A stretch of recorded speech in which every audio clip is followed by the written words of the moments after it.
relatively expected evenness of the scores.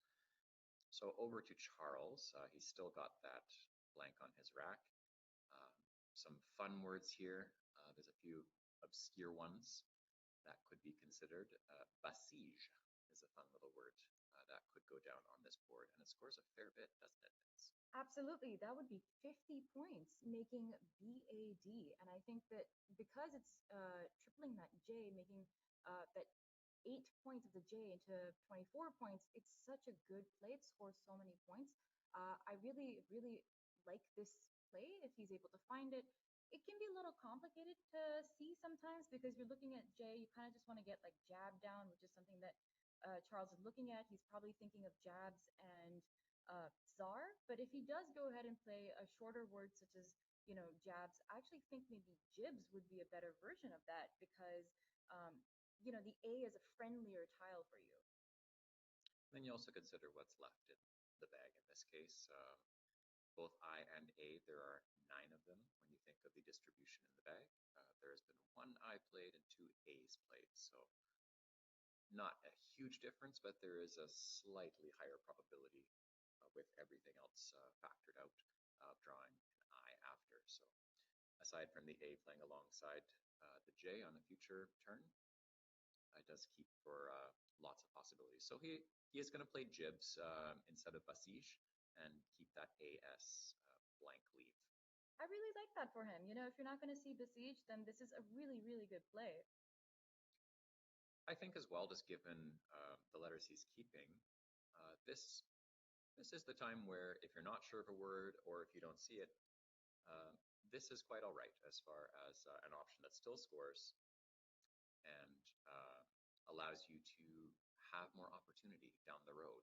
There's lots of permutations of letters that can mix together with this. I agree. And let's just see some of that draw for Charles. Yeah, he's got a. We'll talk about Charles' rack on the next turn. There's a few interesting choices. Over to Hubert. Yeah. So Hubert has drawn himself a U and a Y that U would have been a little bit more helpful in the previous turn with that Q, but now he's going to go ahead and struggle through this rack. I don't see any immediate plays for him apart from possibly maybe he could go ahead and play something like BYE, but that would be to the side of continuous. If you see the S of Vista, you could make OB, NY, and TE. Making BYES would score him 36 points, and that Y that you see that would place on the triple word would be doubled each way.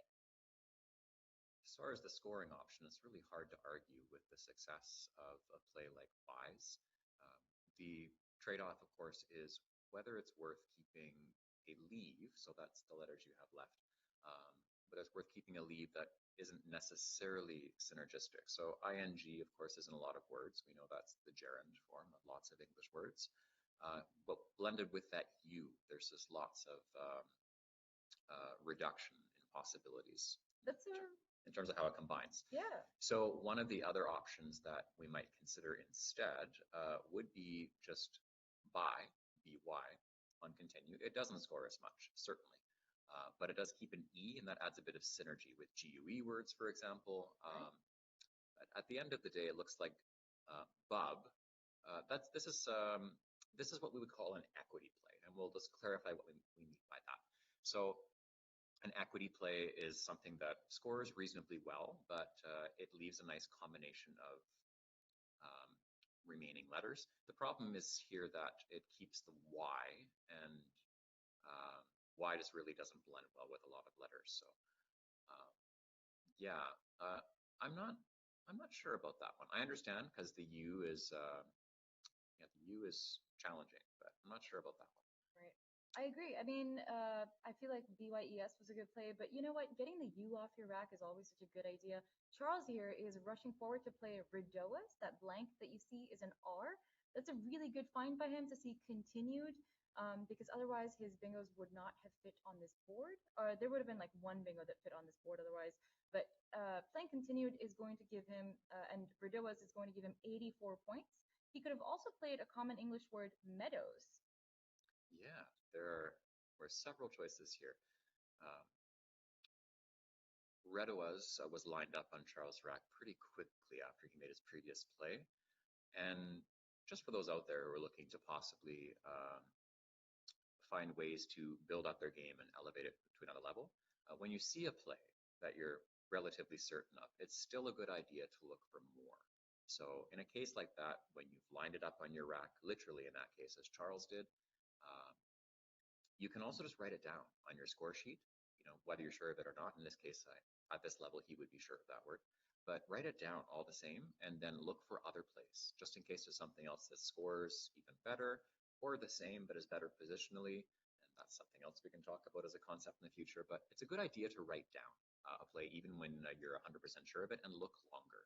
I agree. And I think that sometimes when we're looking for a bingo through, when you have a blank, a lot of the times what we'll do is we'll go through the alphabet, we'll permutate through each letter. The M does come before the R, but, the R is a more flexible tile. That's something that we consider to be a part of many bingos because it's very frequent. It's something that shows up in many high probable bingos. So I can completely understand why he would have gone straight to the R and he would have just played Redowas or Redowas. Here, Hubert has, drawn more 1-point tiles, and that Y is going to really help him out. I think because it's one of the scoring tiles that he has, that 4 points that can be doubled both ways, it's going to help him a lot if he plays something underneath Vistad, and he can take advantage of the ZE that's on the board. So he could play something like YAE, making Bade, Zaya, and TAY. It's a short play, but the leave, as we've mentioned, it's a really good consideration to focus on what is going to help you in the future. I think that would be a really good play here. Yeah, it's very strong positionally as far as what that does. It gets rid of the Y. It's really just a letter that's not going to serve you too well on this particular board. I would agree with a play like YAE. There is the previous hotspot on continue, but I'm not sure that's quite as strong of a play in this case. I think Yay is definitely the one to go for here, and it just keeps a nice blend. That ing is there, but along with the E, more importantly, as far as allowing for lots of possibilities. I agree. Now, as you mentioned, like using the spot and continue making NY and going to the S of Vista, something like YES could also be played there, but Hubert's going to know better because he knows that he probably has to play a few more vowels, and he's going like in that direction a little bit. He's playing off a lot more tiles than we expected, keeping just the E. I think he's going straight into the bag to pull out something. What he's done with this play, though, is he's blown this board even more open. He's scoring 30 points, keeps an E, and he's increased the volatility of his rack. He's going to try and go into the back for more tiles. Yeah, this is a turnover play for sure. I think that, like you said, it opens the board up in this case. It scores, well, of course, it scores 30. The issue with YAE, given how strong of a play it is in general, is just that it's relatively simple to close down a significant portion of this entire board in one turn if Charles were to be a very defensive player at this point in time. We talk about the hotspots, so that's not even just the double and the triple letter scores and all that. It's not just those premium squares that we have on the board. Hotspots can be places where you have the opportunity to use all 7 of your letters in one turn.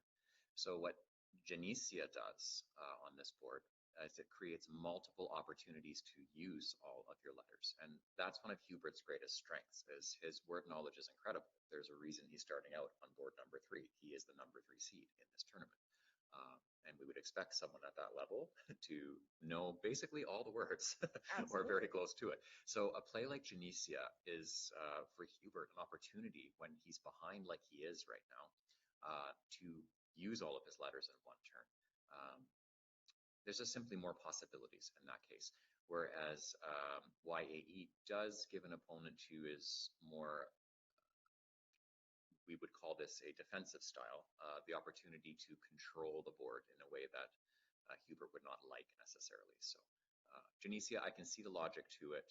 It's something that our simulation engines may not like so much as a top play, but it doesn't have the human factor necessarily. Absolutely. That's a really good point. Charles coming down with Gopher is very similar to that, where he's just taking up the spot. He doesn't want that G to be to be dangerous to him. He could have played a little bit more towards equity. He could have played FO8 that would have gone above Tunisia. It would have made FY, ON, and HE. That would have been a good play, giving him 35 points. But Gopher is one more point.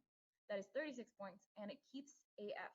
So he's going to continue to try and score with that F. He still has it for above Tunisia. I can see the logic for why he would have wanted to do that.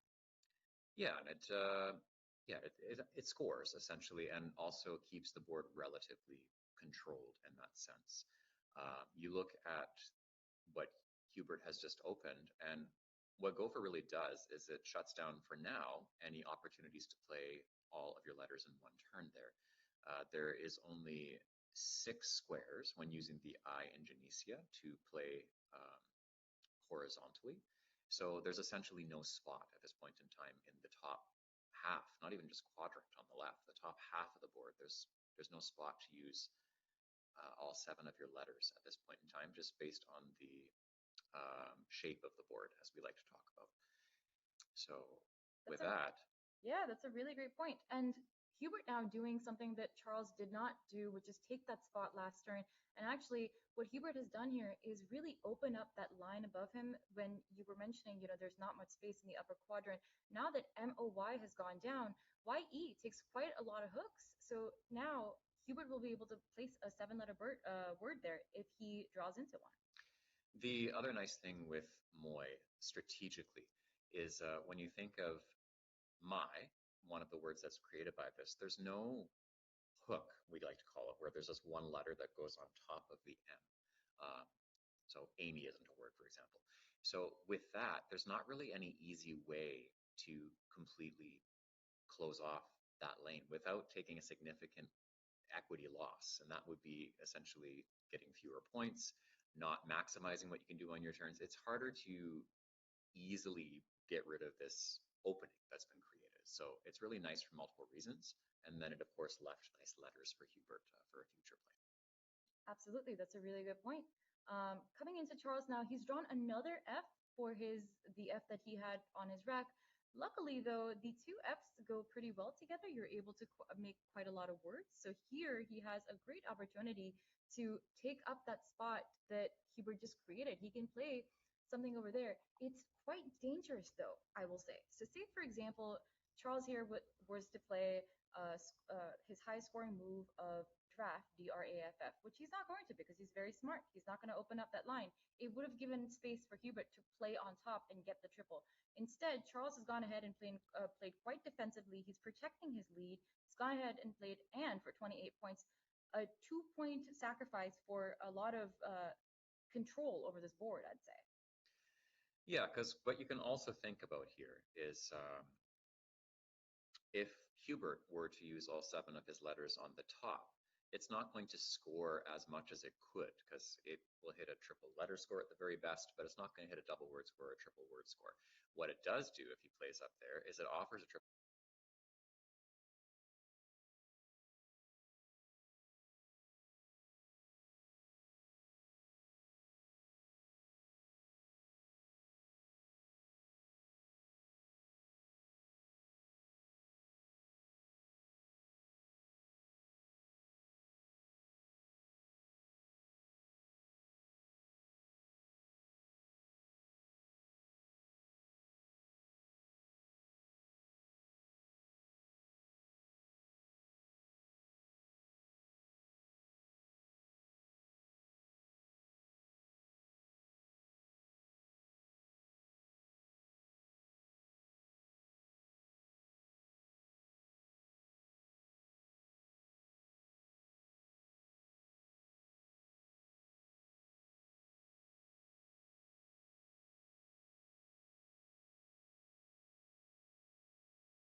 I remember writing Kuhl all the time when I was younger. It's funny to see it in Scrabble now as an acceptable play. I used to write it that way. Those were the days. Alrighty, so we can see Charles's rack, and he appears to have vermins there. Is he going to go ahead and put an S on Halt's?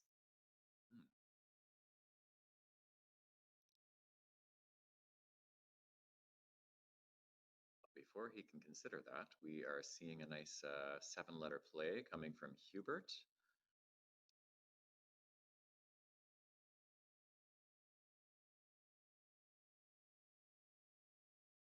A nice underlap, we would call this. So he has created 5 hooks in this case while putting down go to earth. It's very impressive board vision. And that's part of what makes Hubert so good, is he doesn't just know the words, but his vision for the board is just beautiful.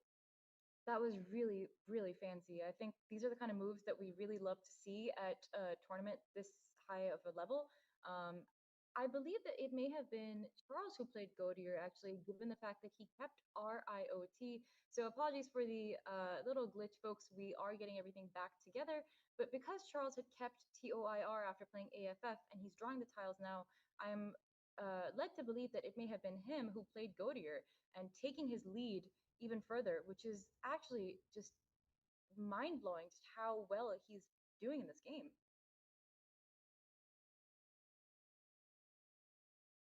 Yeah, I'm looking at the racks here. Okay, yes, you're right. Just based on looking behind the Vermin's rack at the shirt in the background, Vermin's is Hubert's rack. Oh, lovely. All right, Hubert now to go ahead and play with this rack. Halt, unfortunately, does not take an S. Godier also does not take an S. So where would Vermin go on this board? I don't believe that SHON is a word at all.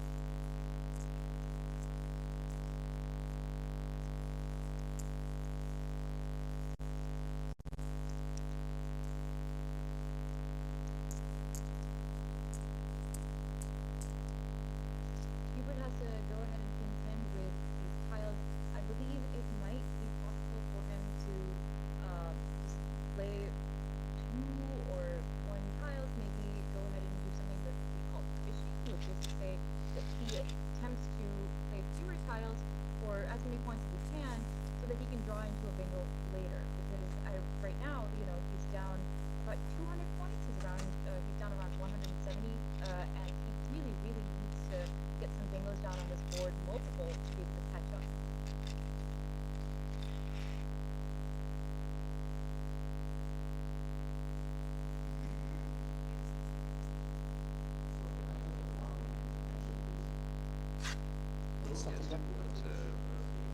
In this kind of position to know exactly what to do, because there's always going to be the options that many of our analytical programs like the most. Those don't necessarily account for needing to use all of your letters multiple turns in a row. Some turns or options might be better in the context of needing to score many, many times in a row, whereas with just a static evaluation of the turn, it might not look as good. In this case, Hubert has opted for Nevi underneath the bottom row to score to some degree. And I believe Charles has gone into many, many vowels over there. He's gone ahead and he's found a word that we all love in this dictionary, Uboy, which is a cry of back frenzy. Anyone who's ever seen a Will Anderson video knows that we really love this word because it's a great way to get yourself out of a messy situation. This one where you have way too many vowels than you want.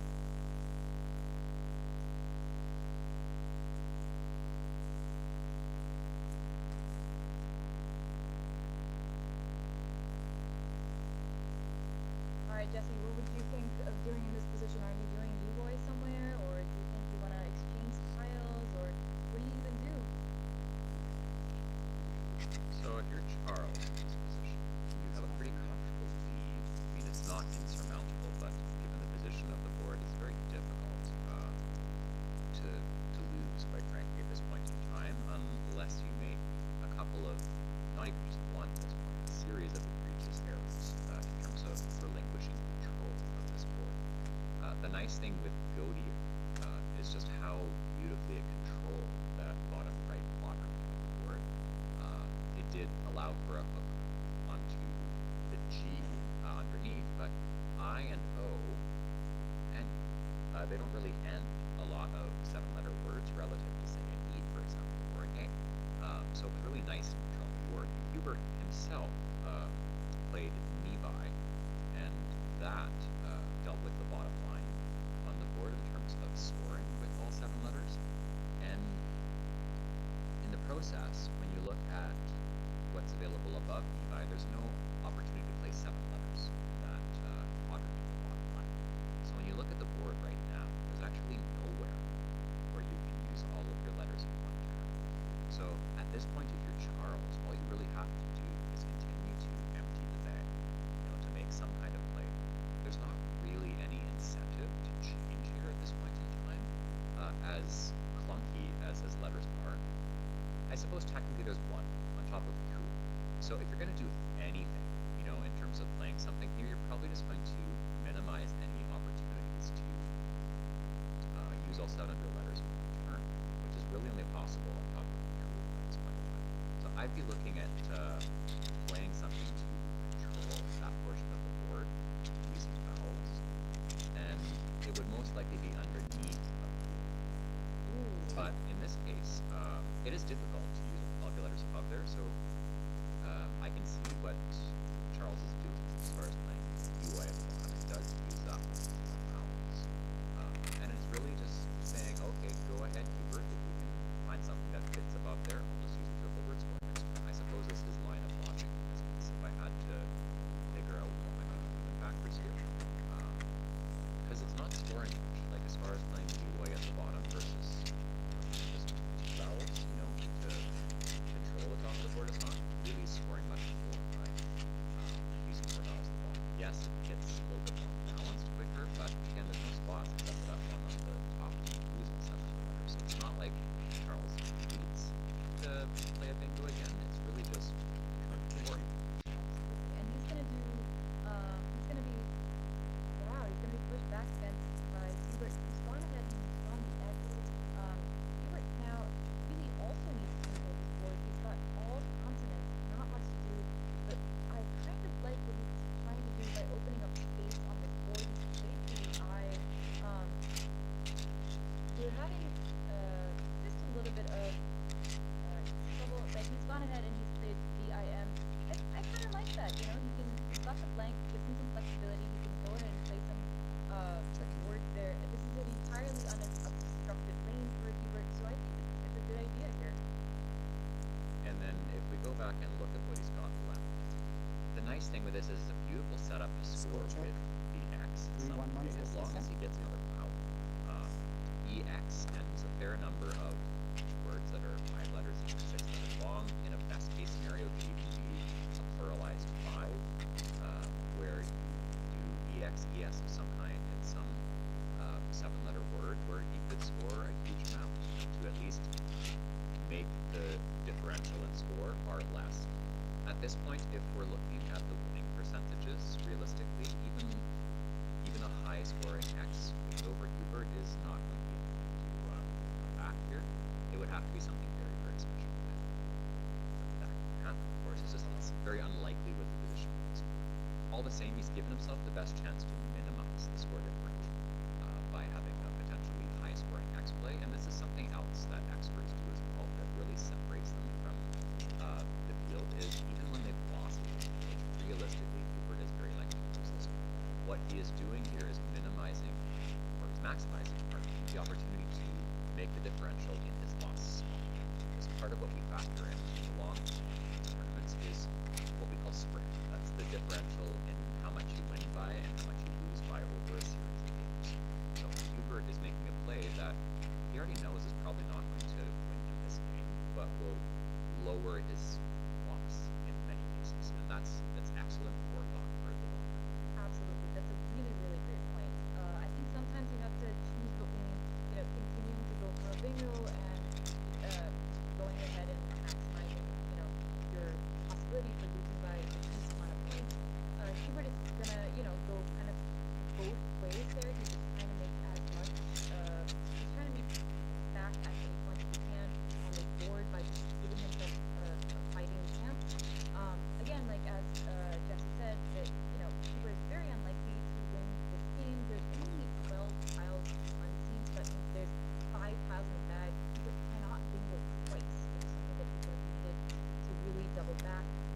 Charles Racine, who's best play of Coma, it's a really, really big find, 33 points.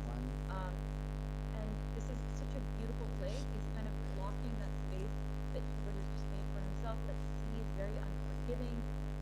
And even with the blank out, I don't think that Hubert's going to be able to do much with this position. So really great job by Charles to recognize that that C is a really good tile to block on this board. The C only takes the H, so CH being the only two-letter word that you can make. Oh, and Charles is taking that back. It may be, I think, because of maybe a hesitation about booba being a word, which it is. That could be one possibility. And if you're Charles and you're sitting across from Hubert, we talk about, say, the Nigel factor, for example. For those of you who are not familiar, Nigel Richards, who's also in this tournament, is widely considered to be the greatest player of all time and has basically perfect word knowledge. Hubert has pretty close to the same. Yeah. His strength is words. So if you're Charles and you have even a smidgen of doubt to a word being valid and you hold Hubert in the high regard that he deserves, if you're not sure, you're giving up a turn.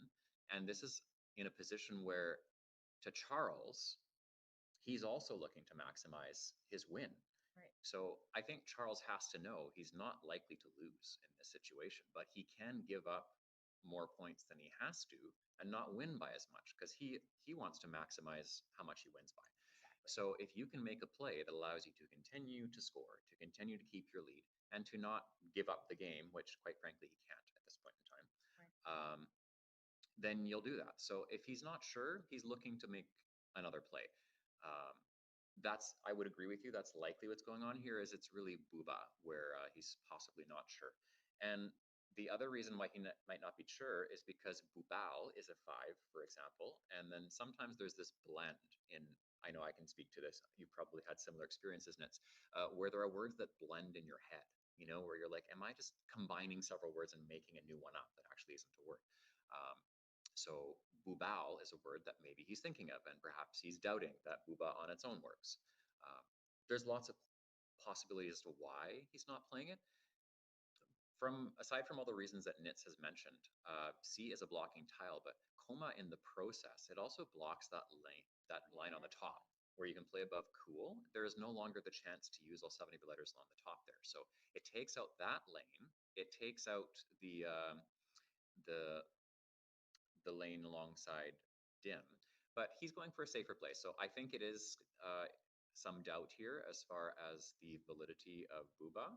And clam accomplishes mostly the same things while not scoring as much. It still blocks that line on the top. The C, because there are no two-letter words with C besides CH, it's not easy to create openings on the board here. What Hubert could do if he had enough vowels is he could create a fork, as we like to call it. And a fork would be something like ice, or more specifically rice in this case, would be something to consider if you're going for utter chaos. And the reason for it being so chaotic would be because I, of course, takes X as a hook. And then you have the chance to score a lot going left. There's also the chance to do like ricer and say prex if you draw the right things. Nice. So you're creating lots of chances to potentially score massively where your opponent can't take out both. But you also would be considering what your opponent might have on their rack in terms of what they could score next turn. Because if you're just freely giving up another 7-letter word to your opponent, then it doesn't really matter that you might score at the X next turn. So there's lots of mind games to think about in this case, where rice is an utter chaos play, but it could be giving so much back. That's fair. There's also only 2 tiles in the bag, so Hubert, if he wanted to play rice, he'd be giving up on any possibility of bingoing because he'd only be replenishing his rack with 2 more tiles. So right now he's going to go ahead with Rex score quite a bit. He has that I. I think one of the important things that he must have realized with Charles is that Charles kept back the O, and there's so few vowels that, Hubert has some, some ability to hold back his vowels, be able to score better next time. You don't really want to be stuck with consonants, but I guess that the blank really helps out. Yeah, and Hubert would know at this point in time that there's he's also thinking about what he could fish for, and from his point of view, he had an eye. There were 2 eyes unseen, so the duplication of eyes is something he's going to think about as a possibility, and that wouldn't be helping his already um, grim cause at this point in time. He would be understanding that Iris, in two spots, jars and down from XI is playable on the next turn at minimum, but he also has an L there. Um, Ooh, Jarl, nice. Yeah, good find. yeah, so there's some choices here as far as what he can do with his next turn. Just it's not going to help him come back from this deficit. In this case, Charles has scored very well, and he's made some great choices as far as what he's done. Godier, I think, is probably The highlight. I would say it's the swing for this particular game, was just taking the time to look on that turn, where it'd be easier to play She and R and Godier to the left, and that's a very nice play already in and of itself. But Godier just beautifully controls this board and scores more. And I think that really he was in the driver's seat from that point on, just given the challenges Hubert was facing. Absolutely. And I think just recognizing the places where he needed to control the board, like playing Gopher, for example, instead of playing something like Foe, he was also controlling the top quadrant of the board by doing that. It's very difficult to play, through the Y or the N at that point for Hubert. So he's really done a great job of, deciding what he wanted to do with this board by basically treating it as his own instrument. He really controlled quite a bit of his destiny, I think, with some of these plays. And as you said, by finding Godier, that really was a killer move. That was really well done. Charles here now, he could just go ahead and play something valid. He's going to go with Inept. That would be his best play because he has 30 points for this move and he keeps GO. I think he's really just knocked this out of the park. Yeah, this play is not self-descriptive here. Charles has shown to be anything but inept in this game. He's played extremely well, and is off to a great start. You've got to feel pretty good about this. Playing and beating someone as strong as Hubert and playing really well doing so. Yes, there was, there's always a bit of a luck factor in Scrabble, of course, in the long term, but he's played well with what he has. And that's, there's something to be said for that, especially when you're getting streamed, and getting watched, is just keep up that standard uh, against the number 3 seed in the tournament. You got to Oh, really give yourself a pat on the back for that. absolutely. Hubert had one outplay that used all of his tiles. It was a really, really cool play through the TE of Godier. I hope you guys will be able to find it. But his other play for 27 points, Iris, is his second best move here. And Charles going out with GO. Good for him. I mean, he's done a really great job with this game. I mean, I can't believe that, we're in a position where Charles and Hubert have been on point. They've played such a great game, and Charles coming away with quite a lot of spread, having won this by almost 150 points. That's really something to be proud of. And it's funny for me just having seen and watched Hubert for so many years. Hubert with a nice handshake there and a gracious smile, immediately talking with Charles about different points in the game. Um, you can see, looking at Charles' face, he's really happy right now and just proud of the game, as he should be. Let's see if we can. Oh, it appears that they're no longer discussing their game, but that is. Let's see if we can. We're getting some of the audio from the board now, I believe. Not sure if we can hear. Did I have anything ending with P here? I couldn't see anything.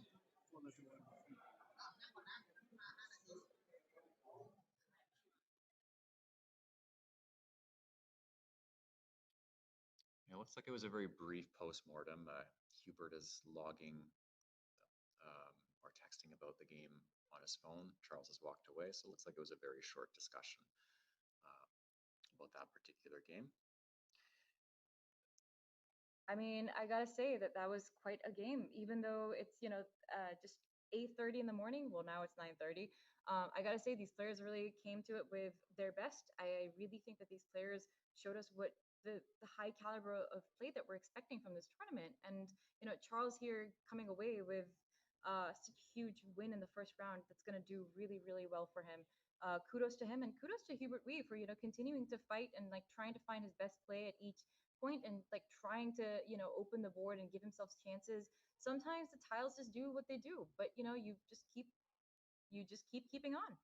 Yeah, and I don't think when I look at Hubert in terms of his plays, I don't think there's really anything that I disagree with. I think there's just some plays that didn't show up at the top of the simulation machines that we have here as well, but they're all explainable. And I think that's the beautiful thing with data is when you can look at it, and interpretation is key, with not just the numbers and the plays, but also the context as to why they might not have chosen a play that is higher up. And I can't disagree with anything Hubert did, to be honest. Like Genesia, it wasn't at the top, even close on that turn, but it's completely justifiable when you think Right. about the position he was in, and just gives him a chance to draw lots of things and keep the board wide open. So totally, totally justifiable. I think it was a high quality game from both players. Hubert just ran into some unfortunate racks at some key points there. Yeah. And Charles played extremely strongly, with what he had. And Goateer, as we mentioned, looks like was the key play in this particular game. While we're waiting for our next game, we'll talk a little bit about the whole setup that we have here in Bangkok. So we have MeWatch as the official media partner here for the Causeway Challenge. They're streaming all three of the boards at the top of the Premier Division, including this one. This is board number 3. So we want to thank MeWatch for getting involved and allowing us to broadcast this, at a much higher level.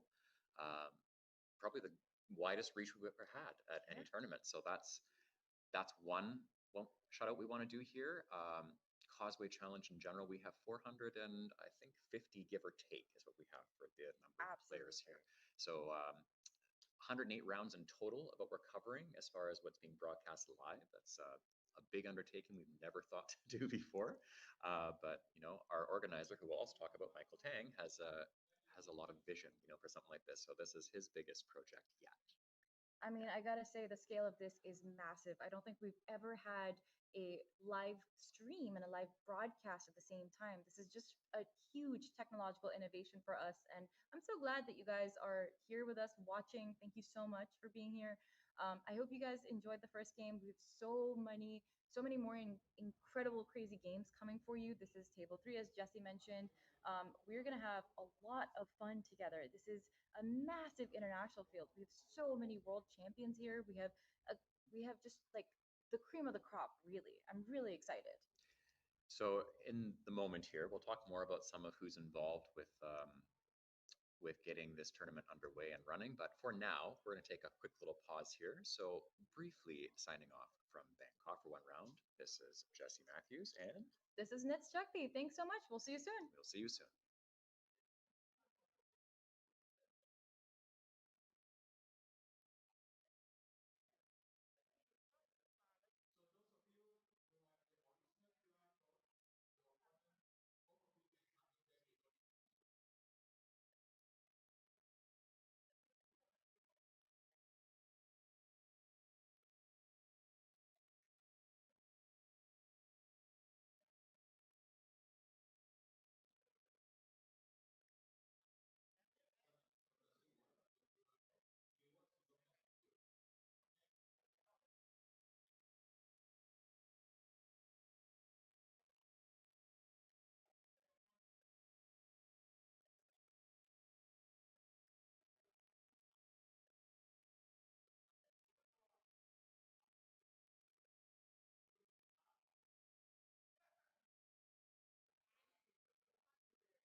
And welcome back to the 2026 Causeway Scrabble Challenge. Jesse Matthews here along with Nits Shakti. Hi, everyone.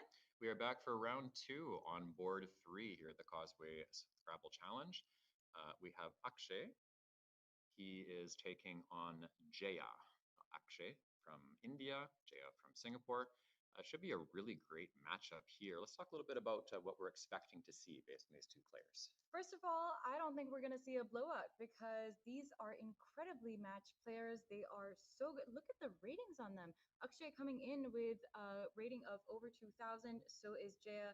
And I believe that now that Akshay has drawn QUIZ and a blank, he's going to go down with a word 44 points for quiz. I think we're going to see a very exciting game.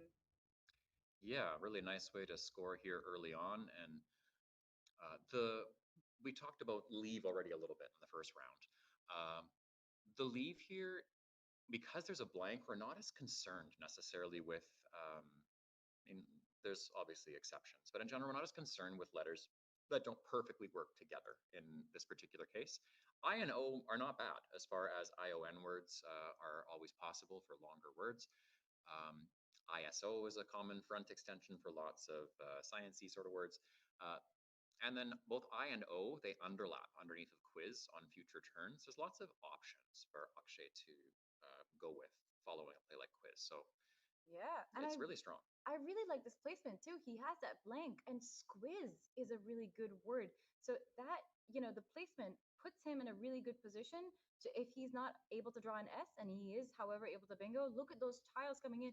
He might be able to end a bingo in an S or start bingo with an S. And if you are Jaya, when you're looking at that play, he knows Akshay has phenomenal results, quite frankly, with some of his previous tournaments. We'll talk about that when we have some more time. But Akshay is one of the best players here, as far as he's won big tournaments. So if you're playing quiz in this case, and you're Jaya looking at this, you don't know for sure that Akshay has a blank or an S, but you have to very strongly consider the possibility. In this case, that he does, just given the other placement of quiz with the Q shuffled one spot to the right over. You have to consider that Akshay has a pretty strong chance of having a blank or an S here. So this is something that Jay is going to be factoring in as far as what he's considering on this turn. Absolutely. Look at how many consonants he's got. Like, I don't know if you guys are in the family of accepting Y as a vowel. It can sometimes be useful when you don't have enough vowels to help you out. Here, I think it might be very helpful for Jaya to either play through one of the vowels that's on the board or to just use up his O right now. The highest scoring play that I can see for him is NORK underneath quiz, making IN and ZO. Now, I think Nork is an Australian word for chest, I believe.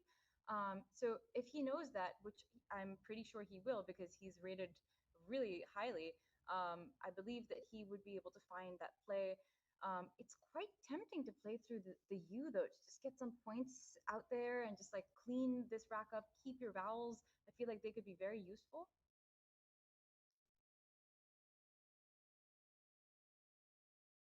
Nork is definitely a strong contender as far as options here. It's also, when you think about possibilities here, again, if you were assuming that your opponent has a strong chance of hooking quiz the next turn with squiz and something else, you could make a play like Merc as an alternative. It doesn't score as much as Nork, but you have the Y. You're giving yourself a chance to play somewhere else in case they are hooking an S on quiz, and you are keeping one vowel because there's not really any play here necessarily that's going to leave him a nice balanced rack left over. So Nork is the equity play as far as one that scores a lot here, but Merc creates opportunities on the board. Murky, it already puts the letter down and leaves you a slightly more balanced rack in this case. It does score a few more points. It does leave the opportunity to play down to the triple word score on the right side of Murky using Y and hooking. It's a little bit easier to reach all the way down on the next turn. So I think it's reasonable, just given that if you're Jaya, you are really strongly assuming that your opponent is setting themselves up for a play of squiz in the future. As it turns out, when we look at the options here, it will not be utilized at all. Akshay is going to know immediately that there are multiple choices using all of his letters in one turn on this rack. It's really just a matter of preference, I would say here, as far as which one is going to go down. In both cases, Akshay is going to be hooking the Z in quiz, and in both cases, a consonant will be in the triple word score lane. Ericoid is the choice that Akshay is making here. There's also one other word that is an adjective, and I believe, if I recall correctly, it pertains to dreams of some kind. Ooh, I did not know that. I'm really interested by how this board is shaping up by these players. You know, Eric Hoyt, it's quite, it's really out there. You know, putting that D out in space. The other option being Oneric, I think, Oneric. I think maybe that's the one that you're thinking. Oh, look of. at that. Oh, yeah. Yes, relating to dreams. My memory has served me correctly. Nice. I wonder if there was some merit to playing Merc on Jaya's turn, just because you know you have KY and you are able to make Murky next time. But you know, if you think that your opponent has an S, you know, if they'll probably go for Squiz instead of Mercs, and you know you keep that that lane open for yourself to score better next time. Now, however, he has a triple that he might want to play through. There are certainly some options for Jaya here as far as what can score. What we want to think about here is there are lots of opportunities to score. For those of you who play multiple dictionaries, you'll know that there's different amounts of words available depending. In this case, there's lots of words available in the lexicon that's being used in this tournament. So there are bigger swings of scores where people can go up and go down by large changes very quickly. There's a lot more what we call variance as far as scores. So Akshay's had a fantastic start here. He's up by approximately 100 points. At this point in the game, this is by no means insurmountable. When we're in a position like Jaya's, we want to score, but also just think about how we're shaping the board for the future. And the challenge that Jaya has here right now is basically all of his tiles are very low scoring. And with the D being blank in Ericoid, you're not going to score much with that in the triple word score lane. So it's considerable as far as like, what are you going to do here?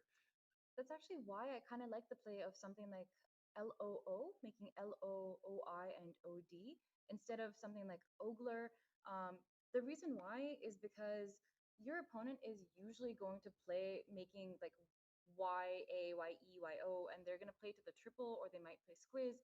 And I think like because you're keeping NG and there's an I of Ericoid, you know, you get a double bingo many times. So you get an ING bingo, and I think that that's a much better play over here as opposed to going ahead with Ogler.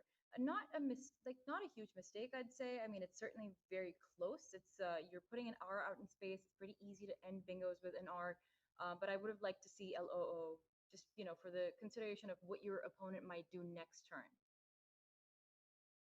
And a fun little fact here for people who just love words, with that last track that Jaya had, ON left over, Ogler was played. If you look at that D on the board in Ericoid and Jaya's previous rack, if you add one more letter, there's a lovely 9. That's a relatively common word. We'll see how good the brain powering is there. A nice little puzzle for you to ponder through. So Ogler, ON, using the D in Ericoid plus one other letter creates a nice little 9. For those of you who are joining us on YouTube that utilize the chat, perhaps if you can find this lovely play, you can type it in the chat. Fun little puzzle for you to work through. Until then, we have Akshay's rack to contend with. He's drawn himself 3 eyes, which is way too many. He's going to go ahead with Oidia, and he's just going to dump as many of these as he can. He had duplicate A's, duplicate D's, way too many eyes, and I think this is a really, really great play. It's doing exactly what he wants. It's only 12 points, but there is no better play. I really do think that this is the best play here. Yeah, and it keeps a relatively reasonable balance here as well. it is vowel heavier on this board, which it's not the worst thing necessarily. There is the R at the bottom in Ogler to create longer plays. There is the L in Ogler. There's the D in Iroquois. It also keeps the I to hook underneath the Q to try and extend out to the left, depending. So there's lots of choices for future plays here. I think it's quite reasonable. Now, unfortunately, Jaya has a very clunky V to deal with. He did not draw into a bingo. He's gonna be a little stuck not being able to do much with this board. I can't really see him having plays that don't use the V. You know, the V is just not a very useful tile for bingoing. If you can, I'd say, just go ahead and score. So what I'm looking at, with this rack is I only have one vowel, that is the O. So he's considering plod, for example, right now, which would score well.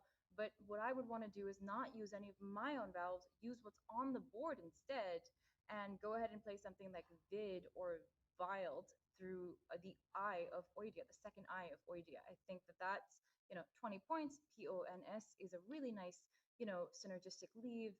But I think another thing that you could do here is play squiz. But right now, just go ahead and take up that spot. Don't wait for your opponent to possibly take it. What do you think, Jesse? There's definitely some really interesting choices here as far as what we're considering. It looks like, before I even have a chance to talk about it, ultimately plod is coming down here. This is certainly one of these scoriest, not a word, I'm just going to say scoriest options that you can possibly do on this board. It does leave NSV in this case. It is tempting if you're Jaya to hook the S onto quiz, but I'm not sure I would in this case. I think I would probably hold back a little bit longer, just given when you're thinking from Jaya's perspective, you have one vowel here that you have to be very careful with using. You are behind by a considerable amount. And the D in Iroquois for the triple word score lane, he can't use it right now, but he could on the next turn. And it's one of his scoring options.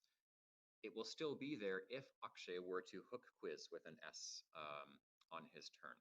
So I'm not sure I would take away one of my primary scoring vehicles when I'm behind here. Not just yet. I think maybe later on it would be a good time. I'm not sure I would here yet. So I'm okay with plot. I think it's in his position where he's behind and needs to just keep on scoring and work towards a bonus in the future. I think it's an okay play, but in a different situation, I could see Squiz coming down. I'm just not sure I would this early on. I also probably did not want to play Squiz. I feel like something like just Wild or Vid would have been fine, but I don't want to beat a dead horse. I think Jia played something that scored really well, and NSV is still pretty synergistic. Akshar Hair had the incredible opportunity to play Oidia again, this time through the I of Iroquois, making ID, DI, and Pia, which is an obscure three-letter word. That would have been really funny to see. Instead, he's gone ahead and he's played Dido instead. I think that's a perfectly fine play as well. Oidia would have been really, really funny and really good here, though. And oddly enough, there is a double-double that isn't a bingo, but is actually very considerable here for multiple reasons. And one of those reasons is, besides it scoring so much, there is an S available to hook onto quiz after. But all that said, let's have a look at some of the choices here. I love that. I love your vision for the double double over there. The word is a common English word. If you guys are with us, please go ahead and see if you can find it. Again, it's not a bingo, so it doesn't use all 7 tiles, but it does go ahead and cover those 2 double word positions. I do like the idea of getting rid of the V on this turn as well. I feel like as long as you can score, you should be perfectly fine to use the S. The S is a really valuable tile. Some of us think that the S is worth almost 9 points. So if it's increasing your score of your play by 9 points or more, it's usually a good idea to go ahead and play your S, especially since Jaya now has 1 in reserve. So I think if he's able to find something like Vision making Pin and DO, through the Eye of Iroquois, that would be a pretty good play too. Version, though, beautiful, beautiful find. And this will give back actually some really interesting plays because don't forget, they're hooks to Version. And that's actually part of why I like it. if you're Jaya and you're behind, version scores a lot. It opens up the top of the board. So it's not easy to shut this board down if you are Akshay. You know, you can score, but the board's not easy to shut down. What is unfortunate here for Jaya is Akshay has a double-double. Oh, and yeah. he's hooking the S onto quiz. So it's going to be a very large score coming up here.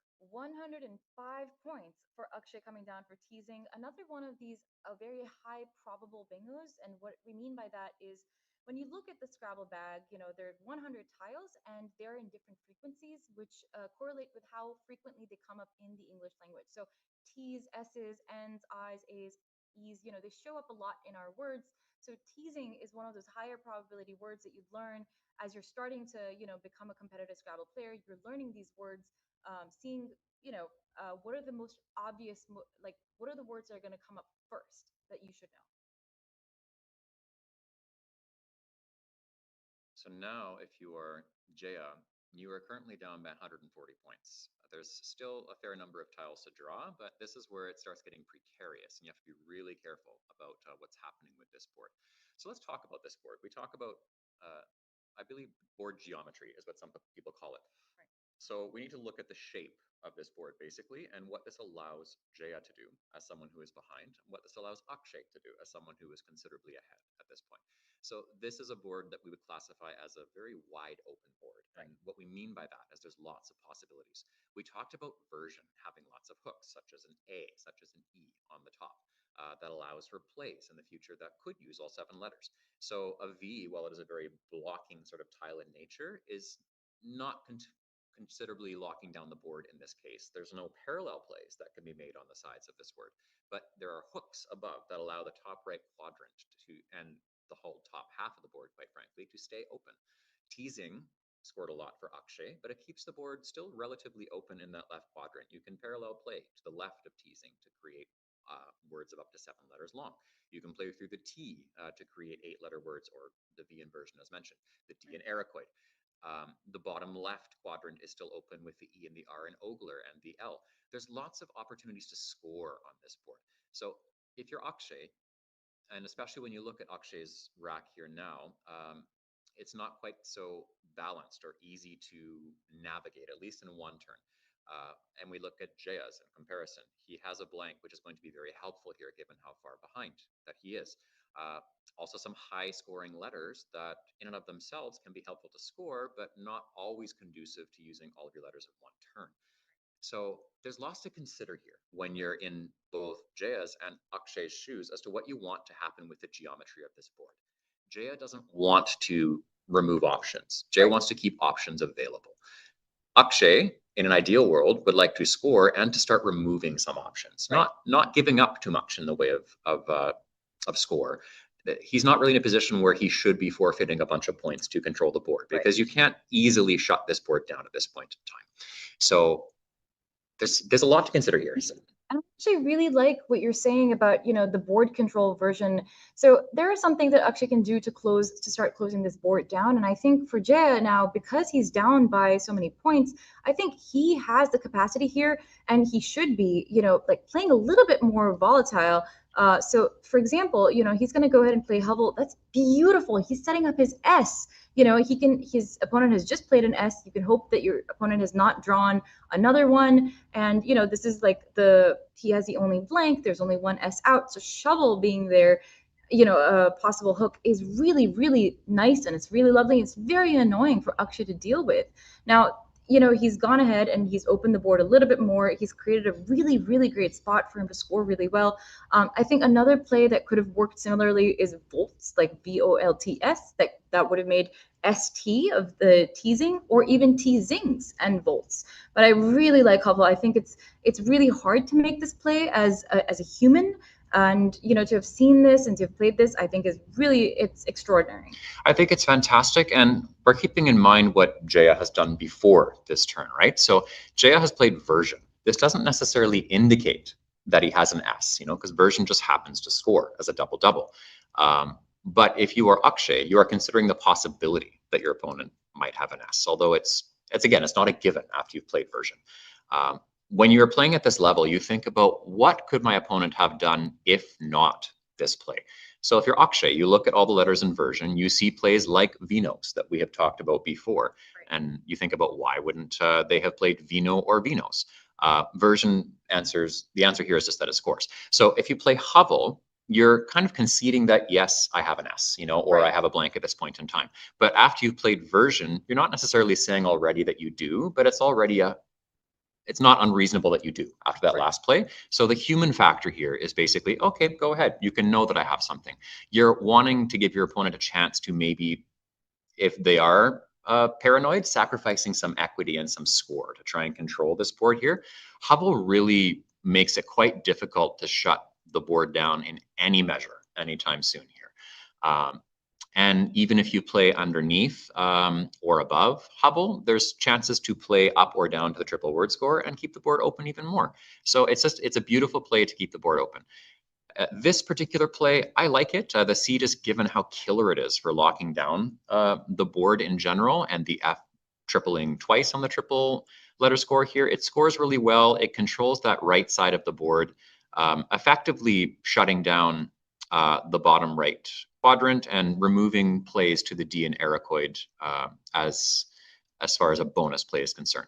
Of course, the version is still hookable on the top, so the top right is very open as a quadrant, and then the left half of the board is still wide open. Absolutely. And another play that would have worked for Akshay, this is a common English word, would be curfew through the E of Ogler. That also would have been a little bit more blocky, would have gotten rid of the E and the R for Jaya to play through. But you know what? I like Quiff. I think this is such a good play. It's really getting rid of that easy play to the D.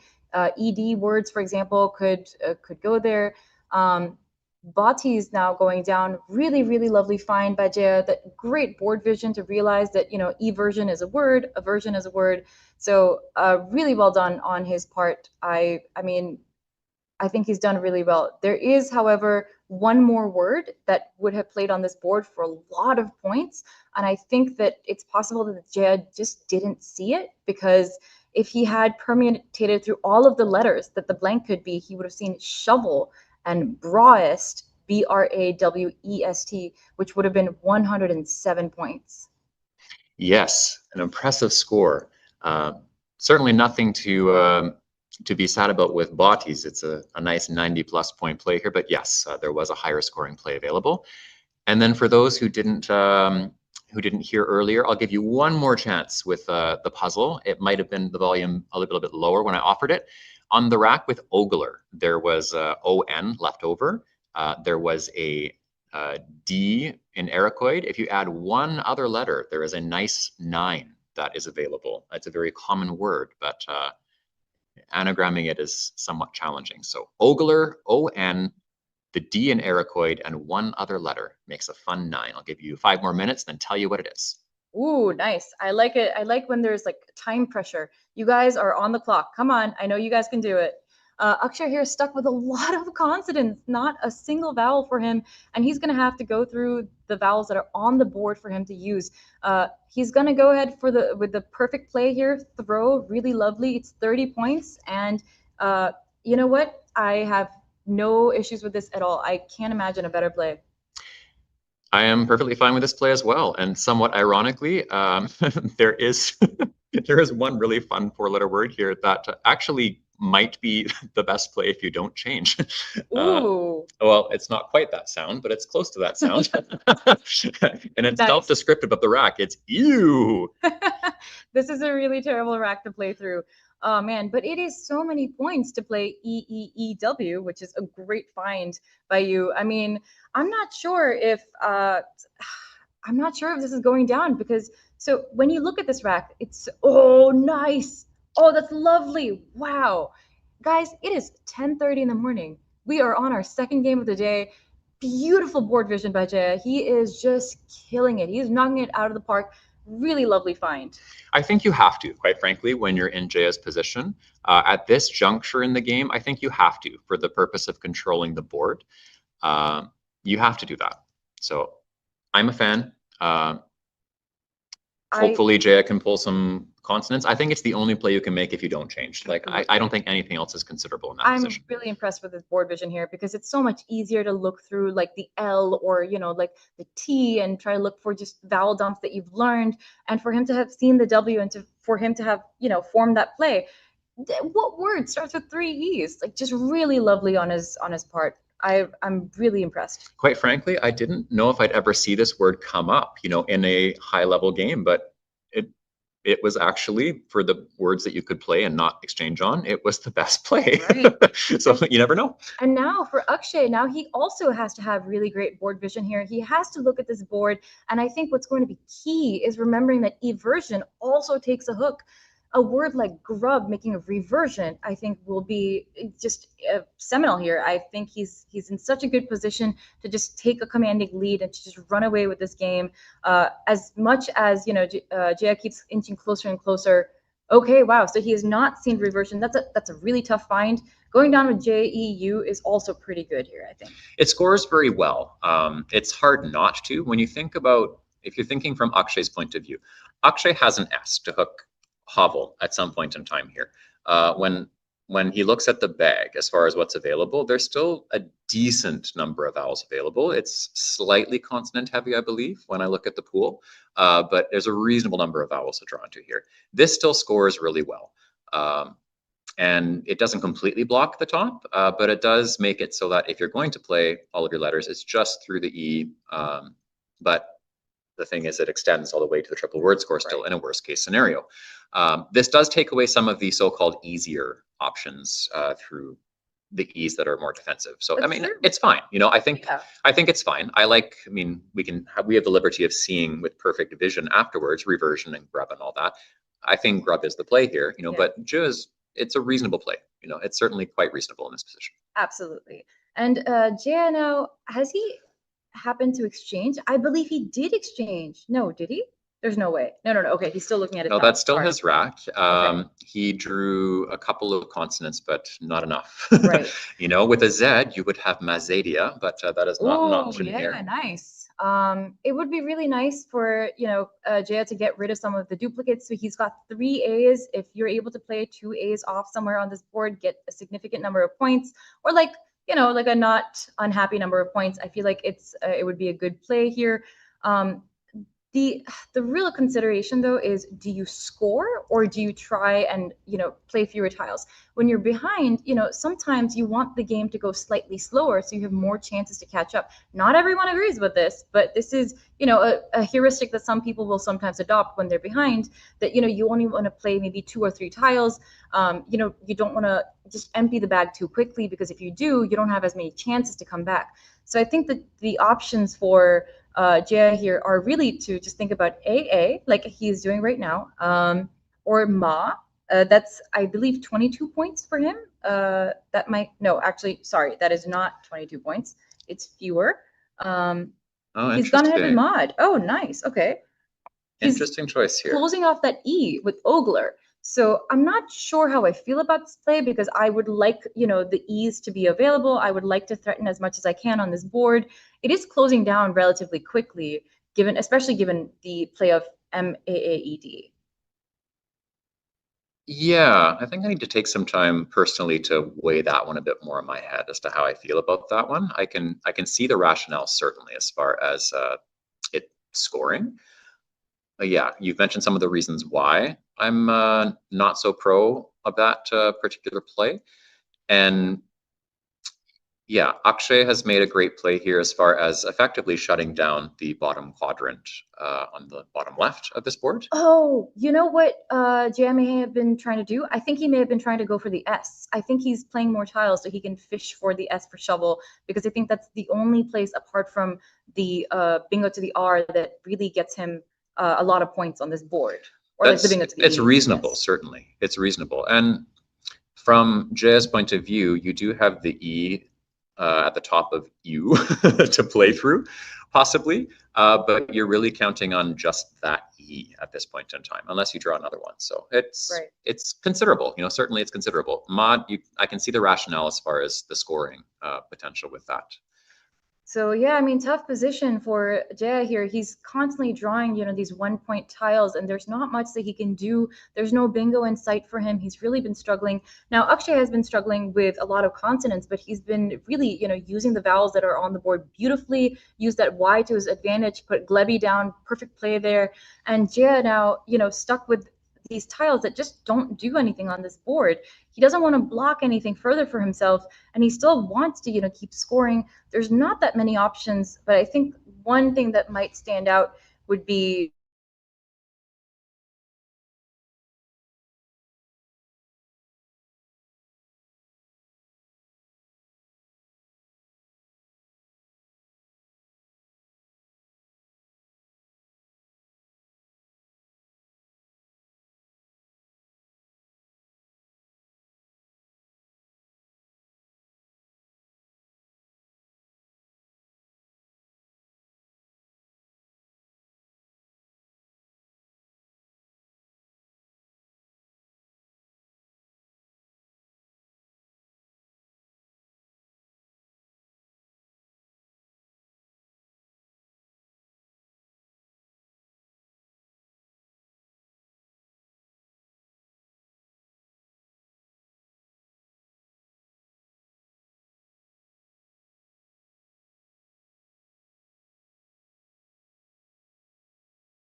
Hi, everyone. I hope you were looking for us and waiting for us excitedly. We are back. And it seems that Jaya has played off a U and an N. He's trying to slow down this game and just like go as slowly as he possibly can so he has a chance to catch up.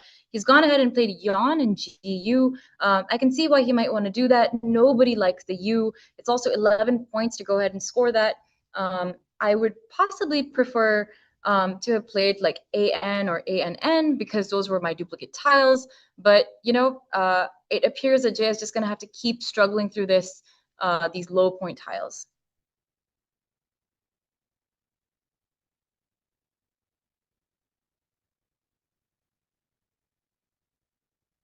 A lovely play now for Akshay, who's drawn some interesting tiles. And I think he sees this play because look, he's got the X off to the side. There's a really nice play just using the X, and it requires him to see a hook on this board with the word JEU. And I think if you're Akshay and you're looking at what's left in the pool, it's considerably vowel heavy when you were looking from his point of view. Playing off the X is not the worst thing in the world. We see two I's, so snifter is one such possibility after you play off the X, if you draw one, to hook shovel with the S afterwards. So you think about the potential if you play off the X here. And Akshay can afford to take a turn where he doesn't score as much necessarily in the interest of longer term scoring in this position. He is up by 90 points. And from his point of view, if it's strong enough as a fish, then you can afford to take one turn to play off one letter. If you're thinking from his point of view, you're thinking, what's the worst my opponent could have? What do I have that they can't draw? And what are they possibly playing for? So for Jaya, it's probably the E at the top of U to one of the triple word scores is a worst case scenario that Akshay would be thinking about for his opponent, because he holds the case S as far as hooking Pavel at this point in time. That's a really good point. It seemed that for a second we had Akshay considering, I think it was next apparently on this board. Trying to see where he would have played that. He's now separated the X off on the side of the rack. It looks like he is thinking out loud, as I like to say. Some people do that with their racks, where they think out loud to themselves. Everyone's very, I find it fascinating actually, just seeing how people think, you know, in real time. Some people just do it all in their head, you know, and they don't really organize the rack in front of them at all. Some people think out loud, as I like to call it, where they move things around the rack and they will show themselves the plays they're considering with their letters. It kind of speaks to the way that some people process and think and consider their moves. So Akshay appears to do some blend of both. Clearly, he's a very skilled anagrammer or alphagrammer. For those who aren't familiar with the term alphagram, that's when you put your letters in alphabetical order on your rack, such as what you see Jaya doing with his letters right now. Some people just put it randomly entirely in their racks. So Akshay's setup is completely random as far as what's on his rack at this point in time, with letters next lined up as a word. So perhaps he's considering playing that alongside Mod. I don't think I would do that personally, but maybe that's where he's considering playing next, just to play through more letters and get closer to the end of the game. That's a good point. It might be, yeah, that he's looking at that. Just going by the kind of plays that he has available to him, the vowels that are unseen, it might not be a bad idea to just play something like, let's see, maybe play something like flax. You see the A of oidia and the L of plod. FLAX plays through there for 14 points. Not a lot of points, but you know, the resultant leave, as we keep talking about, RENTS, is so bingo prone. And if you look at the E out in space, if you look at the fact that he has the case S, the last S, I think it's a really good position for Akshay to be in. He's very likely to bingo next turn. Yeah, it's hard to pass that up. But ultimately, the one tile play of Jure to score a fair number and keep up that 100+ point lead, it is pretty hard to turn that down. And still leaves a very strong next turn. If you draw from his point of view an I, for example, it's a nice play. Let's just see what he ends up pulling. I will say that one more reason why I would have liked for Akshay to play 2 tiles is if you look at how many tiles are remaining in the bag. So when Akshay was about to play, there were 8 tiles in the bag. If he plays 1 tile, that leaves 14 tiles, right? So, sorry, there were 7 on Jaya's rack. So imagine if Jaya plays a bingo and then draws into another bingo. That would be 7 tiles for him to draw after he bingos next turn. In this case, you know, Akshay ends up possibly losing. If Akshay plays 2 tiles, leaves 6 tiles in the bag, and Jaya ends up bingoing on his next turn, well, then Jaya only replenishes 6 tiles. He cannot bingo with that. So I do think that there's value in Akshay playing off more than just 1 tile, just looking at what's left in the pool. Yeah, and I think that would be like when you're looking just at the pure numbers, evaluating the score, if you will, of each move. That would be why some of the engine simulations would like a play like Flax, because it just removes mathematically the chances of coming back from this particular deficit that JS sees himself in. So tie, I can see that. It creates an awkward lane, but a lane all the same in the bottom left to work with in an attempt to come back. Unfortunately for Jaya, Akshay has a lovely 8 that's coming up on his turn here, and I would expect him to see it in this particular case. So it's looking very good for Akshay at this point in time to ultimately take the lead here and comfortably win, assuming he sees this play that's coming up. Which I'm pretty sure he will. Softener, resoften, and forest, of course. Yeah. And forest here would be the highest scoring because the word would start with an E. It would go all the way to the triple. Softener would not allow that. Resoften would also not allow that. So enforced, I'm pretty sure Akshay is going to see immediately, and then we will have that on the board. And that's an example here. When we're talking about the standard that we hold players to, Akshay has a 2100 plus rating in this tournament. He is one of the highest rated players in this already exceptionally strong field.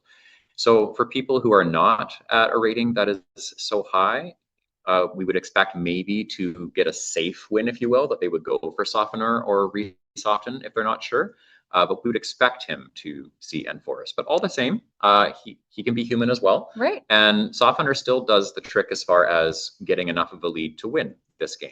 But we would expect Akshay to see enforced. And my guess is he probably did, but just wasn't sure enough for some reason, or maybe not. It could be, you know what, to be honest, I'm just going to say at this level, he probably just missed it, but knows the word. I would expect that he would see it and play it immediately. So I'm going to take back what I was thinking and saying out loud before. I think he just missed it and just played something that is enough to get the win here.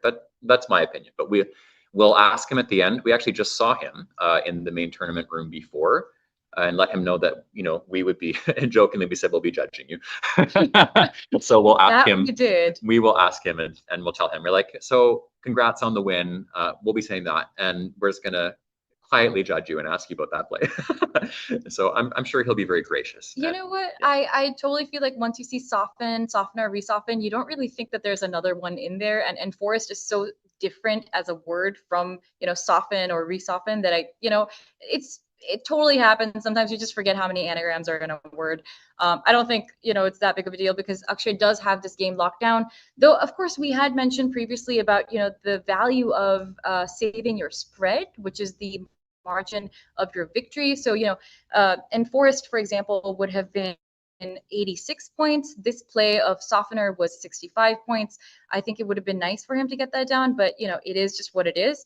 On to Jaya now, who's just really been struggling with these unusable 1-point tiles. Really not much to do for him, but he has seen the word TAIT, TAIN also goes there. Iota, I think, or Noda, or whatever, I think are perfectly fine plays here. There's just not much that he can really do. Yeah, definitely very unfortunate on several of those pulls. Definitely made a difference at some key points in the game here. And more than 5 minutes later, I promised I would give you the answer to the puzzle from before. So Nitz, did you have a chance to maybe guess on it? Did you know? I have been a little too distracted, but please tell me. So it was Ogler plus ON. The blank is a D in Arakoid. The play that was a common word is goldenrod. Oh, wow. Yeah, so it wasn't available here, of course, because it's a 9-letter word. Common English word. I'd sworn you'd said it was a common English word. I think it's pretty common. Goldenrod. Wow. Yeah. Okay. Clearly, I'm not a native speaker of English at all. You guys are really okay. All right. So maybe it is perhaps. I was a landscaper, for those who don't know, as a job when I was much younger. And a goldenrod is a type of plant, and it has particularly lovely yellow flowers that lend to its name. So to me, perhaps it's just my niche, given what I did for work before. But to me, goldenrod is a common enough word, but I guess not. Anyway, that was the answer to the puzzle, is goldenrod. I have learned something new today, folks, and as have you. Here now, I believe that Akshay has gone ahead and played PEE for 27. That is his best endgame play. He will end up winning this game by over 150 points as long as Jaya, goes ahead and sees his out. This has been, quite a game. Yeah, definitely a very high-scoring game, with some amazing moves to start out. scoring very, very well. And that S hook onto quiz, it definitely was it was a key thing to consider from the beginning. Was really nicely set up to give some opportunity to score, not just on that turn, but future turns after that. Let's see if we can get some audio from the overhead as they. I was pleased to play the S hand. Sorry? I was happy you played the S hand. Yeah, I know. I haven't lost this. Is there anything here? I was thinking for very long, like Roast. Roast? Yes. Oh wow, that would have hit hard. Roast. Roast. Yeah. That would have hit hard. That's Michael. Yeah, that's 100%. No, Roast is crazy.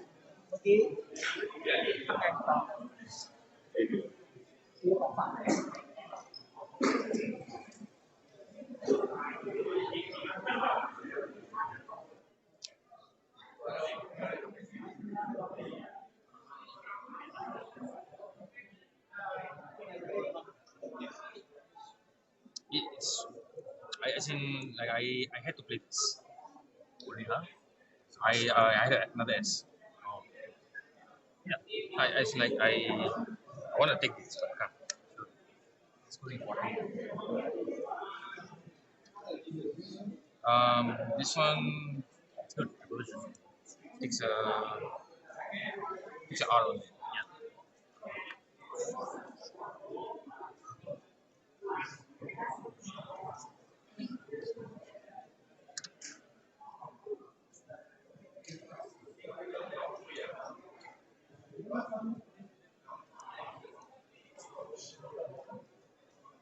Let's wait a little bit longer to see if we get any more insights, but we've heard a few that we'll talk about in just a minute here.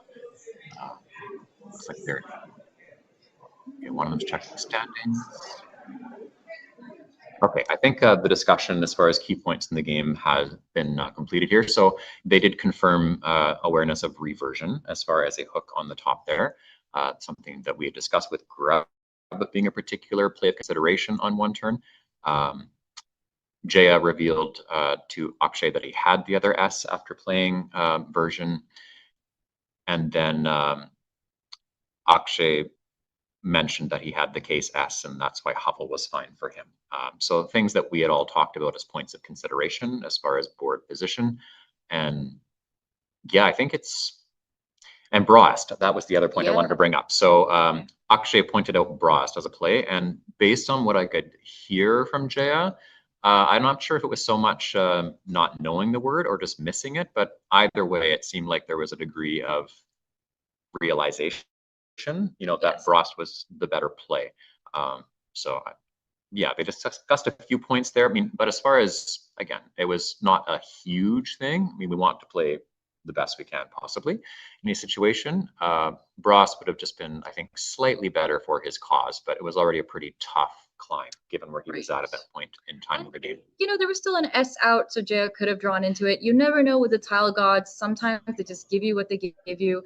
I will say that both Jaya and Akshay really played beautifully. I think they really displayed a masterclass of strategy and play here. Finding really good plays and, going ahead and deciding what to do with the board, navigating the blocking, for example, on Akshay's part with Glebby and, getting rid of the E and the R to play from, Jaya struggling with a lot of vowels and a lot of 1-point tiles, trying to go for the last S with MAAED mod. I really think that, this is just the quality of play that we are going to expect for the next 34 games. I hope you guys are going to stick around with us. There's so much more fun to be had, so many great players for us to see over the board. I mean, I'm just incredibly impressed and really, really grateful that I get to be here. Watch this. Yeah, we've had some great games here so far. No complaints, certainly, with the quality of play that we're seeing already. We never got to talk much about specifically what makes Akshay so good as far as his past accomplishments. So we'll just mention here that he won the 2017 World English Scrabble Championship in Nairobi, Kenya. Or the Westbit Championship, technically was what it was named at that time.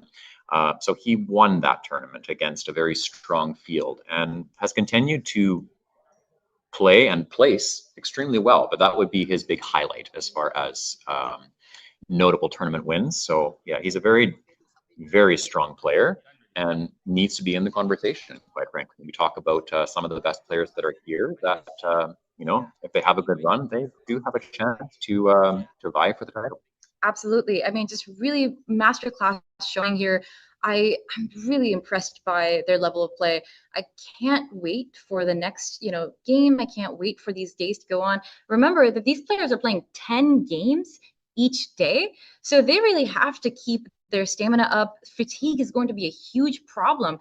We have 4 games, then lunch, and then we have 6 games. So it's really a matter of who can keep up and who's able to, keep pushing through the fatigue, keep pushing through the challenging positions. Sometimes you're behind, and sometimes you need to find ways to come back up, and you can't give up. I think that's the other thing that I really like about these players is that they refuse to believe that they've lost the game. They'll just keep pushing for more opportunities, more places to play. They'll try and create volatility where there wasn't any before, and there's really a lot to be learned from them.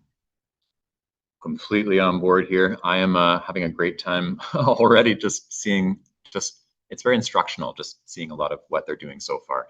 And we'd like to quickly, before we take a quick break here, just talk about a few of our other partners that we have working with us. So we are grateful that Let's Play Scrabble is facilitating the YouTube broadcast of this event. So a shout out to Let's Play Scrabble. They are the current leading live Scrabble YouTube channel, organized in particular by Josh Greenway. So thank you for your involvement there. And then shout out to Woogles, Yes. the official online play platform of the players at the Causeway Challenge. Oh, yeah. It's a website by Scrabblers for Scrabblers, and it is exactly where you need to be. If you want to get into the competitive gaming scene, you want to be up there on stream with the rest of these experts, that's where you go to play. And of course, we have to mention again, Michael Tang, the mastermind behind this event. We thank him for making this possible.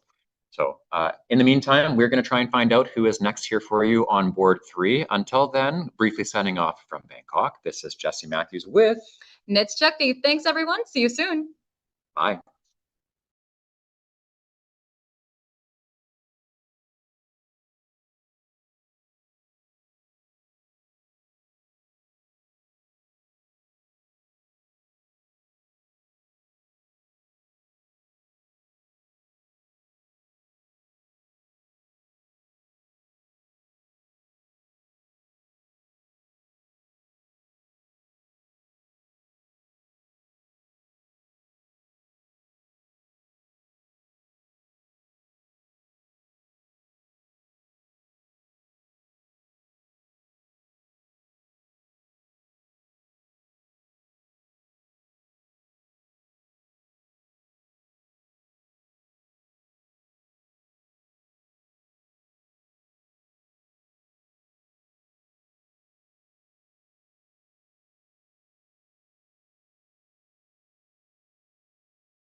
remove this one. Oh, really? I don't know how to use it. But never mind. Okay. It's alright. Okay, is it? Can start, is it? Yeah. I put a silent mode first. Silent. Yeah, okay, silent. Okay. And? It's like Last minute. How do you pronounce your name? Kong. Yeah. Okay, thanks. All right. Okay. Good luck. Okay, just a minute. Move this one. Okay.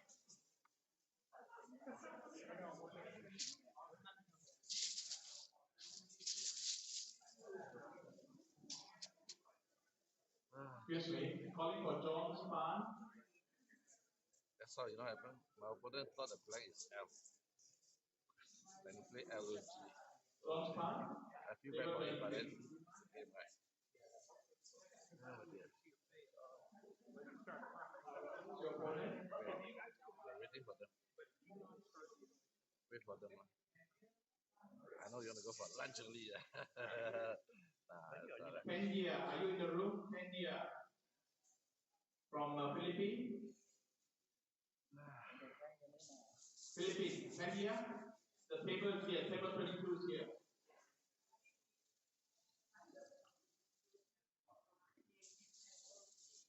Who's your opponent?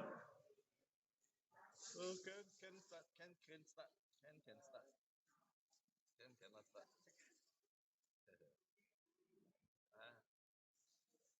Cannot start. So then no lunch. Laila, who's your opponent? Internet issue.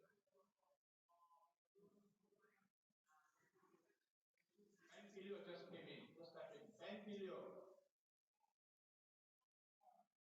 It's a corner. Cardio. It's at a corner.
a blank here, and you have lots of opportunities in the future to score, especially with a blank. And then even if you don't have a bingo right away, you're looking at lots of potential there. So you're totally okay with playing off the cue. And in this case, Cade at the top, it is, it's interesting. It's kind of blocky here.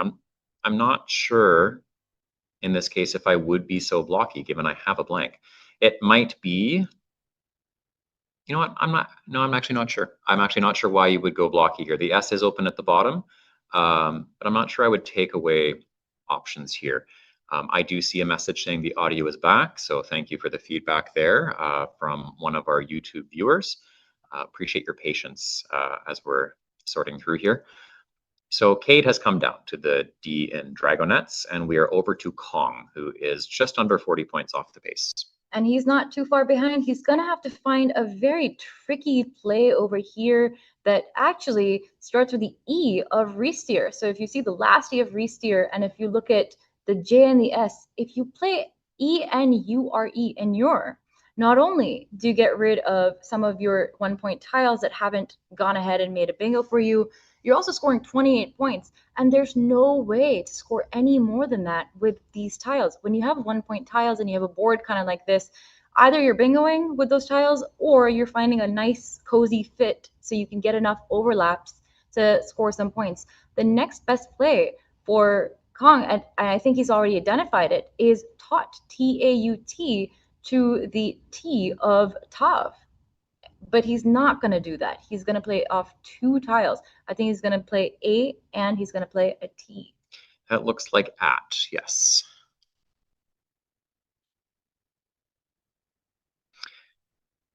Now what's interesting here, if you're Kong, is there's a couple of things that he's considering here. So it takes an A hook for Ita, and that is favorable to what he has left over on his rack. But there's also the Q that's at the top with Cade, and Kong has QUE possibilities or QUA possibilities for making longer words.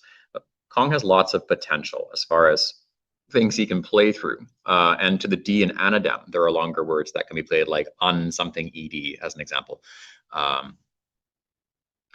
So there's lots of opportunities, essentially, as far as what can be done.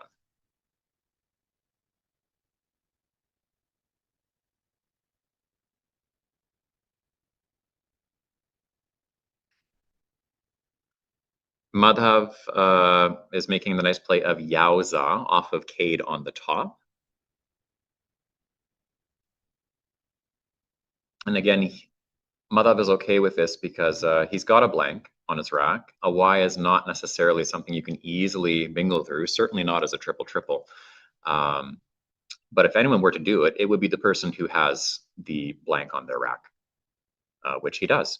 So that is a point in favor of making such a play. That's a really good point. Madhav here, you know, he's drawing into the Z was really good luck. Once you've already got the blank, it's an embarrassment of riches, really. And if you're Kong at this point in time, you're looking and thinking, man, how do I score with this? You know, because first you're going to look with these 1-point tiles, and you're going to know that you can't score much with them. And really, the best case scenario in here is to get to use all of them for a relatively low score, but with the all-important 50-point bonus. So you're looking for anywhere possible to do that. And unfortunately, that's just not an option in this case at a time that he really needs it. So you're thinking, what can I do to score reasonably well and keep myself in this particular game? So playing to the Y in Yauza, it is a natural option to consider here. And as long as your lead is balanced, you're still giving yourself chances here to ultimately come back and win this game. So Toonie, I can see it. You know, I can see it as a reasonable play here. I can understand why he would do it. It's just a bit imbalanced as far as lots of potential to draw into really ugly racks after this. So I get the natural intuition to go for the Y in Yauza, but I am hesitant to make the same play myself. I agree. And, I really like what you'd said about, players showing us what they're thinking and, really expressing their thoughts with their backs. Kong had, shown us the eights that he could have formed with the tiles. Great word knowledge, just not able to do anything with them. So now, back to Madhav, who's got himself DFIOOU blank. You have the blank for so long, you think, surely I've got to have something, right? Like, you're so ready to just bingo and move on. Unfortunately, there's no place for Madhav to bingo here. He's just going to have to go ahead and maybe play something for like 30 or 40, which, on this board, it's becoming quite important. It is getting harder to score easily, just given most of the really high scoring tiles are gone. It's really just the 4-point ones as far as what's left here that allow you to score easily. So being up by 50, more or less, as Madhav is right now, is all important. Kong is going to have a hard time scoring. Madhav will know that when considering the plays that he can make. And again, holding the blank here, he's just in a really comfortable position. So it's really all about controlling the board here. What does favor Kong, and Madhav won't know this because he can't see Kong's rack, is having 1-point tiles that are relatively navigable. The S in incomers is very useful for him to try and come back. For example, playing to the D in Anadem is useful for 8s. The W is not as useful necessarily, but Madhav has made a reasonable play. Quaff scores relatively well. It gets closer to the end game. He's not as concerned about entirely balancing because he's got the blank. Right. So it just gets closer to the end. Doing what he's doing that also manages to control the board a bit more would be the most ideal, but I can see Quaff as far as why he would do that. It's really just getting closer to the end, but there are certainly other considerable plays that might have controlled the board a bit better. Absolutely. And now, Kong, he's got a really great rack. He's got ANTEGI. He had another I, though, which is exactly the last tile he wanted. He's not able to bingo in this position. I think he's just going to play, or has just played, just one tile because he wants to get as close to the bingo as possible. So he has played off an I believe, and let's just see where that I went. I believe he played pin through the P of pup and the N of incomers.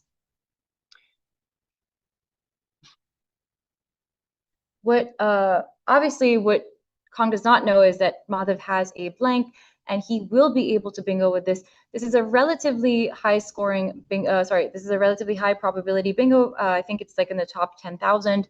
And Madhav will be able to find this. His word knowledge is incredible, but he just has to have, just the foresight to look through this board, see that there's nothing that's going to end in the A, nothing that's going to end in the N. He's just going to have to start with the S. That's where his bingo is going. There's another bingo that is relatively, that's similarly scoring, but it's not, I would say, the best bingo that could be played here. That is through the W. Let's see if you guys can find, either one or two of the bingos. But Jesse, what do you think? What would be a good move here? So when I'm thinking like a human being, when I think about both of the highest scoring plays, if I have any smidgen of doubt, I'm going to look for something else that will get the job done. And Broaden with How and Ita is not as high scoring as some of the other options that are there, but it's something you're going to know cold is a play that actually works. So if you're accounting for the human factor here and you're not sure, or you miss the other words that are available on this board, then I could see Broaden being the play that I think if I consider the math, it mathematically still wins the game. And just to give you some perspective on more of the human factor, both of these players are starting out at 2-0. That is why they're on the top boards. They've had a fantastic start. They have decent spreads, given 2 games in. So if you're even a smidge unsure and you want to keep up your nice run, you're going to play the one that works. So Madhav, we talked about thinking out loud. We haven't seen him really move these letters, so it looks like he's doing the raw computing right now as far as the words that are in that rack alone. And then possibly through, I would say he's looking at the S on the board realistically. It might be he's not even looking through the W, because the last thing you want to do when you already have a few clunkers, as we would call them, is look through another clunker, which would be the W. So the human factor would indicate that he might not be looking there, but he's circled a tile. So he is ultimately going with the high scoring play at the bottom. which is suborned. And I think another reason why he may have taken some time is because there's one tile in the bag. So there's 8 tiles total. I think he may have been permutating to see, is his opponent able to bingo to the D that he's putting out in space? Because he's creating this new space for for his opponent to take advantage of. ED bingos are still possible. So I think he must have gone through, the possibility of what his opponent would reply with, and just making sure that nothing, fits there. And great recognition on his part. His opponent will, well, let's see. Will his opponent be able to bingo? We're going to find out. Yes, at the very minimum, there is one. It is Nice. off the N in anadem. So yes, the D, as it turns out, isn't going to give him anything new. And I think that would be, if you are Madhav, you're looking at anadem, and you're thinking, oh, there's a D in anadem already. So if I hook a D out with suborned, I'm giving him maybe somewhere to score a bit more with it, but it's not giving him anything he doesn't already have as far as places to play 8s. So when you see that, and it scores well, and mathematically it means that you win the game regardless, then you just ultimately go with that play. You're not really giving anything new, just maybe a few more points than before, but nothing new is being given that's not already there. So absolutely. Yeah. And I love that you found the possible bingo here so quickly. It is now up to Kong to find it. It is a high probability bingo, relatively difficult for people to see. Many people guess Antigone for this, which is a play written by Sophocles and also is a character from Greek mythology. But I think Kong is going to be able to find this once he looks at the alphagram, he looks at the tiles that are available on this board, because he needs those 76 points. He needs to cut down the spread. He's not going to be able to win this game, but he needs to keep himself as close to the top as possible, lose by as little as possible, and his other options are 50 fewer points. So he really needs to just lock in here. I do wonder if he's under some time pressure, because sometimes, if you don't have a lot of time, you're likely to fumble. You're likely to be really stressed, and your brain doesn't work the way that you want it to. But, there's a reason why these players are in the Premier Division. I have faith that he's going to find this word. Kong is showing us he knows some words. With an open P, you would have pinotage. That's what he's lined up there. Tasty word. Nice. We might need to partake, depending on how the day goes. But we need Kong to find the one word that actually plays here, which isn't so alcoholic. Oh, and it is a common English word. So if you guys are able to see it, kudos to you. We would love to see people participating, trying to find these common words. I know that somebody found broaden, which is a really beautiful find. Kudos to you guys for watching along with us and playing along with us, because I really do think that every move is a puzzle that we undertake. So it feels like it's a marathon, but at the end of the day, for every move that you have, you are just trying to solve the puzzle that is in front of you in that moment. And Madhav, just given the speed at which he plays and finds things in general, especially if it is higher probability, is probably just expecting he's not going to play and is just waiting for this game to finish. But it's interesting to look sometimes to see if anyone has, say, a tell or any body language that goes on here, but I'm not seeing anything obvious. He's really just kind of sitting there waiting, to see what his opponent does. It's a point of consideration for those of you who are working your way up the ranks is if you are playing people frequently and you expect to see them more than once, these are the kind of situations where you don't necessarily want to give them information about how you reveal what you know or don't know, or what you see or don't see on the rack in the future, because these players track their tiles. They know what their opponents have. So Madhav is going to know exactly what Kong has, and will know exactly what the 8-letter word is, and is just waiting for it to come down here. But what he doesn't want to do is give away with body language that he sees a bonus necessarily. We would expect Kong to see it all the same, but you want to be careful with what you're communicating with your body and with your eyes and all that. But interesting, it looks like Kong is ultimately not seeing the 8 that goes down here, and is instead playing towing. And this is going to allow Madhav to actually make a play to go out with his E. So that's unfortunate that Kong didn't end up seeing negation in this case. It wouldn't have allowed him to win this game necessarily, but it would have saved some spread in what was already a loss. And there's something to be said we talked already a little bit about endurance, and what's going to be a very challenging tournament in terms of lots of games, lots of time needed to keep your focus. And in a game you've already lost, it can be hard to keep that focus. So we're just going to wait for Madhav to make that final play. He's kind of thinking out loud by moving the tile around the board. He had hey and then 8. He's playing 8. And now we'll wait for the audio to see their discussion. I didn't think so long. Suddenly, my mind got indication. I lost. Yeah, they will cut out the spread, but still lose. Yeah, indication. I think it's something. I say Shen, I think I forgot about. Is it Nation or what? Yeah. Yeah, okay, don't forget to submit your score. They will cut out my damage a bit. All right. After finish, you can have Yeah. Thank you. Oh, the sign. Oh, no, it's Here, ID. ID is your P69. Yeah. It's not. P69. Yeah, it's just here. P69. 499-356. 499-356. Yeah, it means you go out to reduce my damage. I lost 100. Less than. Negation.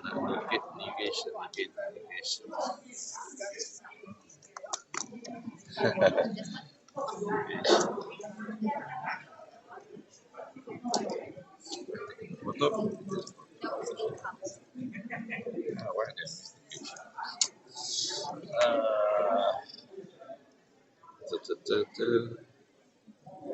So we're not seeing a whole lot of discussion beyond, we've heard Kong say it several times now with a little bit of a sigh of exasperation, acknowledging that negation was missed in that moment. And, again, like we said, he's already lost the game. It's not really that he's going to win the game in this case, but managing your spread, when you are having a winning record, or if you lose a game and you're still otherwise winning more than you're losing, this is a sacrifice of points, on Kong's part, where he was going to lose. He was going to lose spread points no matter what.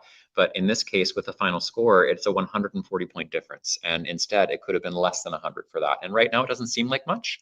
But in the longer term, if you have some other games that are actually uncontrollable, where you're getting blown out of the water, that can push you further down the field, where people are only separated by a few, we call them spread points sometimes. So it's unfortunate in this case that the play wasn't found. Still, overall, strong play that we saw on both sides of the board, just a bit more consistent. And then there was a human factor as well for Madhav.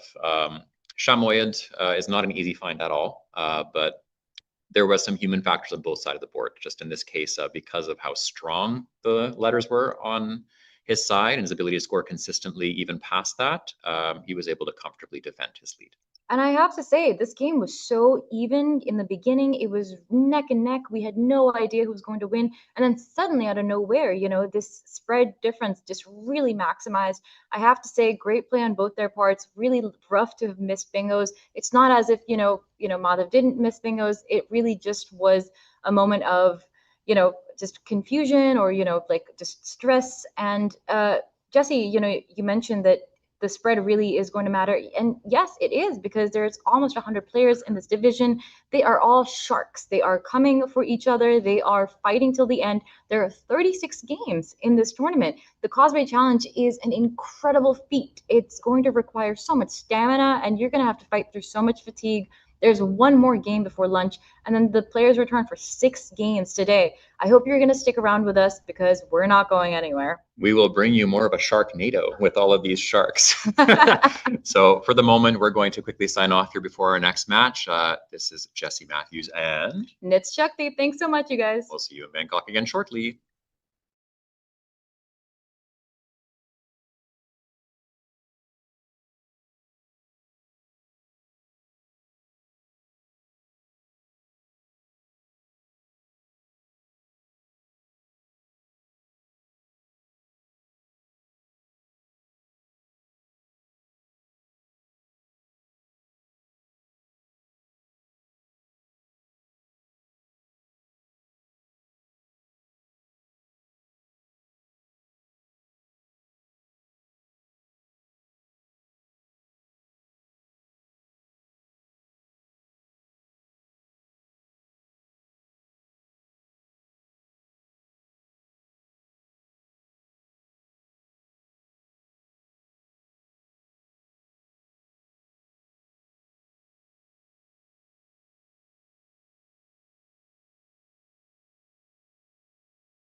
All right, we are back from lunch here at the 2026 Causeway Challenge in Bangkok, Thailand.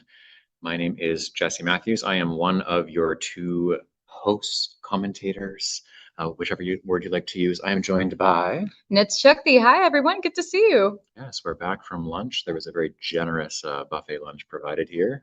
Lots of tasty morsels and sweets as well. Feeling full, and hopefully our hearts will be full as well after watching some riveting Scrabble this afternoon. We are joining just a few moves into this game as we've been sorting out a few minor technical issues on this end. We're happy to bring this stream back. We are featuring Dave Wiegand of the United States, and we are also featuring Thompson Law from Hong Kong. I am so excited for this game. I don't know about you, but Dave Wiegand is one of the best players that we've seen come out of North America, and I'm really excited to see what it's going to happen on this board. And Dave technically needs no introduction, but we're going to talk a little bit about him for those who are not as familiar with just who he is. Dave has been playing for an extremely long time. As far as Scrabble in both the North American lexicons and then also in the Collins lexicon. His notable finishes have been wins at the North American Scrabble Championship several times. He has also been a top 10 finisher at the World Scrabble Championship in the past, 8th in the 2005 championship. He is widely considered to be perhaps the best player who has never won a world championship. So yeah, extremely talented, excellent Scrabble player. And then Thompson comes from the Hong Kong Scrabble Club, and they are a relatively young Scrabble club, but they are up and coming. I personally have a longtime friend who lives there. His name's Gabriel Wong. He drops into the Scrabble club there often, and he speaks very highly of them as far as how good they're getting and relatively quickly. So looking for a great matchup here. Iodizer has come down on the board, and now we are over to, I believe it is Thompson's turn now, yes? I believe it might be Dave's, because Dave, I think sorry. that's okay. I believe Iodizer was played by Thompson for quite a few points. He's currently ahead, having played Iodizer for 78. And this game, it started out a bit slow with Dave very close to a bingo, playing dub, and then Thompson, struggling with some vowels, getting rid of aga. But the slow game, I think, is going to develop very quickly as soon as Dave gets down his bingo, which I'm sure will not take for too long. And there we go. He's going to play Artiste. Those are the racks we love to see. Making decision-making, really just which one of the many anagrams do you play here? As long as it's a valid one, it'll do. So in this case, keeping up with the scoring. Absolutely. I like this play from him. And now on to Thompson, who is working through EEDSOOL. Yeah, so he's got Dooley's as a 7-letter play here. And there are certainly some choices as far as to where to put it down on the board. Absolutely. It's never a good day when your opponent bingos twice in a row, but in this case, for us, it's a really great match to watch. Dooley is, of course, a Hindi word meaning a palanquin, I believe, and so many places for doolies to come down. We can imagine it coming down next to dub, so like making dubs, that would be 71 points, even N1, so like making cis, that would be another place. Thompson, however, going with the original option of doolies. I think this is nice and defensive. It's pretty good. Yeah, it does exercise some degree of control here in terms of what it does with the board. It doesn't give back necessarily the same number of points as playing doolies and cis, for example. And then doolies and iodizers is, I would say, needlessly volatile as far as placing it on the bottom. So I can certainly see the rationale here in terms of scoring relatively well, not giving anything back that doesn't already exist, really. So yeah, solid choice here. I'm totally good with that choice.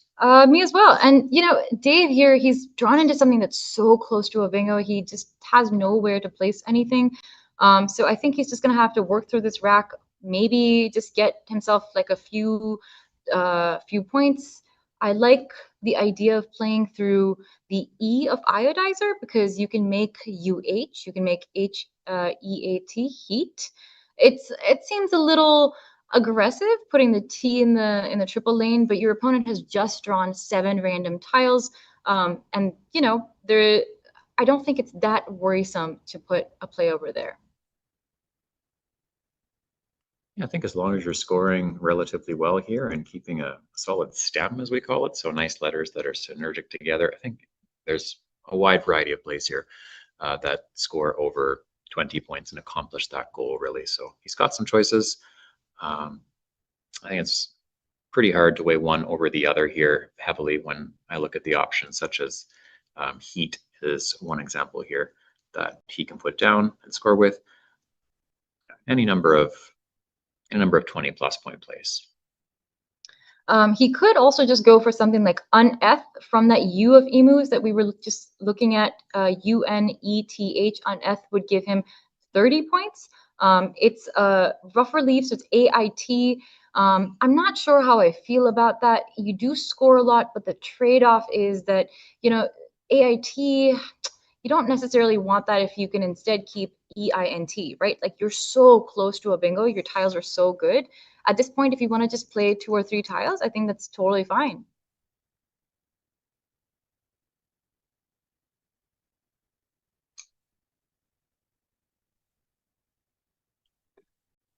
I know one of the things in my experience that makes Dave so good is he's not going to get on tilt necessarily if he's had a play taken away from him.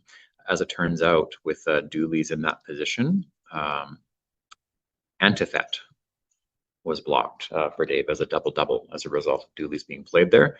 So, I mean, he's, as a human, probably going to be, you know, a little frustrated that doesn't get to go down there, but Dave doesn't really go on tilt, which is one of the things that makes him so good. That's a really good point. I think managing your emotions and managing your fatigue is a big part of big tournaments such as this. And Dave, you know, he's no stranger to big tournaments. He's no stranger to being under pressure, being on stream. So I'm really excited to see, you know, him working through his options. We see him considering each move with so much precision. He's going to go ahead and play HATE, I believe. That's where his, okay, there we go. He's going to do heat. Wow, lovely. Really well done. Yeah, it's pretty hard to argue with this just as far as it is the one of the higher scoring options that are available to him. He's not really concerned with keeping the board open at this point in time. It's in fact to his advantage given his word knowledge. Dave is somewhat parallel to Hubert in that sense. He is obviously a strategic mastermind, but as far as his word knowledge, it is very close to second to none. It's hard Right. to imagine many people that would have a greater command of this dictionary than he does. So anything that's open and gives more options, it's going to work in his favor many times. And little does he know that Thompson can't really use that T to his advantage. There's nothing good there. I mean, he's stuck with so many consonants now. He's got the H, the G, the V, the D, the B, the Y. You really don't want this cluster on your rack. There are few ways to work through this, though. And I think like what Thompson might have to look towards is how can he get rid of much of this junk while keeping the most synergistic tiles behind so that he can continue to score next turn. Like the idea is not only do you score this turn, but also that you're setting yourself up for success the next time. So something like Gaby, Gaby, I think would be a reasonable option here, making SIB and TOY toy, or maybe something like Toby, TOBY, keeping your lone vowel, keeping ADGHV. I think Toby is quite considerable here because it does keep the vowel. That's one thing. What it also accomplishes is it also takes out several of the most notable hotspots on the board. So anything that hooks SI, for example, as a 7-letter word, you're taking that away by playing Toby. You're offering a Y for, yes, words that might end in something like TY or LY up to the triple, but Y is not necessarily a tile you're worried heavily about in terms of bingo options. And then the T in heat, it is very usable in terms of bingo or even triple options, but playing Toby, it negates the triple possibilities, and it takes out the T as an option for playing 8-letter words altogether. So there's lots of things that Toby does besides scoring well in terms of keeping up a scoring pace and controlling the board to some degree.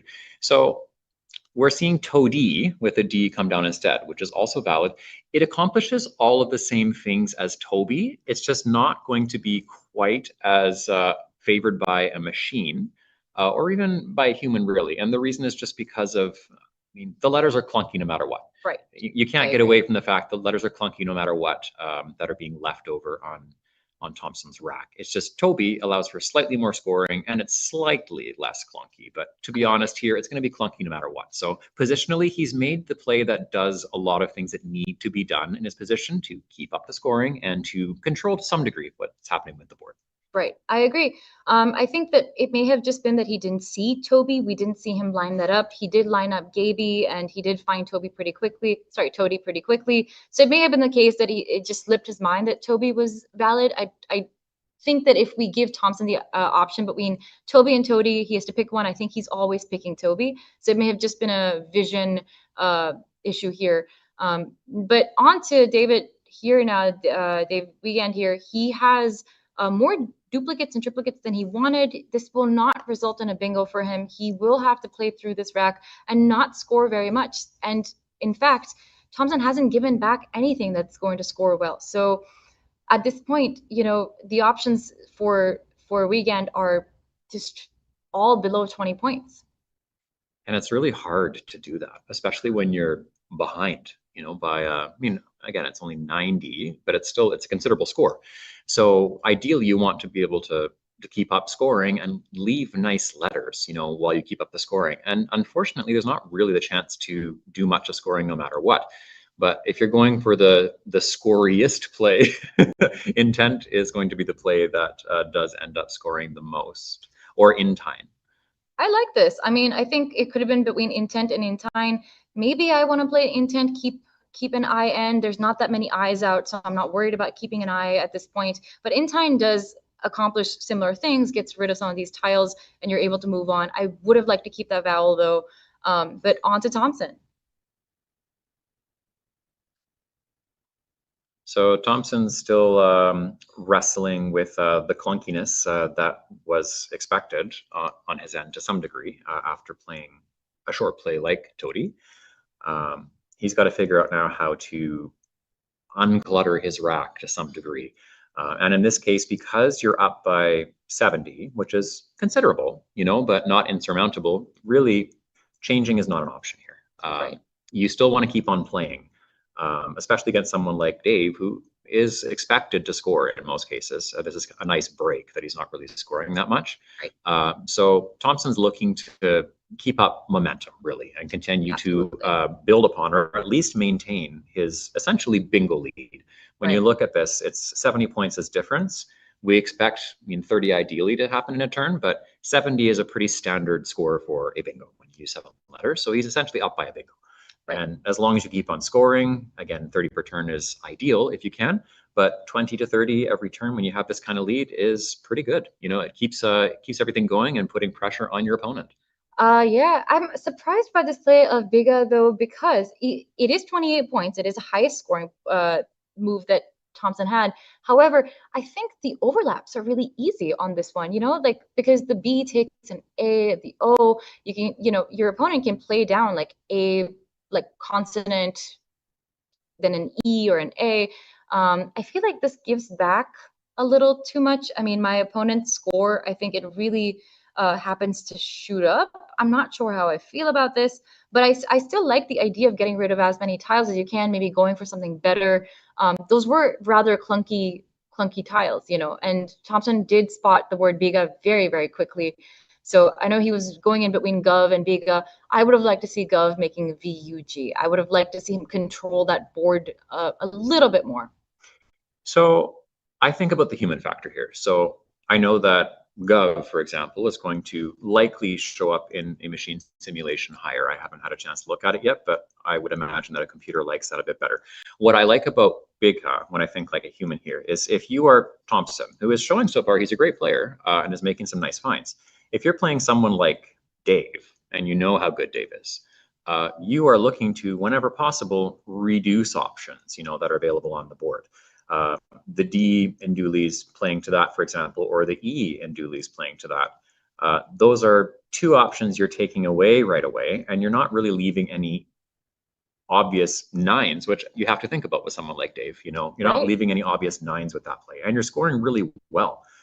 After this play, you're looking at what's available on the board. If you play a 7 using the DA under dubs, then you're playing left off of that and opening up the left to score a whole bunch back if Dave does play a 7 there. The E and Intine is available to play an 8 at the bottom of the board if you were to have the right letters. But Bigtha is essentially controlling the vast majority of the top half of the board. So as a human looking to reduce options for someone has fantastic word vision, I like it on a human level. And I'm okay with it, even though it's not going to show up in the machine so much. But Gov, yes, it is the play that I'm sure a machine will like the most. That's a really great insight, I think, into that position and why somebody would make that move over another. I think that's really well put in this position.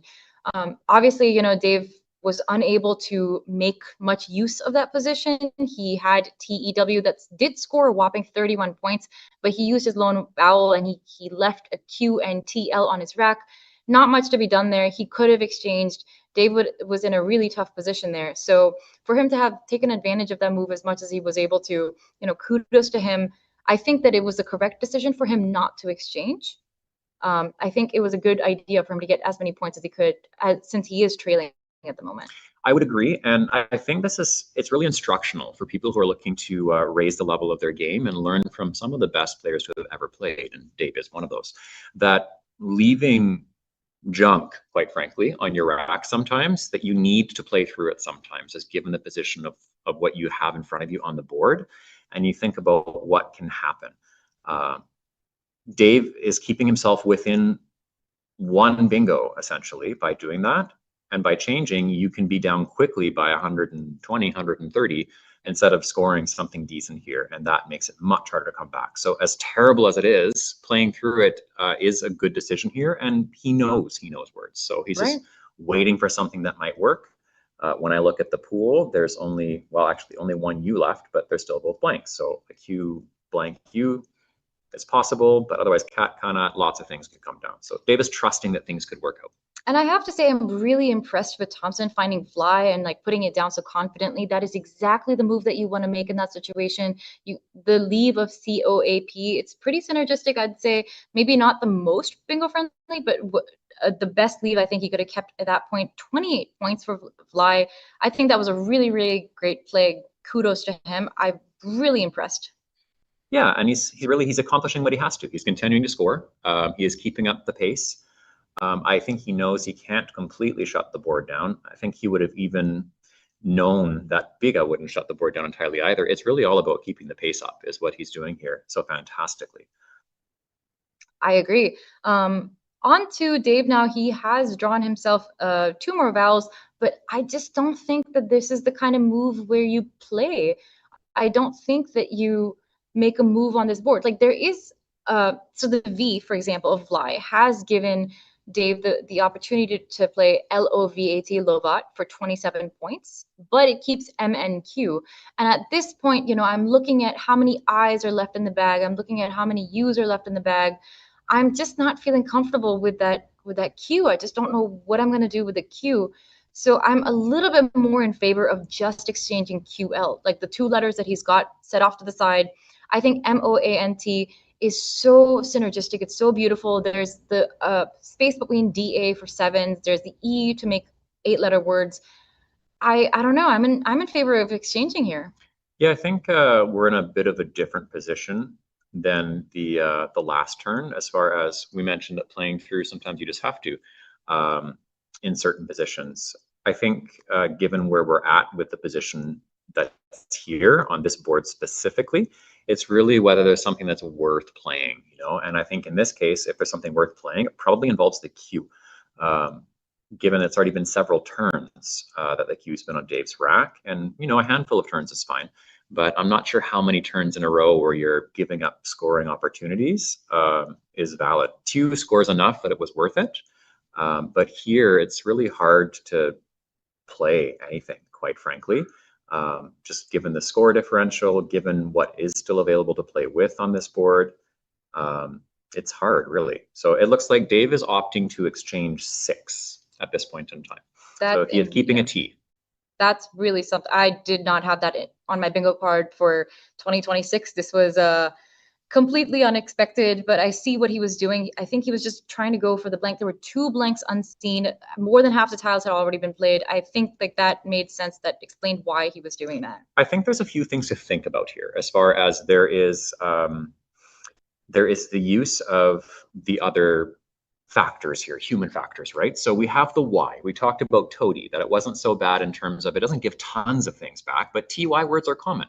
And if you pull a blank, or if you have an I, there aren't many, but there were some, you have ITY words. So Dave is leaving permutations that involve TY words. TE ends a lot of words, with the E at the bottom with in time. So he's giving himself a lot of opportunities for 8s, which again, we know is Dave's strength, is words really, but especially 8s.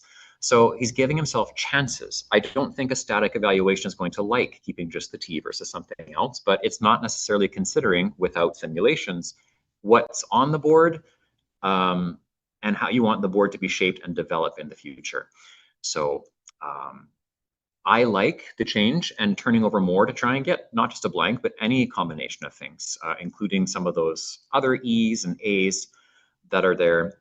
And as we can see, Dave has drawn the blank. He's got vector and a blank on his rack. Ooh, and a great play to the Y that you were just talking about. That's a really good point. I mean, keeping the Y open and accessible to play to, your bingos are going to score so much more. I mean, to the point of keeping the T, maybe another letter that would have been better would have been maybe the A. I'm just not a huge fan of how many vowels and consonants are left. So there's so few vowels. Maybe I would have liked to keep one, but you know, I think Dave has gotten lucky and he's gone ahead and he's found covertly, drawn into covertly. Just really, really lovely to see this, you know, excellent play coming down. And it's going to bring him right back into the game at this point in time. He really needed to pull something at that point in time to stay in the game. So this will make it still, you know, slightly in Thompson's favor as far as tempo, because Dave will still be slightly behind, you know, in this case, with Thompson to play. But this brings Dave back into a game that was looking very grim just a few turns ago. Absolutely. Yeah. And I have to say, you know, Thompson, we don't want to skip over his moves, but he's been playing so beautifully. He's just been really precise playing JAI. I think another option would have been JAP, but you know what? JAI got rid of that extra I on his rack.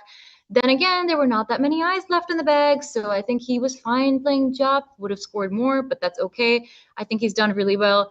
That I might come back to haunt him a little bit unless he uses it himself now for something like Poco, keeping AEI. And I want to say this with, you know, just knowledge that keeping too many vowels is usually not great, because you end up, if you have too many vowels, you can't really make a lot of words, you don't get to score very well. But look at that ratio of how many vowels and consonants are left. You really, really need to keep those vowels handy and hope that your opponent doesn't have any. And we have, yeah, it's a ratio of, it's 3 to 1, 21 consonants to 7 vowels. It's really tough. And if you're Thompson, you're going to see that you have quite a few of those vowels, you know, which is interesting. And for Dave's pull, Dave is at a key pull here. He's actually pulled 2 of the very few vowels, and he's pulled the other blank. So that's going to make this very interesting. This is going to be a nice, exciting finish, just given the way this pool looks. I think we're going to see a bingo from Dave clearly, but it's really what happens after, like just given what this pool looks like. I agree. We really hope that Thompson right now has done his tracking. He's figured out what's, you know, what's left in the bag, how many vowels, how many consonants, and he's paying attention to what he needs to play, what he needs to keep. I mean, I can see why he might want to play something like Epic or maybe like APO. It's a good idea for him to just, you know, keep his wits about him, really think about, you know, what is going to be the best possible, like, letter, like, combination of letters that can help him out for the next turn. A point of consideration, since we've mentioned that ratio, is vowels of any kind on this board are going to be precious, in the next couple of turns. So for Thompson, ironically, they're not going to be so useful, just given how many he already has. But he has to know that he'll be giving his opponent vowels that are desperately needed with anything that he does. If he just trivially throws them out, easily usable on this board. So what he'll want to consider as a factor here as well is, what is he giving his opponent? Because vowels, he doesn't really need them as far as what he has, but his opponent does. So he's going to be thinking ideally about, yes, unloading some vowels, but not giving his opponent any easily usable. And that's a point of consideration here as well. Absolutely. And when he's looking at which vowels to use, I think it's important to look at how many of each are left. So, right, there's only one A left unseen, there's only two E's, and there's two O's. Now, an E is usually friendlier than an O. So if I'm thinking of like which vowels I want to use, which tiles I want to play off, which ones do I don't want to duplicate, right? Which ones are least or most likely to duplicate, that O seems really scary to me. So instead of playing P-I-C-E, Pice, I'm definitely thinking of Hoko. I'd really like to get those O's off my rack because I know that they're not going to be friendly next turn.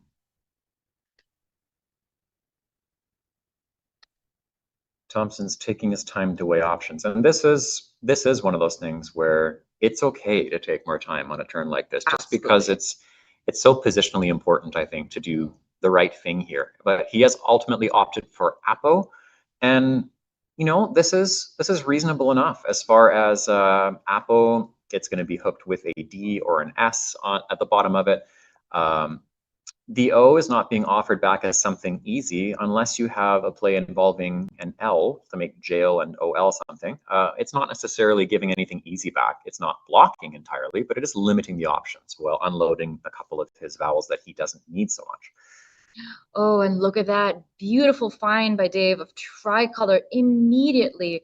Just really, really beautiful. That was his only bingo, I believe, too. He's put the T in the triple lane. Little scary, but you know what? He had to do it. He has to in this case, and this is hallmark Dave Wiegand. He's just going to know immediately with his absolutely incredible word finding ability that's his play. And that's one of those heuristics where you look and you're like, okay, I'm hooking a J. I'm getting 10 extra points plus whatever else there and a double word score. It's really hard to beat that as far as a score on this board. So he's going up. He doesn't really have a choice but to make a play here for as many points as he does. So it's not really worth spending a whole lot of time on it after that, because even at the bottom, playing to the E and in time, I can't see anything there with all 1 point tiles outscoring something like tricolor, even if it were there, but it wasn't, as it turns out. So that's a really good point. I mean, it's going to be very hard to score right now. I mean, it would have been nice for one of his tiles to, be a scoring tile. He might be able to play something like Creme, maybe. And I'm talking about the second R of tricolor going down to the triple, making CREME or chrome, but the leave, I don't know. I mean, there's a lot of consonants out, so maybe it's okay. We see Thompson grabbing the tile bag. He's looking to see how many tiles are left. We know that there are 5 tiles that should be in the bag at this time, so his opponent cannot bingo twice. He's now down, though. He is down 37 points, and he really wants to catch up. Is this the point where he tries to play something balanced, like MEE? Maybe he does that, making OM and RE of tricolor. Keeping CEIO, I think, it's synergistic. There's a T out, there's an R out in space, and, CAA is a word. Maybe you can end in an IC word, possibly. There's the E of intine, so maybe MEE is okay. I think it's hard to pass up on me as far as it's a good play here. It gets rid of the worst of the duplication is with the 3 E's, and it's a really unique position. Again, I have to emphasize that Thompson has a really unique problem here, just given how few vowels there are for his opponent and how many he has. So he has the luxury of being able to play with options that allow for scoring, and he's always going to want to consider what he's giving back to his opponent. It's not going to score as highly as some of the other choices on the board, but really he is considering how much he's going to be giving to his opponent. with everything that he does. So there are options like chem, using the R in tricolor, but it's giving an E with the last E in chem for Dave to possibly use, you know, and it wouldn't score much unless he bingos, but it's giving him vowels that he desperately needs on a board that doesn't really have many to use to begin with. So chem scores more, but in the long term, I'm not sure it's going to serve what Thompson needs to come back in this game. What he also needs is the high scoring tiles, quite frankly. What he doesn't know is Dave has several of them already, which is going to help his cause. I mean, I guess there's a argument to be made for something like Comet to the T of tricolor, but I don't know how I feel about that. You get 27 points right now, but you leave EEI, and I don't know, like if you draw, like, I don't know. I'm not sure how I feel about something like that, though it is an easy number of points. And when you're in Thomas' position, you know, it's Thompson, he's really thinking about, okay, how do I catch up? And not just catch up, but how do I get past? So like he's got COME to the side. I think he's really seriously considering Comet. It's hard to pass up on those points if you don't see Creme. It is. This is where things get interesting as well, as far as normally we would highly recommend against keeping a really vowel heavy leave, you know, if not a complete vowel leave of 3 vowels. But again, consider the pool. It is 3 vowels and 16 consonants is what Thompson is looking at as far as what's there. So the likelihood of drawing all consonants or even all but one consonant is extremely high. So you're not necessarily devastated if you leave a bunch of vowels on your rack, and normally we would never ever advocate for that, but this is where board position and what's left in the bag, it's really important. So you can consider plays that leave all vowels if needed, but it looks like ultimately he is making a choice to play Comet to the T in tricolor, and that's keeping EEI, which, as mentioned, is not the most concerning when you're expecting to draw potentially 4 consonants in many, many scenarios. I think what this has done is it's made Dave's choice really, really easy, because now, you know, he doesn't have to worry about the T out in space at all. He can play QIN easy as he please. There's just no great position for Thompson to take advantage of, you know, the board, and he's gonna struggle to get something high scoring down on this board now. Luckily, he has drawn into the S for QINS, Kins. That will be very helpful. But let's see what his last tile is. Maybe it's an A. I thought maybe an R. I can't see it entirely, but like rec signs, I think might be his rack. If I'm seeing properly, that would be a bingo. I can't see what that last letter is. It's off camera, but once we can. If it is an R, he would have iodizers and rec signs, which would be quite the twist. Beautiful. That would be very helpful for him. Let's just see if we can actually get insight, perhaps from one of our producers, if we can get that last letter confirmed. But given the tension in the game and how important it is, I can understand that perhaps they don't want to get in the way and move things there. But I did see them go and take a peek behind. We'll probably get insight behind the scenes on what that last letter is. Rec signs is a relatively high probable bingo. It is the probability is around 6,000, so that would be one of the words that is studied very, I guess, in the beginning when players are starting to learn how, you know, how to play on a competitive scale. I feel like rec signs, though, it looks like maybe it's not good, or maybe, you know, you see the tiles in front of you, you get a spidey sense, you know that there's something there and you can't find it. Sometimes, you know, there's the human effect of playing Dave Weekend and being really freaked out that you're playing this really incredible player, and maybe you don't want to make a mistake. So I think, you know, there's a chance that it's not, he's just not finding it, or maybe it's just another tile. We have been told behind the scenes that it might be a P. We still can't see it. It's unfortunately off to the side still. But the fact that he's not mixing it with his letters suggests that it's not one he was hoping to see. Oh, there we go. It's a P. We confirm it is a P. Nice.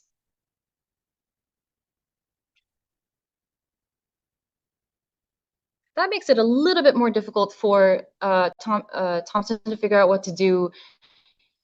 I wonder why he had the P off to the side. Is he thinking of keeping it because it's a good bingo tile, or possibly, you know, he's thinking Perhaps a fishing for rec signs. Maybe that was the thought there as well. I mean, I don't know if it's, no, I don't think it's really the time to do that, but perhaps it's just some out loud here. We'll do some fun trivia for anyone watching who is interacting. There is several options for bonuses. I don't think in either case in the pool it can be drawn into, but there are 2 8s with this rack if you add 1 letter. No, we'll leave that as a little puzzle here for you.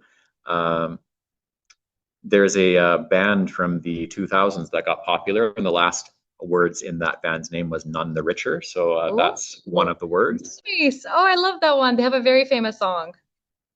Yes, and I could even sing it on stream. You know what? I think that would be a really nice treat for us, especially once we get Nigel on here. Though, is Nigel ever going to leave table 1? We don't know. I don't think that will happen. I don't know. Kiss me.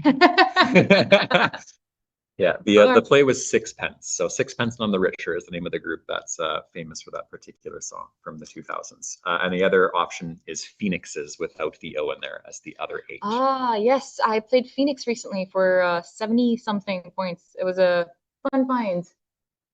On to Dave now. He's got himself 2 Fs, which, I mean, honestly, if you're going to see an F, you better see another one with it because it makes things a lot easier. In this case, he does not want to let go of his vowels. There's only 3 vowels unseen, but you know what?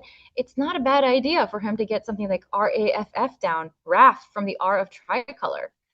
Yeah, scores really well here. As far as what a computer would consider to be his winning percentages, despite the fact that there are vowel challenges here for Dave, he also has the right tiles to go with his lack of vowels otherwise. So he has 2 vowels, which is enough for now, and he's got the all-important Z at this point, plus 2 Fs. If you're going to have clunky letters, 2 Fs goes at the end of a lot of words, like RAF, case in point, where you get to use several of them at the same time. Another option is Ron's going down from the R in tricolor. It scores even more. And you're not necessarily expecting your opponent to use the Z. The issue with playing down from tricolor is you are leaving easy options on the double letter score to double a high counting tile, whether it's an O or an A. And Dave is going to be thinking, can I use that with any letters that I have next turn? And can my opponent use that with any letters next turn? Just given how important playing through any of the vowels is on the board. Dave has the advantage of being up by 12, so it's very close. And he's got to think about what's going to maximize his chances going into the end of the game here. So from his point of view, there should be, I believe it is 4 tiles in the bag. So if you play 3, that does leave some element of guessing for your opponent. So playing 3 with Ron's or RAF is quite considerable for that reason. Yeah, I agree. I really like that. I wonder if there's a case to be made, because I really like what you said about how RAF and Ron's, you know, they make that double letter really scary. There is still a K out, there's still W out. You know, you don't want to get hit hard because those are easy points for your opponent. And he's going to go ahead with the RAF, but I had wondered if he might try, or he might do FAZE, phase to the E of in time. I think the ultimate logic behind playing RAF ultimately is the E is unlikely to get used in time. He still has zone on the next turn as something that he can play in an end game where he may not end up seeing another vowel after this, but then neither might his opponent. So he has the chance to play the Z next turn here, whereas he may not have had the chance to play the 2 Fs on the next turn, depending on the board. So I think it just does a better job of uncluttering a little bit quicker. And speaking of quick, Thompson's played very quickly with no vowels at all here, which is a great play, scores very highly, keeps 2 very important vowels for him going into the end game. And he gets to draw 1 tile here. Ooh, intriguing. I wonder what... So having the Z on Dave's rack is going to be very helpful for him. He can score. He's got... the zone, for sure, at the bottom. Yes, absolutely. This is going to be a very tough situation for Thompson, because I really had wondered, instead of playing Spawn, you know, maybe you fish off something, maybe you try and create space on this board. maybe, you know, like the O of Comet. What if you do OW and then you give yourself another line? Maybe you can bingo, maybe you can draw into something, but I'm not actually super sure how I feel about that. Dave now, you know, he really, really tough position, but I think he can eke this out. I think, you know, if he plays something like, let's see, he has to get rid of the Z, and can his opponent go out? I don't know if Thompson can go out in the next turn. More importantly, though, Thompson can go out in general. So Dave Right. has to be considering what can he do here that doesn't allow him to get stuck and unable to play all of his letters at the end. So he for sure sees zone. He's got that lined up as an option on his rack. What he's going to be looking to do here is figure out, can I play the rest of my letters, or will I get stuck if my opponent plays an optimal endgame? Because then it doesn't matter if he uses his Z at the end here. So he's got to look at reasonable options. So there's Dal and AAL for his L, for example. He's got to look for somewhere for his G. Can that actually go down? There's Org off of the O and Comet.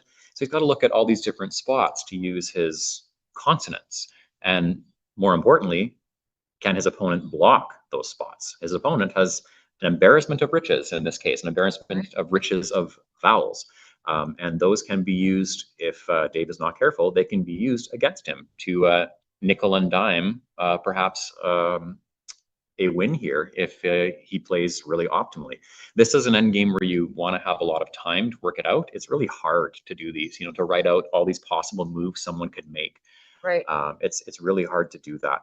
At the same time, Dave has got to think, if I don't play zone now, can I play my Z for 20 plus points? Because it's really important to do that here.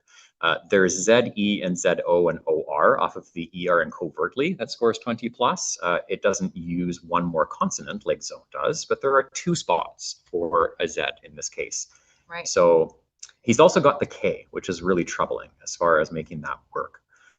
What if there's a chance? So given the fact that Thompson has only 1 point tiles, like look at the state of this board, right? Like there's really not many places where, and this is why endgames are so complicated, because you really have to think about your opponent's tiles and what are they going to do on this board, right? So what if Dave looks at the fact that Thompson has only 1 point tiles left, they don't score very much on this board, and he realizes that maybe what he needs to do is maybe come to terms with the fact that he's not supposed to play all of his power tiles off, right? Like, can he score enough otherwise? So with the O of Comet, if he plays Orzo and he keeps the K, R, G, L back, it feels very scary, right? But he still is able to get enough points with the tiles he has left. His opponent can't go out, that even when his opponent takes the points from his leftover tiles, he still wins. So the point of concern here is there is Kunai as a 5 that Thompson could go out with. So in a perfect endgame, he can go out in 1 turn. What Dave would be doing is the math to make sure that zone can win by enough. And if it can, then he's okay with it. But then there is the math of what if he doesn't play Kunai on purpose? Can Dave still score enough to outrun him if his opponent either unintentionally or intentionally doesn't go out on that 1 turn right there right away? That's where it gets really interesting with all the permutations. Dave was looking for multiple options to unclutter. So glug he had lined up as something where he can play 2 consonants as well. Right. Org, besides glug, allows playing off the G if he gets a chance next turn. But I think more importantly, it's ensuring that he can still win if his opponent does go out with Kunai. And I think he's probably figured out mathematically. He wins by 3. Yeah. He wins. Yeah, I mean, this is going to be a very, very close game. Just incredibly. I don't think we've seen a game this close our entire time streaming today. And this is just game 4, you folks. So I'm glad that you're sticking around with us. It's going to get even better. Let's see what Thompson has decided to play. He's gone ahead with FEU that scores him 17 points. That's a really high scoring play over here. Yeah, and it's he's certainly making a case to try and score in several turns to outrun Dave later on, and that's where, you know, Dave taking the time to look at options on the board is so important. So he would have seen glug, for example, or org as 2 options, and it's really just double checking to make sure, can he play the K here at all in any reasonable way, or is it something that he may have to eat? Oh yeah, and he is able to get the K down with Kaal. I believe that's 12 points for him. And very quickly, Thompson coming down with what are those tiles? Apologies, folks. Just 1 second, confirming the tiles. I think ink is what he's playing with Nice. the last ones there. So well done on both their parts. Really beautifully done. yeah, this was a really fascinating end game as far as the choices, because when you play a perfect end game in terms of making the machine plays, Q&I would be the machine play at the end. Right. But yeah. nickeling and diming it and going out multiple turns at the end, that would be something that's more challenging for a human to play all that out. But Dave, one of the closest things we have to a robot that plays Scrabble, would have done the legwork to figure out that he could still win in this case here. So Dave winning a very close game, I believe 10 points, if I'm not mistaken, is the difference. Excellent, very close game. Beautiful. And also very scary. I think one of the things that we have not taken into account is when you are doing your end game, you're at the end of you're at your rope's end, right? Like you have just played this incredibly stressful game. I want to switch to the overhead mic so that we can see what they're talking about. But you know what? We don't know how much time they have left.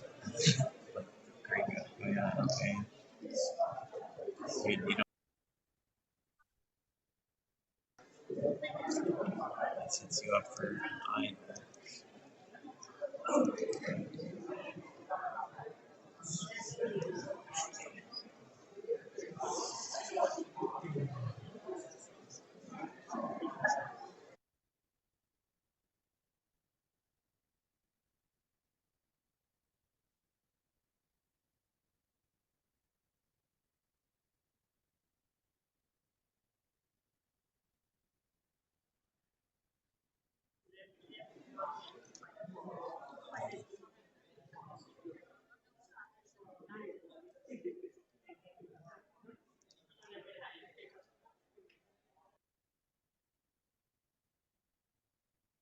I'm not sure if they're still permuting through this particular end game.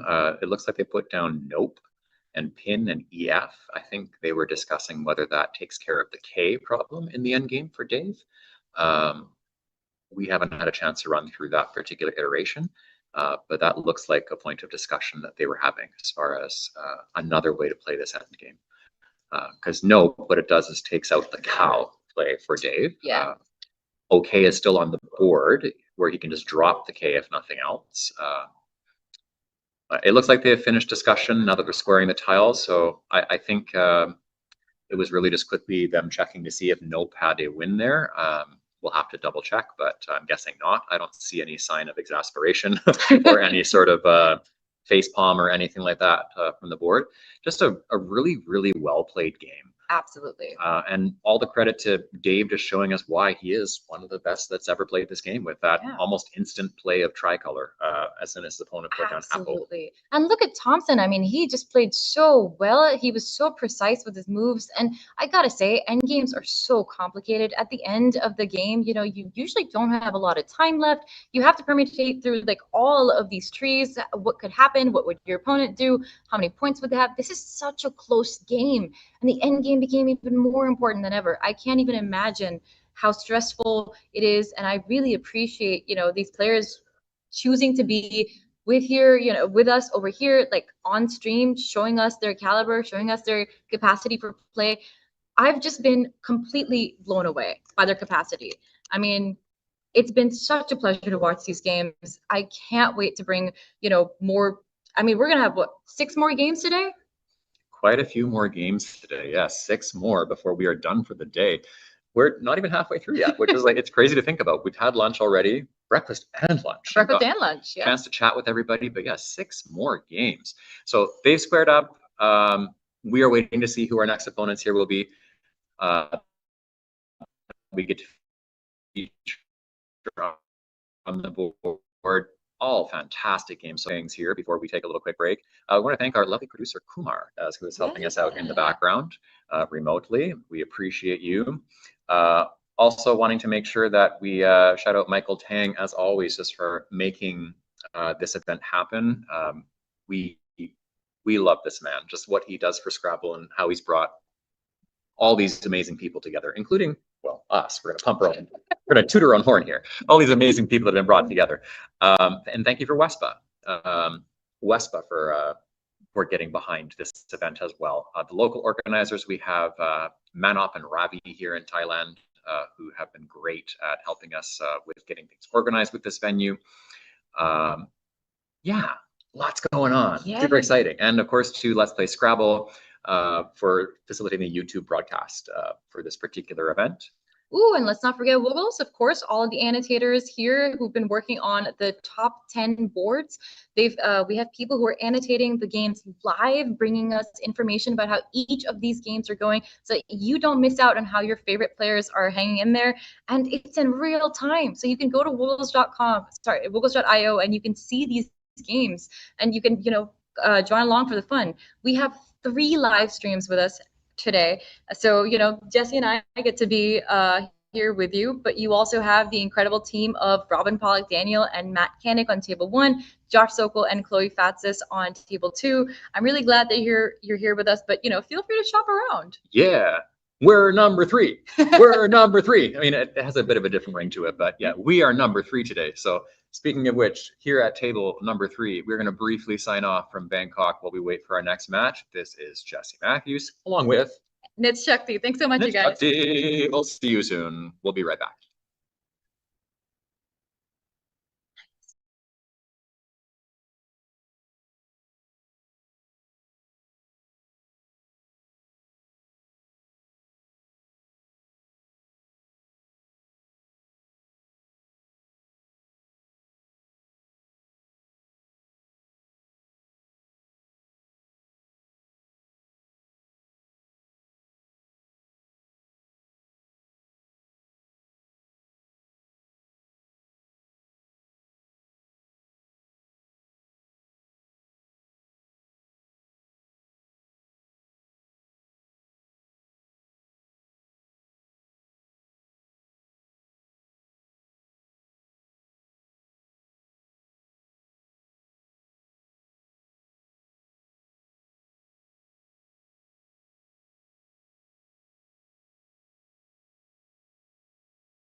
All right, we are back at board 3 here at the 2026 Causeway Challenge. This is Jesse Matthews coming to you live from Bangkok with Nits Shakti. Hi, everyone. Hello, hello. We have the one and only Dave Wiegand back at board 3.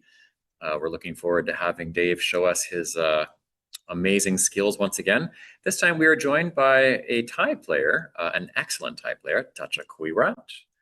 We'll talk a little bit about Tacha here. He's been around for a long time. One of his bigger wins is winning the Sri Lankan International Open in 2024.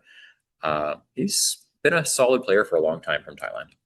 Oh, wow. Incredible. We've already heard quite a lot about Dave, so let's stick to Tacha here for a second, who's got himself quite a messy rack. I mean, it's not as messy as we've seen in the past, but he's going to come down with WOF, I think, unless he's going to consider Gauf, perhaps? GOWF? Yeah, we'll see what he puts down here. Looks like he's opting for a shorter play at this point in time. I'm not a huge fan of that G. If you guys have been watching Table 2, Josh Sokol's commentary, you would know that he's also one of those famous haters of a G. I feel like Gauf scores 4 more points. It gets, you down to ARE. Maybe he just didn't see it. For anyone who likes definitions, do you know what this particular word means? Wof, no, but Gauf, yes. Okay. Well, for this particular one, we'll, for those who are watching on YouTube with the ability to type in the chat, see if you remember the definition for this one. We'll leave you a minute or two. In the meantime, we have Dave. He has lots and lots of consonants, a position he's familiar with from the last game as well. Yes, he is. But luckily, he got himself 2 S's, and that will help him out here a little bit, because otherwise he wouldn't have had that many scoring options. Wof luckily does take an S, so if he wants, he can play something like BUNDS, buns. And given the definition of Wof, it's kind of, it's funny. It's one of those eternal debates. It is a slang term for a fool, but technically it's a waste of flesh is what it translates to as one of its original meanings. So it's kind of one of those things where it's like, you know how there's like words like, what's a good example that I can give you here? I was trying to think of like the full words, where there's like bagfuls and bags full. It's kind of like one of those things where it's just like, if it's wastes of flesh, then it's like, why does wafts work? But waste of fleshes? Anyway, it's just kind of one of those funny things where I think about what it means, but waft technically also just means a fool in general. So there you go. It works. Dave having gotten down Cubs, I think that's a perfectly fine play as well. Maybe I would have liked to get rid of one more tile, go for buns, but that's fine. It's not a big deal. Tacha now has drawn into Garot, which is great. He's going to put it down at I1. This is 66 points. He could bring it down, possibly. He could play it at, sorry, not bring it down. He could play on the other side of Wofs if he wanted. I don't know. What would you prefer, Jesse? I think when I'm looking here, it's not a huge difference. I mean, there are AGE words when you think about triple possibilities, but there are like, I guess, AGE, EGO words that are 8-letter words as well. I'm not sure if it makes a huge difference, but I think I prefer the right side placement because I like leaving more options for myself on the board. I think playing to the left side of Wofs, yes,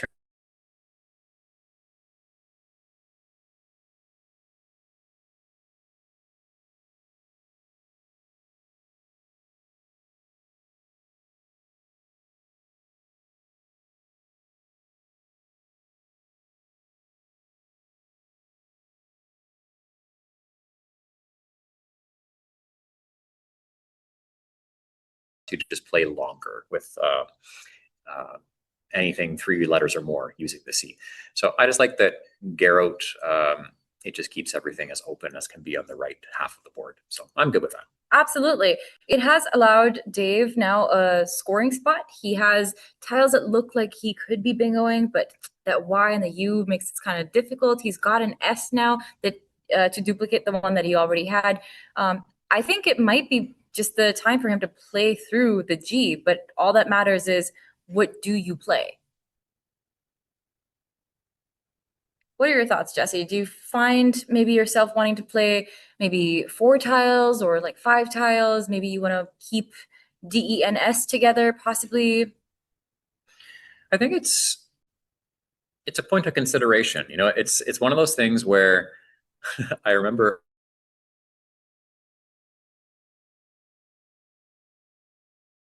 into just yesterday, literally, like this, where you have more than one S, you know, and there are some people who would have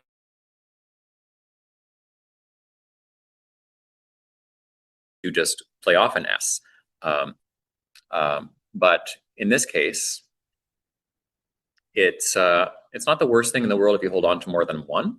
But also with something like Yugs, which is a point of consideration,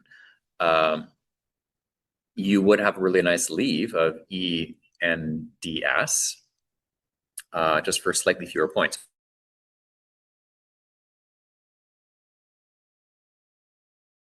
Ultimate is the most. ESS is a great words. Yeah. Yeah, I think Dungy is fine. I like the 30 points, you know, like I don't want to be super greedy right now. I leave as well. I think it like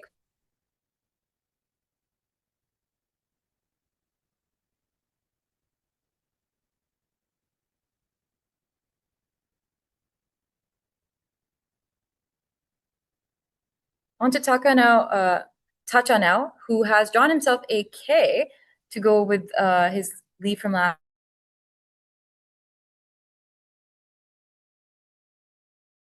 time. He has a really cool bingo compound word, so it's going to be hard to see.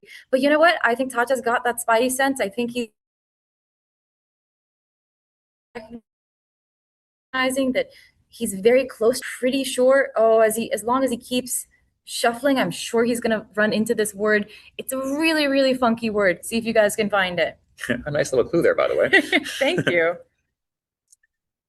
Oddly enough, for people who like definitions, it refers to a dugout.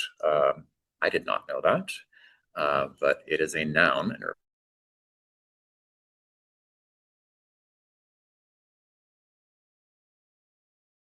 dugout. Ah, I didn't know that. Does not find this. His options are slightly more limited.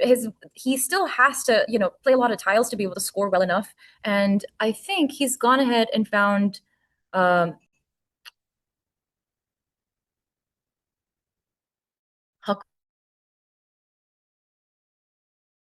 is he playing?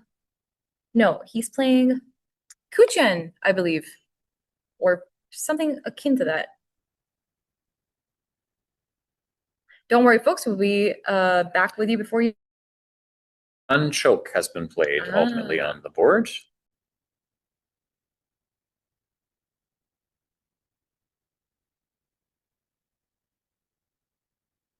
I'm not sure how I feel about that. I mean, doesn't it take a D unchoked? It's interesting choice here. I mean, the ideal, of course, is Funkhole is the play that we're talking about here as the candidate score. Absence of Funkhole, it's figuring out what you're going to play instead. And yes, unchoke is a verb, so it will take a D at the end of it and an S as well. That's a definitely interesting play. The cool thing about unchoke is that it's an S as a front and as a back hook. So sunchoke is a word, but that's not very useful on this board. The S wouldn't do anything productive. So unchoked and unchokes become kind of very scary, especially that Tacha didn't keep a D or an S with himself. It's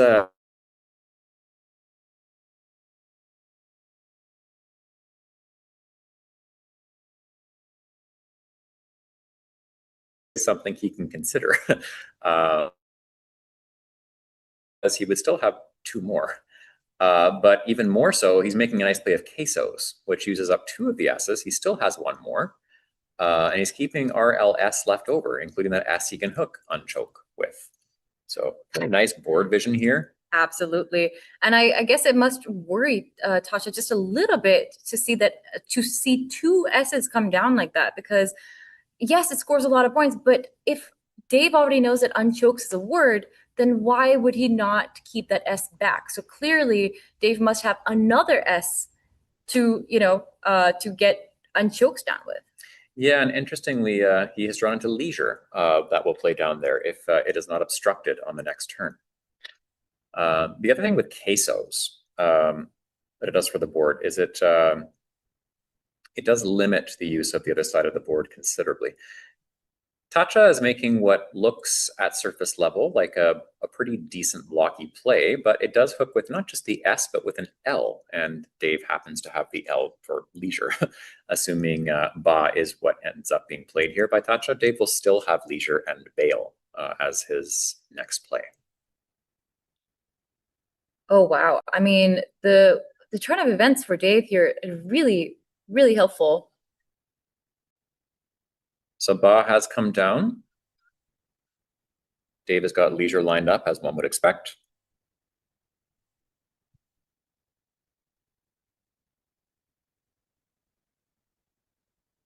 And here it comes. Lovely. Beautifully done. And Tata now drawing into more vowels, more 1-point tiles. Hopefully his remaining tiles will allow him to bingo, because he's really going to need that.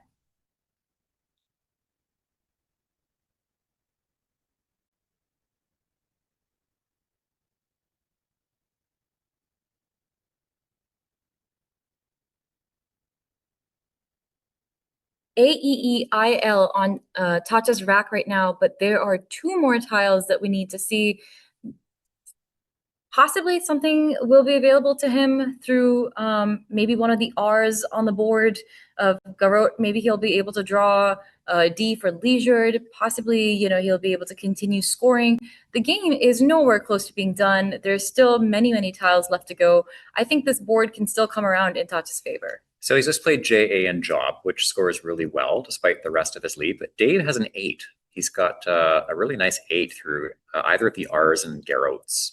And it's the kind of play that you would expect Dave to find because of his insane word knowledge. And as it turns out, he is reorganizing the tiles in exactly that order. He has seen it. So I suspect it will come down very shortly here. Meatyard is the play. Very nice play. Really beautifully done.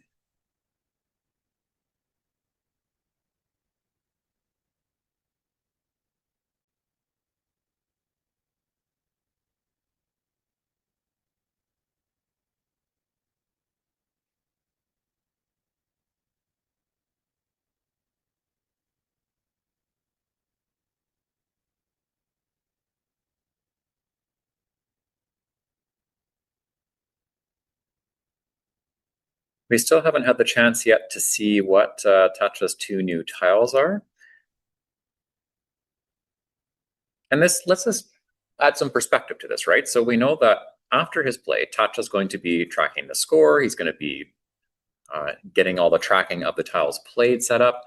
That gives you an idea of how fast Dave found Meatyard and put it down. Yeah. Tatcha hadn't even finished tracking, doing the score, and getting his tiles set up. And David already put down this 8 that is, I would say, somewhat obscure, just really quickly putting it down. So that's just a testament to how good he is. The cool thing is that Tasha didn't even blink. There was not a challenge. I mean, he just accepted the word. He didn't even blink. He was just like, okay, cool, moving on. I mean, everyone has a lot of respect for Dave Wiegand, but we have to talk about how great Tasha's word knowledge is to just not even worry, just keep moving on. That's what you have to do, And what he had to do was draw into nearlier, which he has done. And in return, we're getting some nice high-scoring plays here. Dave is going to score 50+ on his turn coming up here. He has the X.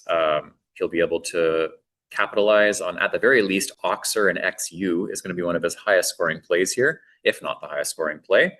It's going to be pretty hard to pass on that. I haven't looked at the rest, but that immediately jumped out to me as an option. Ooh, that's beautiful, man. I mean, there's no break for Tacha at this point, right? Like, luckily he's drawn into the Z. Hopefully he'll be able to get that down somewhere at a scoring spot on this board. But he really needs Dave to start drawing poorly so he can just, keep up the lead. And he's only up by 2 points right now. But after Dave's play of Oxer, 56 points. I mean, geez, Tacha's going to want a really good spot for his Z. It's definitely tough when you are the one sitting at the board to have to deal with these high scores coming back and forth the whole time. But when it's us, we're like, ooh, exciting. We love to see all these high plays. In a different way, it must have been like how the people felt watching the Gladiators back in the day. It's like, ooh, exciting. But this is a little bit less morbid. That's true. And, you don't even have to use a Z in this turn because the Z is such a great tile, such a great scoring tile. But Wig, W-I-G, scoring 36 points, that's exactly what Tacha wanted to do. He wanted to keep the Z, and look at that. He's able to keep some amount of pace, I think, only down like around 20. Now back to Dave, though. Waka waka. I'm thinking about the 2010 World Cup. We have the 2026 World Cup starting very shortly in North America. Ooh, yeah. But waka, that makes me think back to the theme song for the South African World Cup for soccer. That was by Shakira. Yeah. Samina mina eke, waka waka samina mina sangalewa. Anyway, I won't get into more of that, but we have a riveting game here at our version of the World Cup for Scrabble this year, basically. Like a griveting game. Yes, yes. Okay, sorry. I only say that I actually don't know if grivet is a verb. I don't think it is, but grivet is one of the plays that actually Dave can make under Metayard, making AG and DI. Grivet will score 32 points, keeping HL, which I think is a really nice set of tiles to keep together. And you know what? It scores so well. However, he's seen an even better option of Thibble. This one goes down next to Nearlier, I believe, and it will score really well. Yeah, and in this case, when you're considering the candidate plays here, Grivet and Thibble score really similarly. Grivet keeps two consonants. H and L are not really inherently synergistic when kept together. A G, as we've mentioned, is not always the greatest as far as leaves, but on its own, not the worst. I think I would slightly prefer having just a G to having HL together. Yeah, but I mean, it's a 1 point difference between the plays here. So it's somewhat dependent on how you want the board to look after this turn. We're keeping in mind that it's essentially an even game in terms of the scores that both players have here. So Thibble, when we look at what that does for the board, it does take out the principal 7-letter words that could come down on this board. It would be alongside Nearlier or hooking Oxer, adding an S onto it. That's taking away all the primary places to leave 7s. So Thibble is good in that sense. Grivet keeps the board even more open. It still allows for 7s off of Oxer and allows for 8s to be played through the T in Grivet. So it's less defensive than Thibble, all things considered. So I think it's a matter of style as far as what you want to do here with the board. We've said before that keeping the board open with more chances to play 8s, it favors Dave's style because Dave's word knowledge is so strong.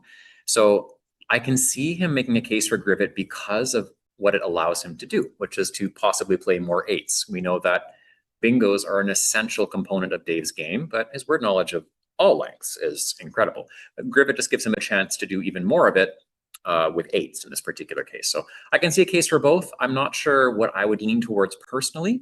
I like both. I'm not sure. How do you feel, given the way you like to play? What do you like out of the two? I mean, I wouldn't say that I prefer open or closed boards one over the other. I really like Thibble. I like being a little defensive in this position. I can see why he might want to do Grivet. You're kind of forcing your opponent to play under Metayard. That's really the only place where your opponent's going to score as long as they're not bingoing through the T. I can see why he would do that. Of course, what he does not know is that Tacha has now had drawn the Z. There is a chance that the Z will be able to score well or will be able to help out with a bingo anytime in the future. So Krivet's coming down here, and just as quickly, Tatcha's making the autoplay of za, za, and then AR, za. Zaza Gabor, just spelled slightly differently for those of you who are old enough to know that reference. Za coming down quickly for 60 plus. Good for him. I mean, that was a really, really beautiful play. I also wonder, though, if it would have been a good idea to just play the V, maybe something like Vide through the E of Metayard. And I like the idea of playing Vide. Just, you keep the points and the Z. There's many places for the Z to go on this board so far. But, sometimes you just want those easy points. You want to move on, get to the next, I think, play.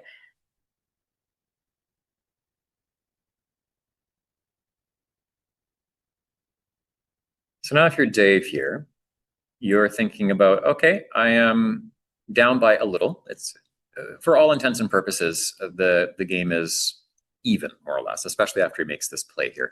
So we're going to look at the ratio in the pool. We have slightly more consonants to vowels, which is what we expect. There are slightly more consonants than vowels in a standard distribution, and especially at this time, it's pretty consistent. So Dave has a consonant-heavy rack. And what we mean by that is most of his letters are consonants. So ideally, when what's in the pool is more or less an even ratio, we want to have more consonants being played here. It favors a play like flan. We did have, I believe there was a flan in there at lunchtime. No, I was too busy fighting for the chocolate cake. There you go. And you won. You got the last piece of it there. Although there was another player who had his hands on it briefly. And we were like, no, that's from a girl. And she got to have the chocolate cake. It's really important. We save fuel and going here. So anyway, flan is one of the choices here that accomplishes what we need it to accomplish in terms of using more consonants than vowels. Half is another play that is possible here that does something similar in terms of using more consonants than vowels. Well, I gotta say, half seems like a much better choice because that T seems, there's no reason for that T to be out open in space. It's too easy to bingo through. I really like taking care of it, getting rid of it. FAH scores 35 points, scores a lot more, but I don't know, like what's it really doing for you? I feel like the T is the threat here to look out for. It looks like at the end of the day, Dave is in fact opting for fa, so he is playing one fewer consonant. In favor of taking several more points. Interesting play. It's hard to disagree with something Dave does. So let's have a look. It's hard to disagree. No one is infallible, but for someone like Dave, it is unlikely that it would be an oversight. So let's just look at what he was perhaps thinking in this case, keeping NALL was his lead. As it turns out, he's drawn decently well. He's pulled a blank in PC, so it is consonant heavy, as one might have expected after that play, but he's gotten a blank, which is great news on his end. Interestingly as well, it leaves him a P to play Zap plus something else on the next turn, but what he doesn't know is Tatcha also has something of that nature already, and he's going to play it. So Diplon and Zap is coming down on Tatcha's end to score a fair bit on this turn, and he's leaving I. Oh no, that's so many eyes. Oh, but a really great find, though. Diplon is so beautiful. 36 points for that. Really, really, really beautifully done. Dave has drawn the blank, and I think this might be lights out for Tatcha. I mean, I don't know. Unless Dave opens up a spot that with 4 eyes on Tatcha's rack, I don't really know. That's a devastating draw at a really important time. Right. Yeah. And for Dave, he's not going to know it yet, but it's not the worst thing in the world that he's consonant heavy right now, given the alternative, having all those eyes. Oh, yeah. He immediately has at least a few options to get rid of some of those consonants again on this turn. But what he's thinking of from his point of view is Dave doesn't know that Tatcha has all of the eyes. It's so unlikely when you look at the pool from Dave's point of view. There's 4 left. He's thinking he's going to get one. Right. So what Dave is factoring into his plans here, speaking of which, Dave is planning to get at least 1 eye in many cases, given how much is left in the pool, if not more than 1. And the funny thing is, if you guys, are watching and you have this one living room Scrabble rule that you can't play a word that's already been played, I just want to, make sure you guys know that, yes, you can play the same word again. So Zap and Zap both having been played. Calp, I think, is the perfect play here. I think Dave is in a really, really good position, even if he puts that C out in space and it does block that T. It makes it so much more difficult to do anything with this board if you don't have an S or a blank, and the S's are all out. Yeah, it's a really good position for Dave. He just doesn't know how good yet. He'll find out, I'm sure, when they talk. Especially when he draws the second blank. Wow.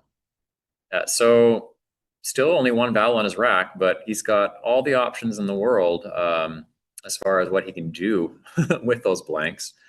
So he's got to be feeling pretty good right now. And Tatcha, on the other hand, I feel like he has to exchange 6, right? Like, I mean, I know you want to keep IE together. I can be a very good bingo tile, but I mean, you have to go for those blanks. Tatcha does not know that both blanks are on Dave's rack. All he knows is there are 7 tiles in the bag. 2 of them could be blanks because he doesn't know that, these blanks are with Dave. There's 14 tiles unseen to him. And for the blanks to have waited that long, he really has to exchange as many tiles as he possibly can. I don't think you play through this rack. I don't think you use up enough of your tiles or enough of your eyes to play through this rack. So exchanging, I would agree, is the play here. You have to consider from Tatcha's point of view, Dave has just played cow. So that's a consonant-heavy play. From Tatcha's point of view, there are 4 vowels and 8 consonants unseen to him. That's a lopsided consonant ratio, and Dave has just played a bunch of consonants.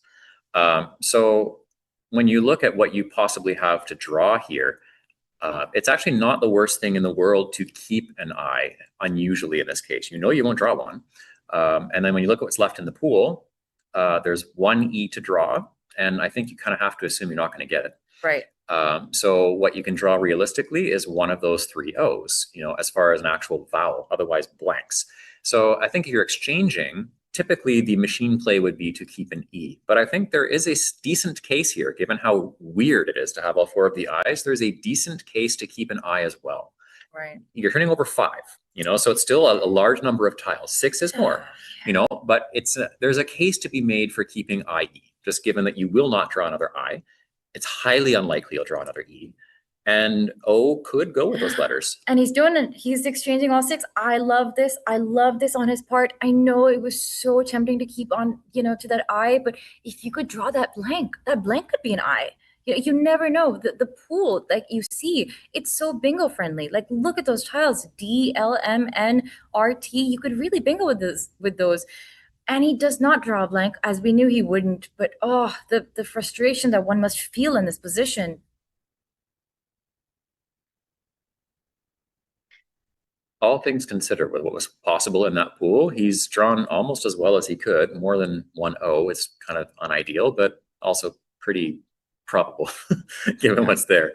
So now if you're Dave, you're thinking, okay, my opponent's just exchanged. What is the most likely scenario? Somewhat ironically, I don't think all I's would be a scenario Dave is thinking of. I think he'd be thinking of a very consonant-heavy sort of exchange. Right. And when you look at there being 3 T's, I think if you're Dave, you have to think my opponent has either kept an E or kept a T. One of the 2. It depends. When you think about what's exchanged when it's 6, because what you keep that's worth it. Probably you keep a T if you have a bunch of T's on your rack. If you have a bunch of vowels, you keep an E. Well, actually, now that I'm thinking, Dave, so what's unseen to him is a lot of vowels, 4 I's, 2 E's, 2 O's. So that's 8 vowels and 6 consonants. And if you're exchanging 6, I mean, surely probably vowels. Probably vowels, right? Yeah, at least like duplicates of vowels. So maybe OO was exchanged, II was exchanged. Definitely an E would have been kept back, an R would have been kept back, but a T would not have been kept back because there's 3 T's unseen, and your opponent does not want duplicate tiles, right? So, I mean, I feel like with that, you can kind of winnow down to what would have been kept on Tatcha's rack. I really like your analysis of that as well. But, Dave here, he has, the other thing that he's considering is he missing a bingo? And there's no bingo. There's literally, he has 2 blanks and he has no bingos. And blanks are so annoying to deal with. So annoying to deal with when you have 2 of them, because you're sure you have a bingo. And then when you don't, oh my God, it sucks. So if you're Dave at this point, you're expecting in many scenarios here to draw an I. Right. When you're looking, as a possibility. So he's okay with just playing a couple of consonants and just waiting it out, quite frankly. And that's really what he's doing here. Is he's in a very comfortable position. He's put down an M and an N, playing Minos and Mar, and just waiting it out to draw. Well, he's drawn 2 eyes. Very interesting, but he can manage that. Just give him what he's got. So elision and Grivets is one immediate option that he's going to have here. Probably other ones to consider, but there's at least one option, and he would have foreseen that when looking at things to put down. I have to say, if you're Tatcha and you're seeing your opponent play 4 tiles or 2 tiles when there's 2 blanks unseen, are you thinking that your opponent already has the blanks? If your opponent did not have the blank, they would also be, presumably, also playing many, many tiles, trying to go for the blank. The blank is so useful. You know, the Grivets hook is going to be fundamental here. So I wonder if, you know, Tatcha's like, oh, he already has the blank. And maybe, you know, this is where you try and go for a natural bingo.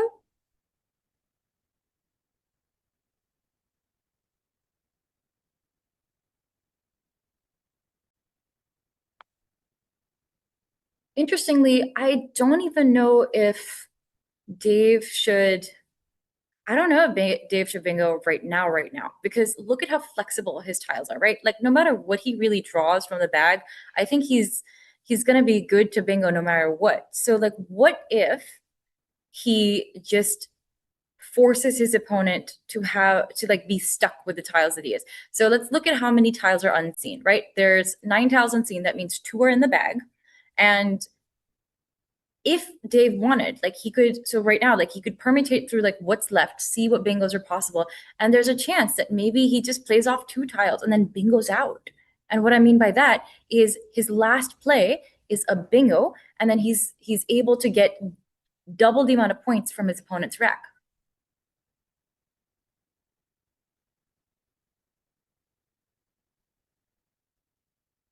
So keeping in mind, Dave has both the blanks here, and all the S's are gone. He's in control of what can happen with any setups for hooks. So if you don't play bingo, you think about what kind of setup can I do that my opponent can't really deal with? And there is a nice little 2-letter setup, 2 vowels, that gives him lots of choices that his opponent really has no easy way to deal with. It's incredibly hard for a human to make a play like this and be very confident that your opponent really has no ideal way of dealing with it. Right. So it's one of those machine plays where, you know, kudos if you have the cojones, quite frankly, to make this kind of play and not just play a bingo when you can see that you have it.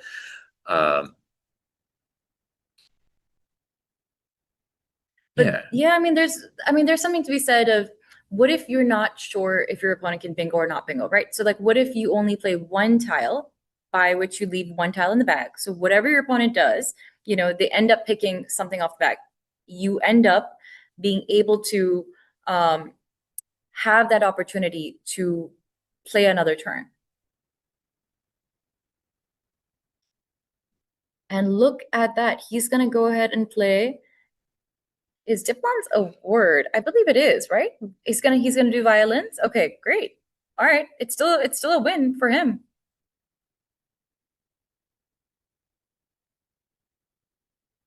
I think it's ultimately really hard to pull the trigger on just playing OI is the play that we're thinking of here, hooking off of the N and diplon. It's really hard as a human to make that play, you know, and be that confident that your opponent doesn't have some way out in the situation.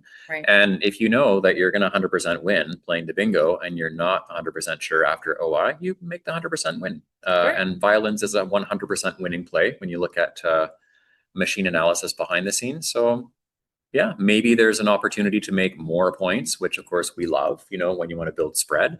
But if you have a way to win for sure, then perhaps it's not worth the risk in that case. Absolutely. So I can't blame him for making a play here that wins 100% of the time. Yeah. And, you know, he's done something really beautiful by making one of the blanks a V. The V famously does not take any letter to make any 2-letter words. So he's made it very difficult, if not impossible, for Tatcha to play on, you know, like play to the triple word for any significant amount of points. So Tatcha is now stuck trying to find his best spot to play as many tiles as possible.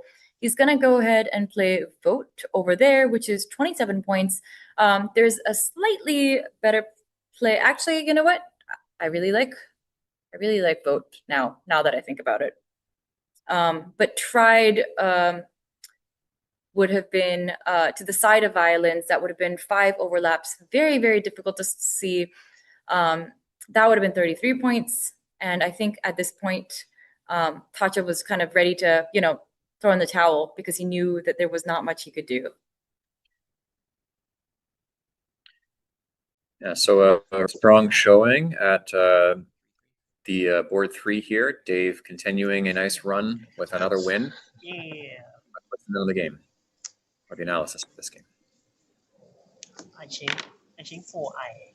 I figured I drew 2 eyes. Wasn't that bad. Both blanks. You have both blank already? Yeah. Oh wow. Yeah, I drew I. Yeah.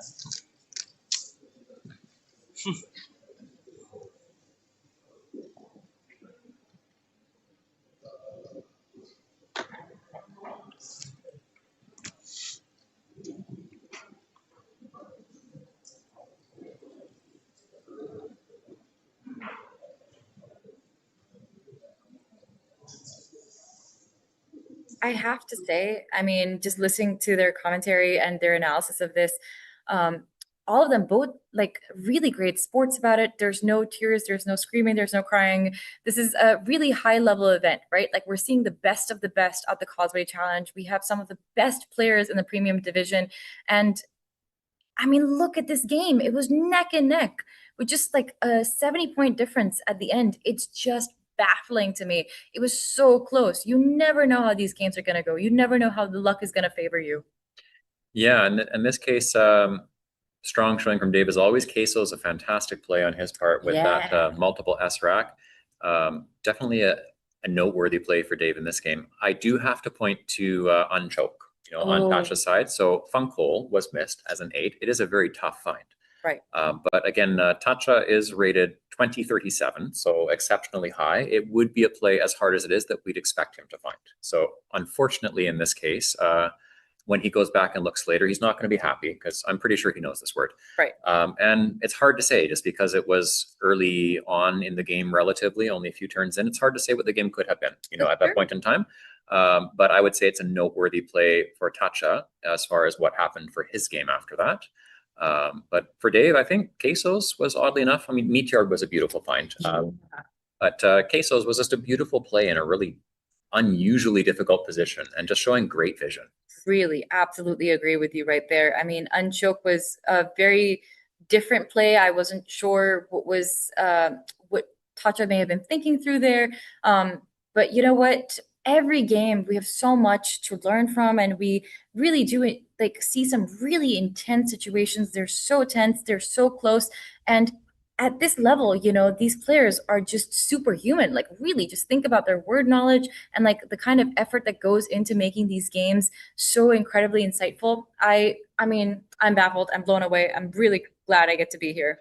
Yeah, and this was a 900+ point game. That's 936 points between the two of them on this board. So quite noteworthy. We're going to expect to see lots that are over 1,000 cumulative even, and this is just another strong showing. Oh, you bet. So in the meantime, we're going to very quickly take a break here before returning. Thanks once again to Let's Play Scrabble for the YouTube stream for this, for the K's, for their production that's happening here. Kumar helping us remotely. But for now, from Bangkok, Jesse Matthews taking a break alongside Nets Shakti. See you guys. Bye.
Okay, we are back here at the 2026 Causeway Challenge in Bangkok, Thailand. This is Jesse Matthews from Canada, joined by Nits Shakti. Good to see you guys. I'm so glad you made it back.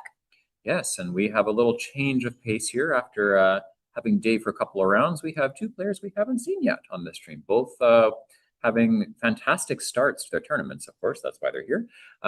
First, we have Darren Koo from Malaysia. He will be taking on Napat Vatjayanuratorn from Thailand. Napat in particular, he's a great success story in the long term here. He started out as a youth Scrabble player. We know that in Thailand in particular, they are one of the nations that invests a lot into developing youth Scrabble, and that is where Napat got his start.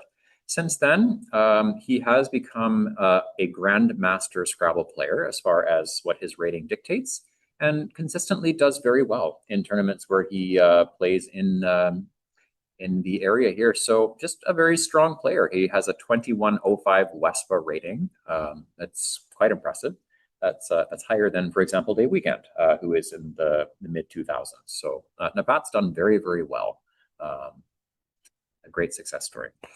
So good for him. And we see Darren coming up with a rack that you would really like to go second with, because look at that. There's no sevens in this rack, but there are a certain number of 8-letter words that could have been formed. Waitrons being a really high probability one, but also womanist, wainscot, and swaption. None of those available. Darren has gone ahead and he's played WO. I like it. You know, I feel like if you're going to play short, this is the best lead that you could have. And then a Quandam is the immediate play here that you have as a 7 if you are Napat. And yep, he's going to put that down right away. This is the less common spelling of the two rather unusual words. This is technically, I don't even know how they technically say it. Ooh is how I usually say it and pronounce it in my head. It's not, I'm not sure it's really something so much that's said as it's more like it's meant to represent the face that people make in certain kinds of anime. It's kind of like the hands, the side of the face, gasping more or less in surprise. But uwu is the other version of this word. UWU, OWO also works. Means the same thing, an interjection. I love it. And we do see that Darren is now, he's got at-brins on his rack. I think he might be able to make something of this over here. I don't believe that Quadnam takes an S. So Bartizan would be his best play, or Atabrins as a double-double from the 2 double words. So they're first doing a challenge. And again, given this is 5-point challenge, Quandam is an unusual looking word, you know? So if you're not sure, you're giving 5 more points, fair enough. Might as well just be sure if you're not 100% on this one. It is interesting, you know, that on principle, this is something noteworthy to point out. Darren, it's a principle challenge, given he is going to benefit immensely from the A in Quandam with any of the 8s available here. So I would guess he just truly doesn't know. Even at the cost of, if it came off the board, he wouldn't have the A to play through. Oh, yeah. I mean, good point there. Sometimes, you know, it's just nice to cost your opponent just a few points. If it's not a word, then it's not a word. And luckily, you know, we see Darren, considering his plays, he's going to come down with a double-double pretty quickly. Good for him. That's going to score him 90 points. I really, really like this. Though possibly, you know, Bartizan would have been a better version of this. One, because it doesn't put the S in a spot where the double word is. So like you can't end a very easy word in S. And also look at that A, the first A of Atabrins. It's very easy to play a 4-letter tile there and then to double the consonant that would have come next to the A.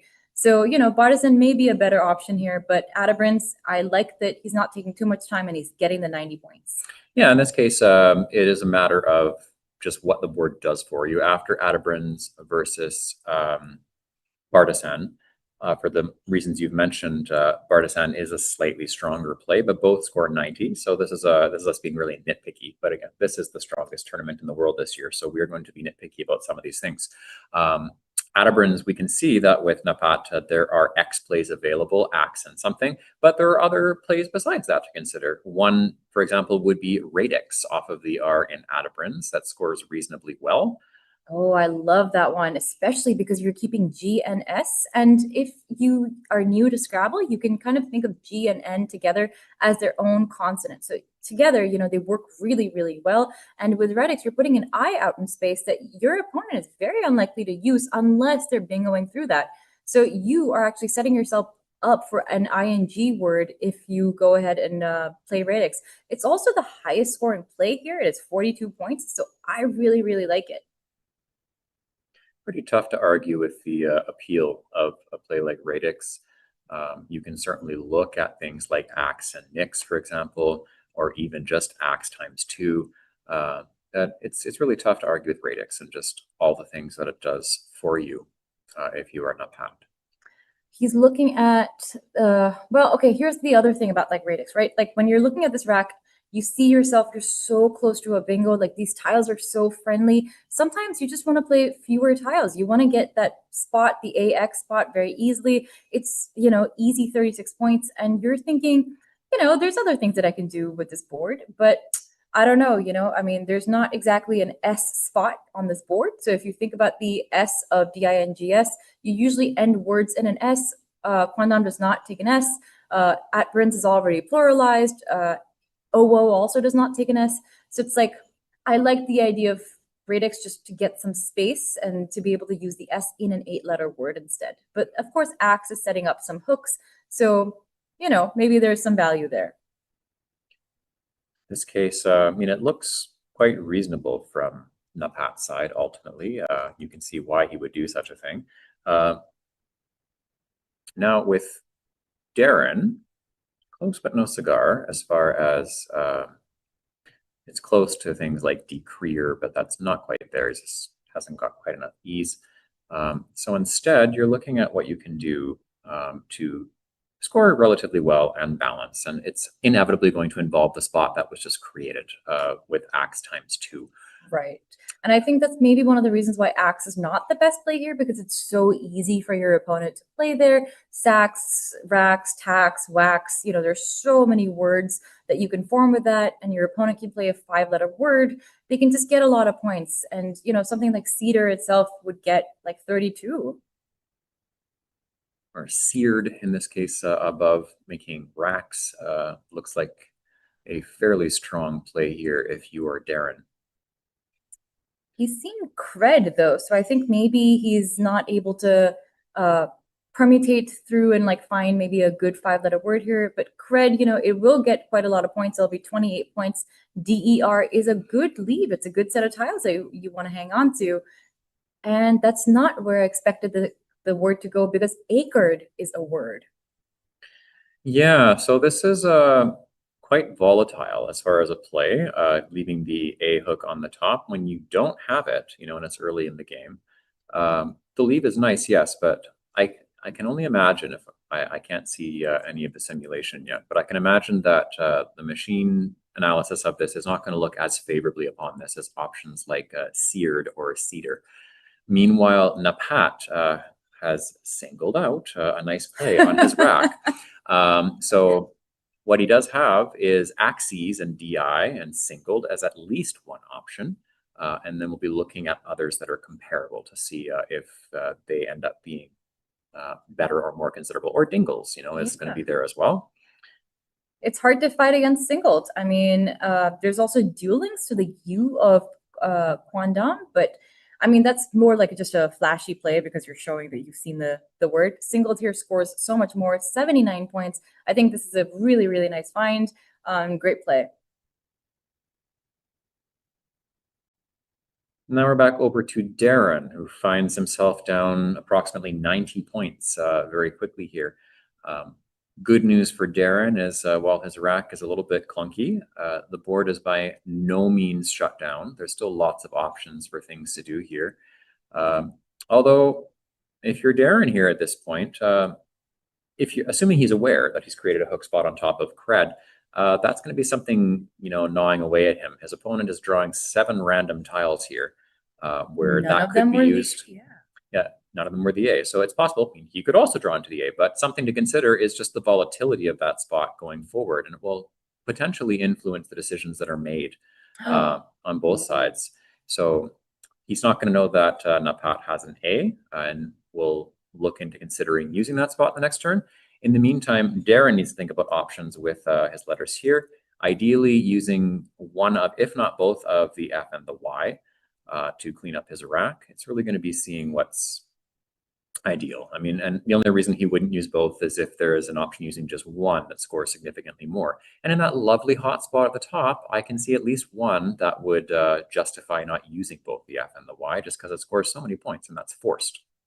Yeah, I really like that. I like forced. You have to see racks. You have to see that you can still play through the C. It feels almost like it's shut down, but it's really not. Now, the thing about playing forced there is that you are, sort of giving back more to your opponent. They are able to play something like E, F, and the O allows so many consonants to go up top. So, if your opponent accidentally drew into a bingo, like a lot of the times they do fit. However, I think forced is so many points, it's 50 points. There's no reason to play scared here. And I think forced, I believe Darren has just seen it. I believe you see it, you play it. It's too many points to say goodbye to. Yeah, I think especially we've talked about the fact that Cred has the A hook, so acred.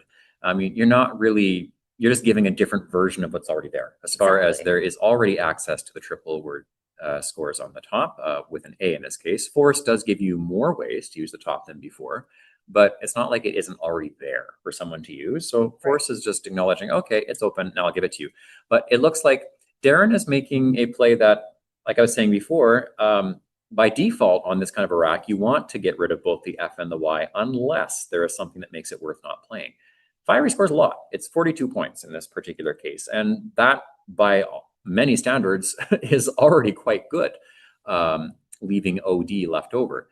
Just forced, I think I like forced just a little bit better. I'm not sure if I would say fiery is so much a mistake necessarily. I think it's just a matter of he's doing something that, by all accounts, is usually very good. I just think forced is just a little bit better. I also just think that it's possible that, when you're looking at the board the way that it is, you kind of discount Cred as allowing any word to go there. It feels the C is so blocky, right? Like you usually don't think that anything's going to come before the C. So it might be that he just didn't think to play through that spot, that, that the AX spot would still take hooks.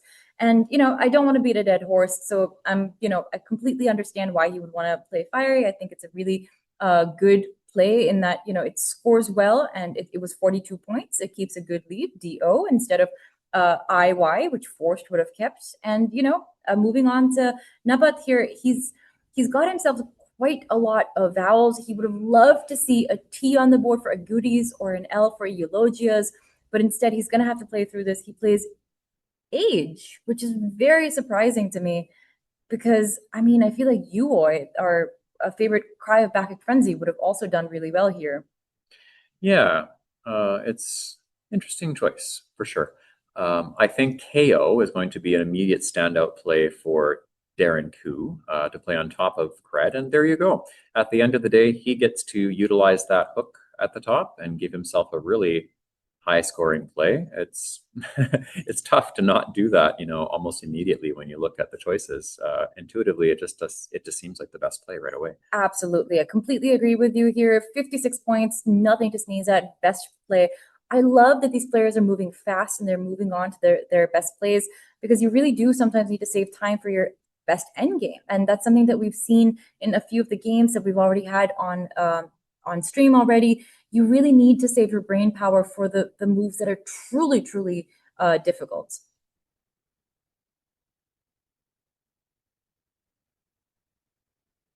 Speaking to that, Napat, we can see 6 the letters.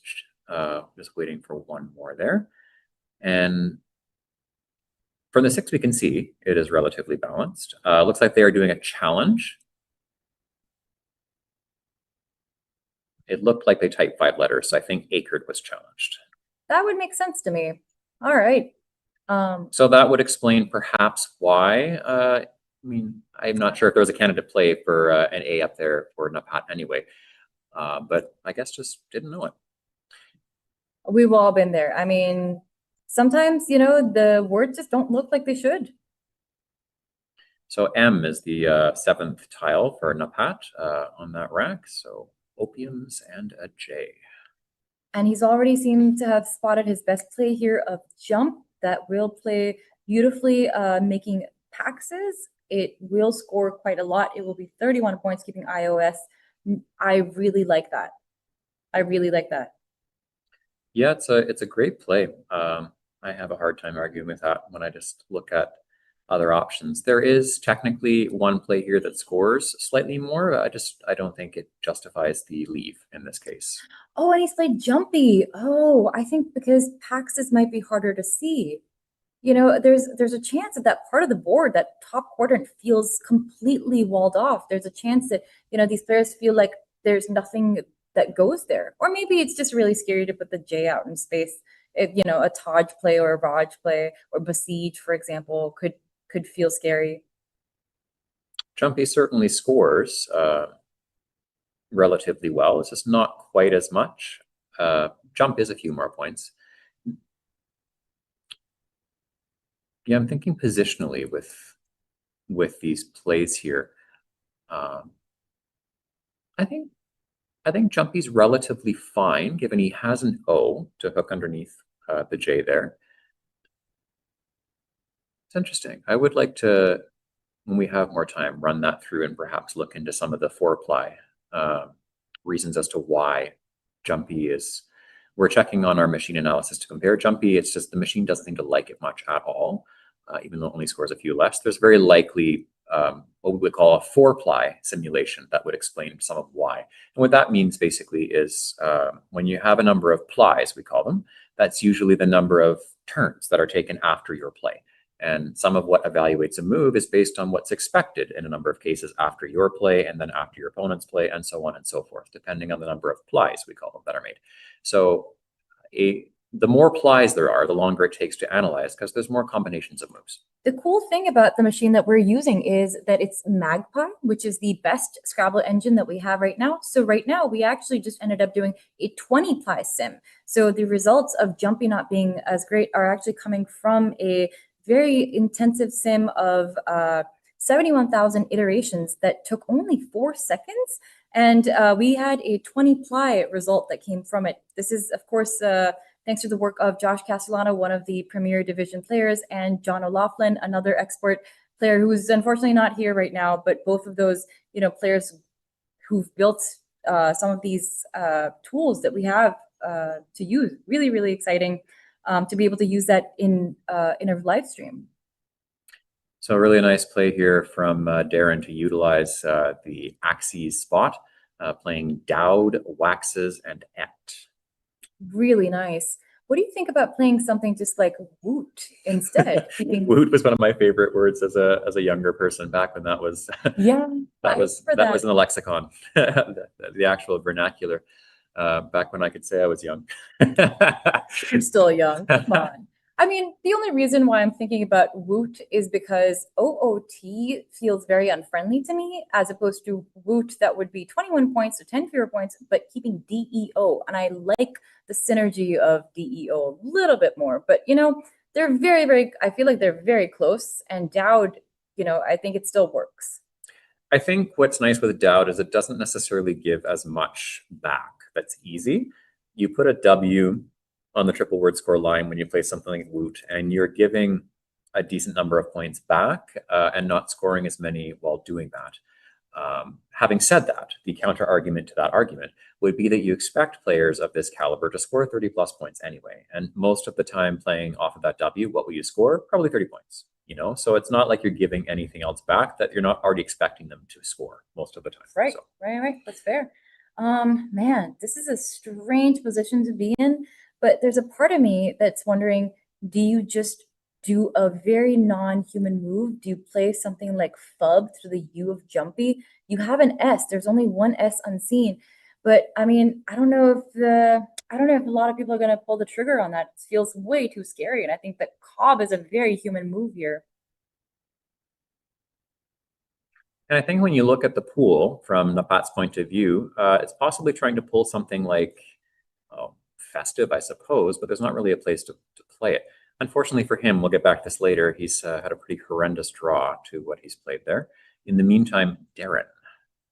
Oh, yeah, let's see. Got Toho lined up, probably for Jumpy and Joe and Mo. That's a very high-scoring play. Lovely. I love that. Very well spotted, very quickly. And I know it feels a little scary to put the T right above the triple, but you know what? It scores so much. It scores so much. That's a lot of points. It's really hard to turn that down. What is your alternative with anything that isn't in that spot? When you look, there's not really a lot that's comparable as far as score. Best you could do is like, I mean, something like quoth, and put the H on the triple letter there. You keep ROT, which is probably the best leave that you can manage at this point. And like you set up quotha, but how many A's? I mean, there's enough A's. Maybe maybe quoth. Maybe if it's not very human to play Toho, I think sometimes, as you had mentioned, like learning from David Eldar recently. He'd suggested to both of us that we really just need to get the points, right? Like we just need to go for the points, but it's so scary sometimes. Sometimes you just want to do, something a little bit more defensive, something a little bit, that makes you feel more in control, like hop. So hop is certainly understandable here on a very human level as far as scoring decently well and not creating any opportunities for your opponent to easily score a lot back. So completely defensible as far as why such a play would be made. And it's easier for me to sit here and say that I like Toho better, because I do, but it's much easier for me to sit here and say that. In the meantime, Napat pulled very poorly, as we mentioned before, pulling 2 consonants after playing Cobb. So relatively simple as far as just getting down some of these clunky letters, uncluttering his rack to some degree, because it's not so bad that he has to change. Doesn't score as much as he would like, but keeps the flow of the game going, keeps him up by essentially a tempo, 1 turn. With ST left over and a V, which is not the best, but still got the ST. There's lots of combinations and possibilities. Absolutely. And he is setting up that S for himself, perhaps not in the position that he would have liked, but you know what? It's still going to fit a 7-letter word, and he's going to be able to do something if he's able to draw well enough. Oh, and a blank coming to Napat's rack now. Look at that. Okay, he is perfectly fine. On to Darren. What is he to do? He's got an 8. Whether he spots it is another issue, but he's lined up immediately. Unrotted is what he has lined up to the D endowed. Now he's paused. He's not putting it down yet. So, all right, this is where we get into the human side of things. He's a good player. He's 2,000 plus. He knows his opponent is 2,100 plus. So because it's 5-point challenge, there's 2 ways to look at the challenge system here. On the one hand, some people see it as favorable to them, and some people see it as unfavorable to them. In this case, if you are even a little bit unsure of the word, and you think your opponent is even a bit unsure of the word, what are they going to do? They'll probably challenge in most cases. So it makes you, this is what some people would argue at least, it would make you need to be more certain of the word that you're playing. Absolutely. So this is where some of the human factor comes in, but ultimately Darren is going to pull the trigger and put down unrotted. Oh, he's holding on. Interesting. He's holding on. I wonder if he's waiting to see his opponent's reaction. Oh man, I mean, some words feel like they should be good. Some words feel like they shouldn't be good. You never really know. This dictionary has over 280,000 words, I think, in the dictionary. Okay, he's finally putting it down. Will he hit the clock? Nice. Attaboy. Lovely. 61 points for that bingo. Maybe not as many as he would have wanted, but challenge again. You know what? And Darren's probably being like, oh no, is it actually a word? As they're challenging, he will see it's good. Nice little sigh of relief. As that was going through his head at the time. And if you're not Pat, and even you're not 100% sure, then of course you're going to challenge. Here's my question, actually. What if there's like a logic to the psychology of it? Like maybe if you're Darren, you're 100% sure of it, but you make it look like you're uncertain of the word, so you can force your opponent to challenge or trick them into challenge. Sure. I mean, maybe there's something to be said about that. Just what if you're 100% sure, but you want those extra 5 points. Every point counts. So you just pretend like you're not sure. And look at that draw coming in. Oh man, autopsia, I think, almost with a P. But on to Napat, who's got a very, very good rack. He's going to go ahead and figure out what he wants to play here. He's probably going to put the V on the double letter so that he gets the most amount of points, making something like verdicts or virtues or veritas or verites. These are all high probability bingos. We're just going to see one of them come down. The veriest rack of all time. Yeah, really But though. Veritas in this case is what he's going to play. I'm not sure to pronounce that word. I believe it's Latin, so veritas. Let's see. It's an adjective, but also takes an wait. S. Odd. Verites? Hang on. Are we talking about? Okay, it's oh, actually, we don't know what the tile is. It could be an A or an E. Yeah, veritas would be the truth if it's an A, but it could be veritas as well if it's an E. So either one. I'm not sure it's going to be relevant unless there's a very long underlap play here, but it's A or E in this case. Both are valid. Huh. Let's see. And on to Darren now, who's so close to something good. What is he to do in this situation? The V looks really tempting out in space, but so do some other tiles. Like, is there a possibility of getting rid of some of these clunkier, not clunkier, but like some of these low scoring vowels somewhere else? But I just don't see a great play. I mean, maybe something like AUA, you know? But I just don't like that. I just don't like that.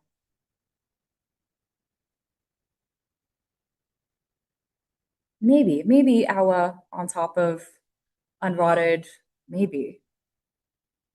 If it's an E, veritas, then iota is a possibility to get rid of some things. I suppose it depends on what that blank actually is.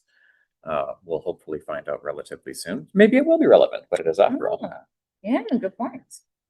Oh, and Darren has ATUA off to the side. Atua, that's also a word. He's probably looking at that as well. That would be 24 points on top of unrotted. That is also a good play here.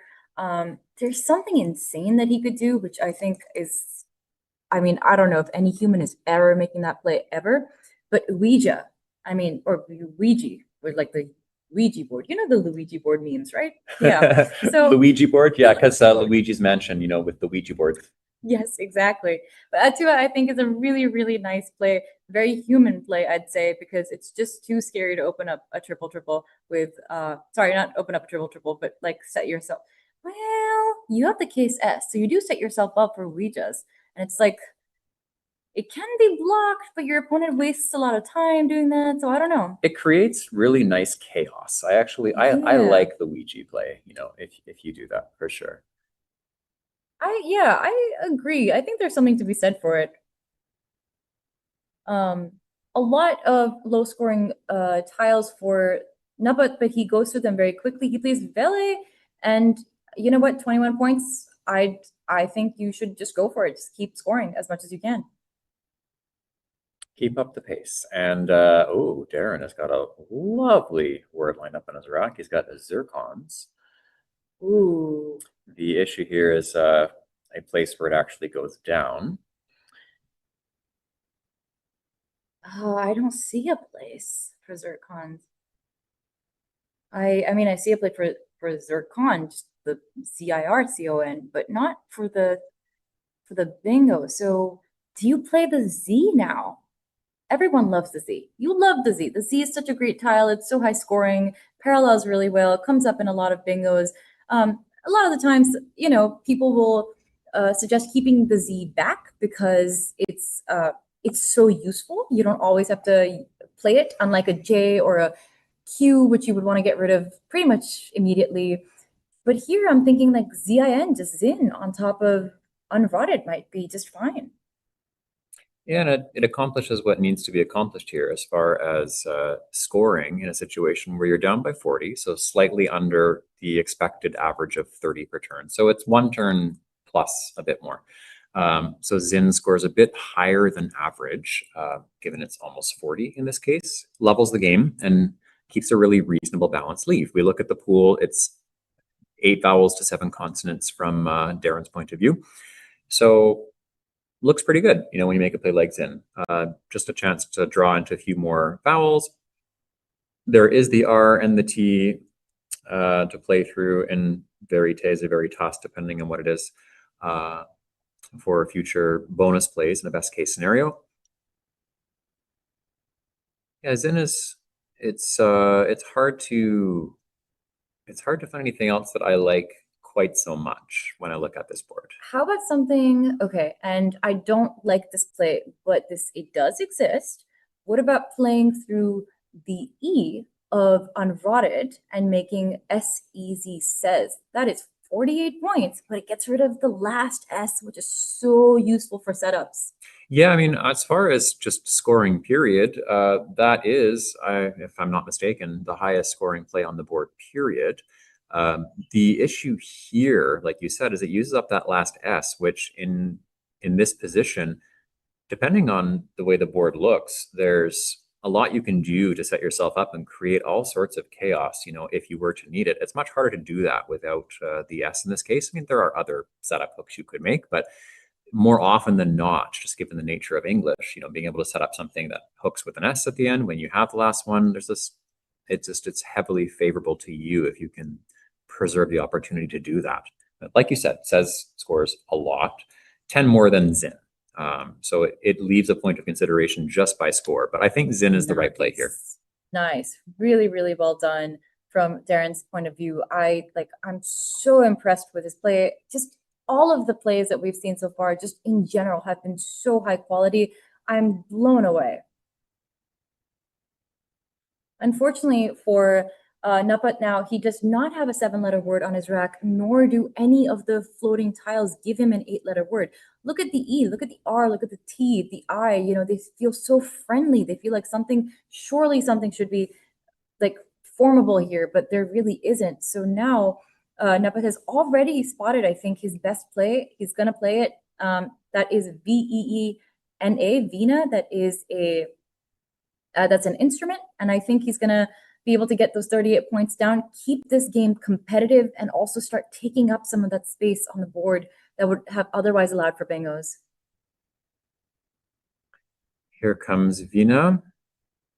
Scores very well, keeps him up by a tempo and pocket change. And now we go back to Darren. Oh, man. So the T in Veritas or Veritas, it is not quite in the right spot for coteries, as an example, which would be the most ideal. Or esoteric. Or esoteric, exactly. Yeah. So neither quite go down, which is really tough when you're looking at this rack.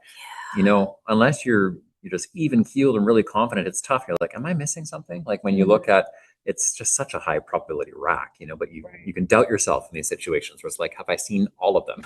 You know, when it's a rack with letters that common, it's like, am I seeing all of my options? Because it's highly likely he's seen esoteric and coteries by now. Right. And it's just, have I missed anything else? You know, and sometimes that is the difference, where you miss one of multiple anagrams. Yeah, I mean, we've seen it happen with Enforced earlier this morning. And I gotta say, I mean, how insane would it be for Darren to, okay, so like, look at his rack, right? Like, if he were to just play off one E and make hope like that. Attaboy. That's nice play. Beautiful. Look at that. Oh, that's why you don't use your S, folks. He's got the last S for hopes and also the last R for hoper. Yeah, and if you are Napat now, you have a lead, but you are really, really thinking, oh man, what do I do here? There is a play that you can play. I am thinking about other plays besides this, but immediately the human factor is MMME as far as playing something that kills sevens. Whether that's the right play, I don't know yet. I'm just thinking out loud. There's also High, I believe. I think he had HI, right? So UH, HIE, and MI accomplishes the same thing as far as blocking that. And it looks like that's what he'll do. It is of the utmost priority, even with a crap rack like he has here, to destroy that spot, because you are going to lose if something comes down there. Absolutely. Somewhere else, you know, you still have a hard time winning, depending on how much is scored. But this spot, you're done if something comes down here on the next turn. So this is one of those examples where we've talked about playing through junk earlier. You have no choice but to play through junk in this case. And High is a nice play where it scores well enough. The leave is terrible, but it accomplishes taking out the immediate threat. And you know, he's done his best. He's gone ahead and he's taken away any shot of Darren having a bingo here. Darren now has to figure out what can he do so he can go out in 2. So look at the tiles that Napat has, right? Like PMLLI. He's not going to be able to play that very easily unless he can do like limply somewhere, which I don't think he can. And now what Darren has to do is score as much as he can and also do it in a way that, you know, he's able to play play a word now and then play a word next turn and use up all 7 tiles in doing so. So maybe he goes ahead and does something like Siroc, SIROC, and then he's left with AE, which can usually go out in many places. Maybe, or maybe he does ARE first for 14 points, and then his opponent is left doing something like Mim. There's really not a lot of things that Napat can really do at this point. But again, like these are endgames are notoriously difficult. They're so difficult. I mean, Darren's gonna have to make sure that he's not missing anything. Yeah, and this is unfortunate for him, you know, where you look at your rack and Erotica's doesn't quite fit on this board. It's just 1 tile off. Scorier, there's no spot for this on the board here either.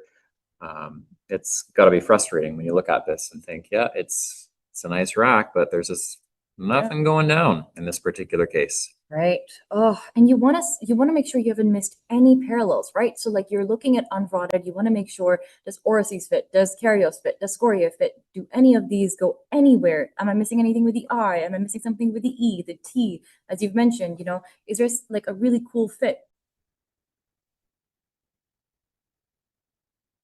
And maybe just while they're permuting through the end game here, why don't we go back to the rack where Hope was played, if that's possible, and just like look at some of the options? Because Hope, I mean, it is, you know, at surface level, it's a really nice setup in terms of you have the case S, you have an R, but maybe there's other setups to consider that might be even better here in particular. So one thought is we don't necessarily have to look at the bottom, you know, when thinking about plays to make. There is the top as well. There is Ute as one example that can be played at the top, and it's somewhat challenging to deal with that effectively as far as what you can do with the board. And if you are taking something out there, there is still the T in Veritas Veritas to play through. It's really difficult to deal with it on the top of the board. The bottom, also difficult to deal with, but a play like High effectively shut it down. When we look at what's available in the pool unseen when you play Ute, I'm not immediately seeing any easy play that deals with that. I mean, there's an MAE, I suppose. No, Toa doesn't work. There's not really any easy play there. Arm, it scores so little. Like maybe something like Toll, maybe? No, wait, LE is not a word. Silly. Ute is really hard to deal with, I think. I think I actually like better than 8 if I look at a similar spot there. I think Ute is really challenging to deal with, you know. And we think about what he drew there in this case. Orsi's would have gone down if nothing were played up there. It's a little bit harder to deal with in this particular case. Absolutely. Rice coming down now for 32 points. That's nothing to sneeze at. I mean, it's a pretty great play, I'd say. I wonder if he's going to have identified a great out for himself.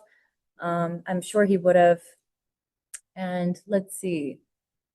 Milt coming down now. That's, oh, I see. I think ARE is really important to play there next to Vina because it stops Milt from coming down. That is the reason why it's so important. And now SOA on Darren's rack. He's going to be able to do something interesting, I believe. NAOS now, I believe, is a good option here. He can just, I think that's the only option that uses all of his tiles, and he's found it. Good job. Very good, yes. So close one here, a really interesting endgame discussion. It's not that often that we have multiple setups to choose from as far as giving yourself a chance to win. In this case, there were multiple in different spots on the board to consider. Yeah. And I think one of the other points in favor of playing Ute, now that we have time to think about it a little bit longer, is I think maybe another idea anagram. here. So let's hear them talk. Yeah, you have carry over to a spot. But maybe hard to tell since you don't have the A already. So yeah, maybe fish something here. So it's too late.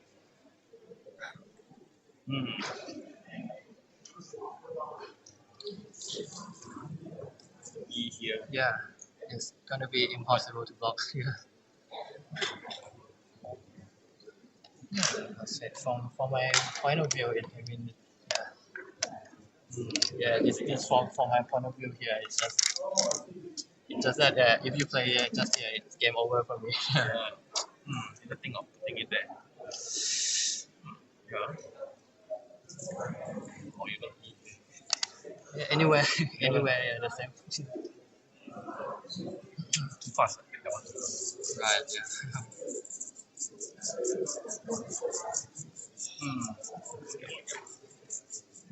Yeah, I can take a photo.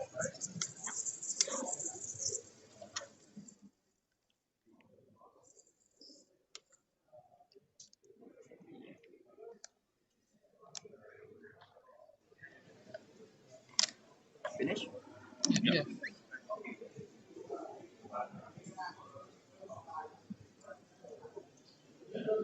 Okay, so there was a fairly brief discussion in the end game there, and they immediately identified the winning play there. It was pointed out by Napat basically immediately that a play of Ute at the top, or really any of them, given what was there, was unblockable in both of the spots. Right. Yeah, like we were saying, really, I think the the key point of this game, not one, but two major lines of thought as far as setups to consider. And in this case, the setup that was blockable in this scenario was chosen, which was unfortunate for Darren, who played, by all accounts, a really nice game. Napat, to his credit, did exactly what had to be done in that position to lock down the bottom there. And if his opponent happened to bingo out through Veritas, then so be it. But as it turns out, that option wasn't there. So well done on navigating a really tight end game by Napat. Yeah, I think that would be a key point in this game. When I think about all the different things that came down and different options, it was a well played game. I absolutely agree. I think this was such a fun game to watch. Very precise play from both players. And I think there were points where we may have disagreed with what they were putting on the board, but I could see, why they were taking the routes that they were taking, why they were playing the way that they were. Another very instructive game, I'd say, and a really great time all around. This was round 6. There's still 4 more rounds to go. So, I mean, I hope you guys aren't going to go anywhere because these players sure aren't. Yeah, and it looks like there's other players coming by that are discussing the end game. We can see Goman is hovering behind and looking at ideas and discussing with Napat what to do at the end here. Clearly it's a point of conversation for the players as well. What I'd still like to know is it's good to know with Jumpy that obviously the software's figured out that there's reasons why it doesn't like. We just don't know what those are. We just see that for some reason it doesn't do as well as Jump and Paxes, for example. I think it's one of those things where if you have a board and you have time just to like, let's just draw things out of the bag and see what my opponent has. Let's draw things out of the bag and see what I get. Right. And sometimes just doing it as a human is a way to learn and to see it in front of yourself. And I think this is one of those positions where it's still not clear to me. It's like, I trust that the analysis is probably correct, but I think there's a human element missing for us immediately as to why is it not as good. Right. I trust that it's not. I just don't know why. And the why, we love explaining the why to you. Yeah. I just don't think it's there right away, and it would be fun to play through that and figure out why. And this is why you should go ahead, maybe use Scrabble engines, get used to doing that yourself. You are able to use features such as heat maps. You're able to look at 20 ply, 4 ply, 5 ply. You can really go ahead and really break into each position, really try and figure out what's happening here. What is the engine doing? Like, why does it think that this is happening? So, I think there's a lot to learn from each game, especially something like this. We've had a fantastic time trying to interpret some of this so far. The devil is in the details, the interpretation of those beautiful details. Absolutely. In the meantime, we are waiting for our next opponents to show up to board 3. Until then, signing off. briefly from Bangkok. This is Jesse Matthews along with Let's check these. See you guys. Bye.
Okay, we have returned to Bangkok, Thailand at the 2026 Causeway Challenge. I'd like you to introduce us today. Ooh, fancy. Hi, everyone. I'm Nits Shakti, and I'm joined by... Jesse Matthews from Canada. Hi, everyone. I'm glad that you are back here with us. We have an exciting game ahead of us. Rob Rybinski going against Trevor Halsall. Rob Rybinski is a player from North America. He actually lives not too far from where I do, so it's great to see him across the board at tournaments. He's a fearsome player, very scary to play against. Trevor, however, I have not had the pleasure of playing with because he is from down under. Australia. Yeah. So Trevor is, he's been a consistently strong expert player in Australia. As far as big events, nothing where I can say, oh, he's won X or Y tournament, but he's been a solid expert rated player that's been around the Australian Scrabble scene for quite some time. Very good player. Rob has lived in New Jersey, but also in Minnesota, for those who are familiar with North American geography. Minnesota, as we like to say about that part of the US. They have a fun little stereotypical way of speaking. Just like people like to tease Canadians like me about how we speak in Canada. Minnesotans, they speak a little bit more similarly to some stereotypical Canadians. So Rob and I actually have known each other for a very long time. We played online before we met in person. We actually met at the 2003 National Championship in the United States. Oh, wow, no way. So we go back a very, very long time. That is, I mean, you'd think that was only 10 years ago, but no, very much not. Rob here to go first, and he's drawn himself 2 U's already. Oi, oi, oi. Ooh. Nobody likes... And a V. So unfortunately, uvu is not a word. We talked about uwu before, but uvu is not a word. It's just, gross. Do you think you just do I2 here, like AITU? What even use? It's one of the only options. You have Vatu and Vot as well, you know, that use up 2 things. There's Uva that uses up UV and an A, but honestly, realistically, I'd be changing. And I think AT is a reasonable hold. There's not much to do. I agree. I mean, I think that's great recognition on Rob's part. That's exactly what he needed to do. There's no reason you have to play through that rack. You're giving back so many vowels to your opponent anyway. Like the I is a pretty good tile. A is a good tile. T is a good tile. So honestly, if you're going to keep VUI, it's just not worth playing AITU or, you know, any of these other permutations. So now Trevor on turn. Relatively decent tiles. I don't think he has anything great. Like maybe he could play something like Frank, but I don't know. What do you like, Jesse? And Frank is certainly a nicely scoring play here. Another play to consider, if you go a little bit shorter, you can consider Corf. That keeps A and D, which is a nice little combination. Point of note, if Rob had played something like an I, for example, there would be fricando for Trevor to play back with right away. Would have put Rob in a pretty dismal position very early in the game. So he won't know this until much later, of course, but nice for him that he didn't. Frank is, it's a reasonable play. You know, it's really hard to argue with that. I think the O for Franco. No, but I mean, you know what? Now that I think about it, I kind of like Corf also a little bit. I think it's like harder to do something with. Corf also does not take an S. Corf pluralizes with corvs. So, I mean, Frank, you know, takes the S, takes the O. I think I might favor Corf here just a little bit.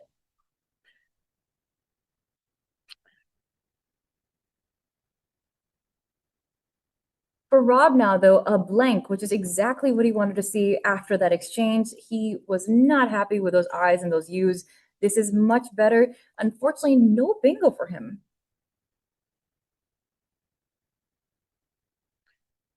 So what you got to look at here, if there isn't any sort of bingo, is what do you do instead that deals with the more problematic tiles in this case? And those are going to be, at first thought, those are going to be the H and or the Y. I mean, the H is not so bad because of how well it scores, how well it plays in longer words.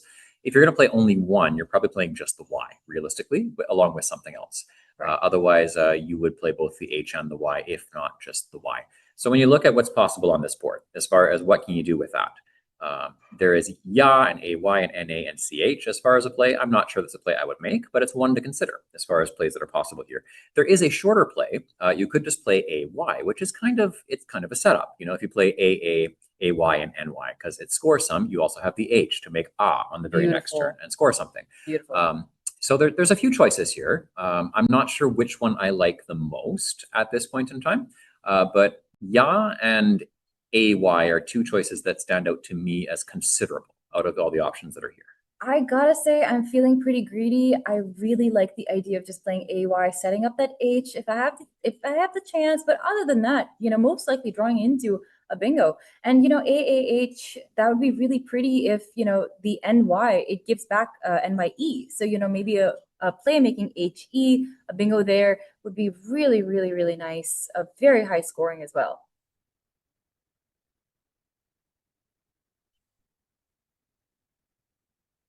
Either way, whichever of the two he were to choose, he's going to leave himself a very nice setup for the turn after this. Yeah, I kind of like the ability to get yourself even more points on the next turn after this.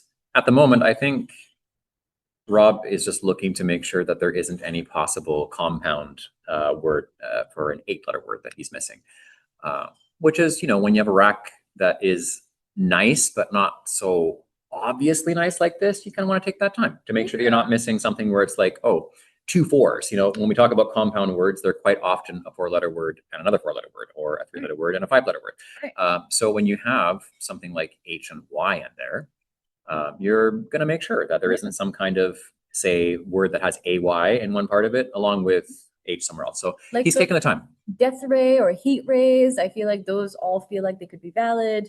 But I mean, unfortunately, Star Wars not something that's valid necessarily in. Well, Jedi is valid. Why don't we have death rays? I know. It's kind of odd. There's this inconsistency, you know. The Force is sadly not with Rob in this particular case. He will not get to play Death Ray. Fun fact, I was in Vietnam for a week before I came here, and I got to meet up with one of my friends from university. We played a lot of ping pong or table tennis, depending on what you call it. And my nickname for him was Jedi. Because he just had this way of like floating around and doing magic with the ping pong paddle that made me think of it as his lightsaber, basically. So I would call him Jedi. And I got to see my Jedi after not playing him for 12 years on a ping pong table. Wow. So that was fun. But here we are. In the meantime, Jedi is not a play on the board here. Death Ray is not a valid play on the board here. It's a play you can make, but it's not valid. Heat Ray is also not valid. You would hope, you would think, but no. Rob is just, you know, he's doing his due diligence. Once you have the blank and you're in this position, you have the R in the double lane, you really want to make sure you're not missing anything. And also when it comes to 8-letter words, the C is a fantastic tile to start 8-letter words with. So he really wants to make sure he's not missing anything. It's just such a critical moment for him. It's a critical moment for all of these players here. This is a really tough division. And Rob, you know, coming here, remember, this is actually the day after his birthday. It was his birthday yesterday. So Rob's really taking, you know, the special time to be here and enjoy Thailand and really like kill it on stream. And he's had a fantastic start to his tournament so far, hence why he is here. Absolutely. So another point to consider. So we've talked about AY, you know, in terms of being a play where you save yourself the hook after. But when you think of ya as an alternative play, the reason why it's so good and why a simulation will likely suggest that it's so good is AYA. AYAH is a hook, and RATE words or something similar for a double on the very next turn are quite probable. So there's lots of ways to score extremely well when playing both of them here, which is going to make it simulate well if it were to go through a machine when you're comparing it to, say, AY. I can see very strong arguments for both as far as why you would make either one. And I think it may be a matter of preference. I would be curious to see exact numbers on which one is favorable by machine analysis, but I can see very human arguments for both. I completely agree. I'm thinking about, you know, maybe with maybe there's a lot of underlaps. Maybe it's very easy for your opponent to go underneath that and play something. CH takes, you know, an E, an I, and, you know, you can play above that as well. But, you know, I see the value of playing something like A as well. With AY, I think so many of the times your opponent's going to play Franks or Franco. there are 8 O's in the Scrabble bag. So you know what? I mean, I feel like there's a good chance that you're actually improving your own score when you do a Y. You're just setting it up for yourself, maybe. I think that's compelling, you know, as a pretty convincing reason to go with AY over yeah. That's definitely a compelling argument in favor of that play in particular. But I really, really like your find of Aya. I think that's really imperative, because once your opponent, you know, after YAH, your opponent's usually going to play underneath. They're usually going to play something, making NA something, CH something, and then you get, you know, Aya. You might not be able to get a double-double, but you know what? You would still be able to score pretty well. Yeah, so it's quite compelling, you know, both of the positions as far as what's possible after each one. Either way, Rob is going to be in great shape with what he's going to play after here. And I just worry about his time management. I mean, we want him to be in great shape next turn, but what about by the time the end game comes around? So Trevor used about a minute and 20 seconds for his first move, but now Rob has taken 8 minutes in the first 2 moves. It's just, I mean, maybe he's just really worried he's missing a bingo. Maybe that's why he's just going through this again and again. I feel like maybe he sees something that he thinks is valid, and I think that's why he's hesitating. He just doesn't want to pull a trigger on something that's invalid and then give his opponent full knowledge of his rack. Okay, AY, beautiful. Okay, beautiful. Lovely. Yeah. So I can see, I know him so well because it's been 23 years we've known each other. I know him so well. Rob stepped away from the game for a while. And some of that I can relate to on a personal level. Some of that was, we talked about it at lunch today, actually. He talked about just enjoying the game for what it is and not letting things get to him so much. But Rob is still very expressive. And you can see that sort of head shake there where he's just like, I know because I know him, he's just not sure if he's missed something. But he's conceded that he has to play at this point in time. He'll be happy to see he didn't miss anything. And he's made arguably the best play, you know, in this case here. So absolutely. Trevor going ahead with Con very quickly, trying to put his opponent under time pressure. Look at that. He took about 30 seconds for this play with Con. I mean, I totally see why he would want to do that. I kind of wish he'd taken a little bit more time to look at the possibilities through the R of Frank, because he could have scored a little bit more. But Con, you know, it's still a good play. Condo being valid and Econ being valid. I don't think Con takes an S, though. So maybe he's trying to trip up his opponent. In the meantime, as you're mentioning, this puts time pressure back on Rob very quickly, unless he finds something extremely fast. If you're Trevor, you have to know that your opponent, after spending that long and then playing something that's 2 letters, he's got to be pinning his opponent and having a really nicely balanced rack of some kind here. Maybe a blank, you know, like he doesn't know for sure, but he knows it's got to be a pretty good rack that involves a Y.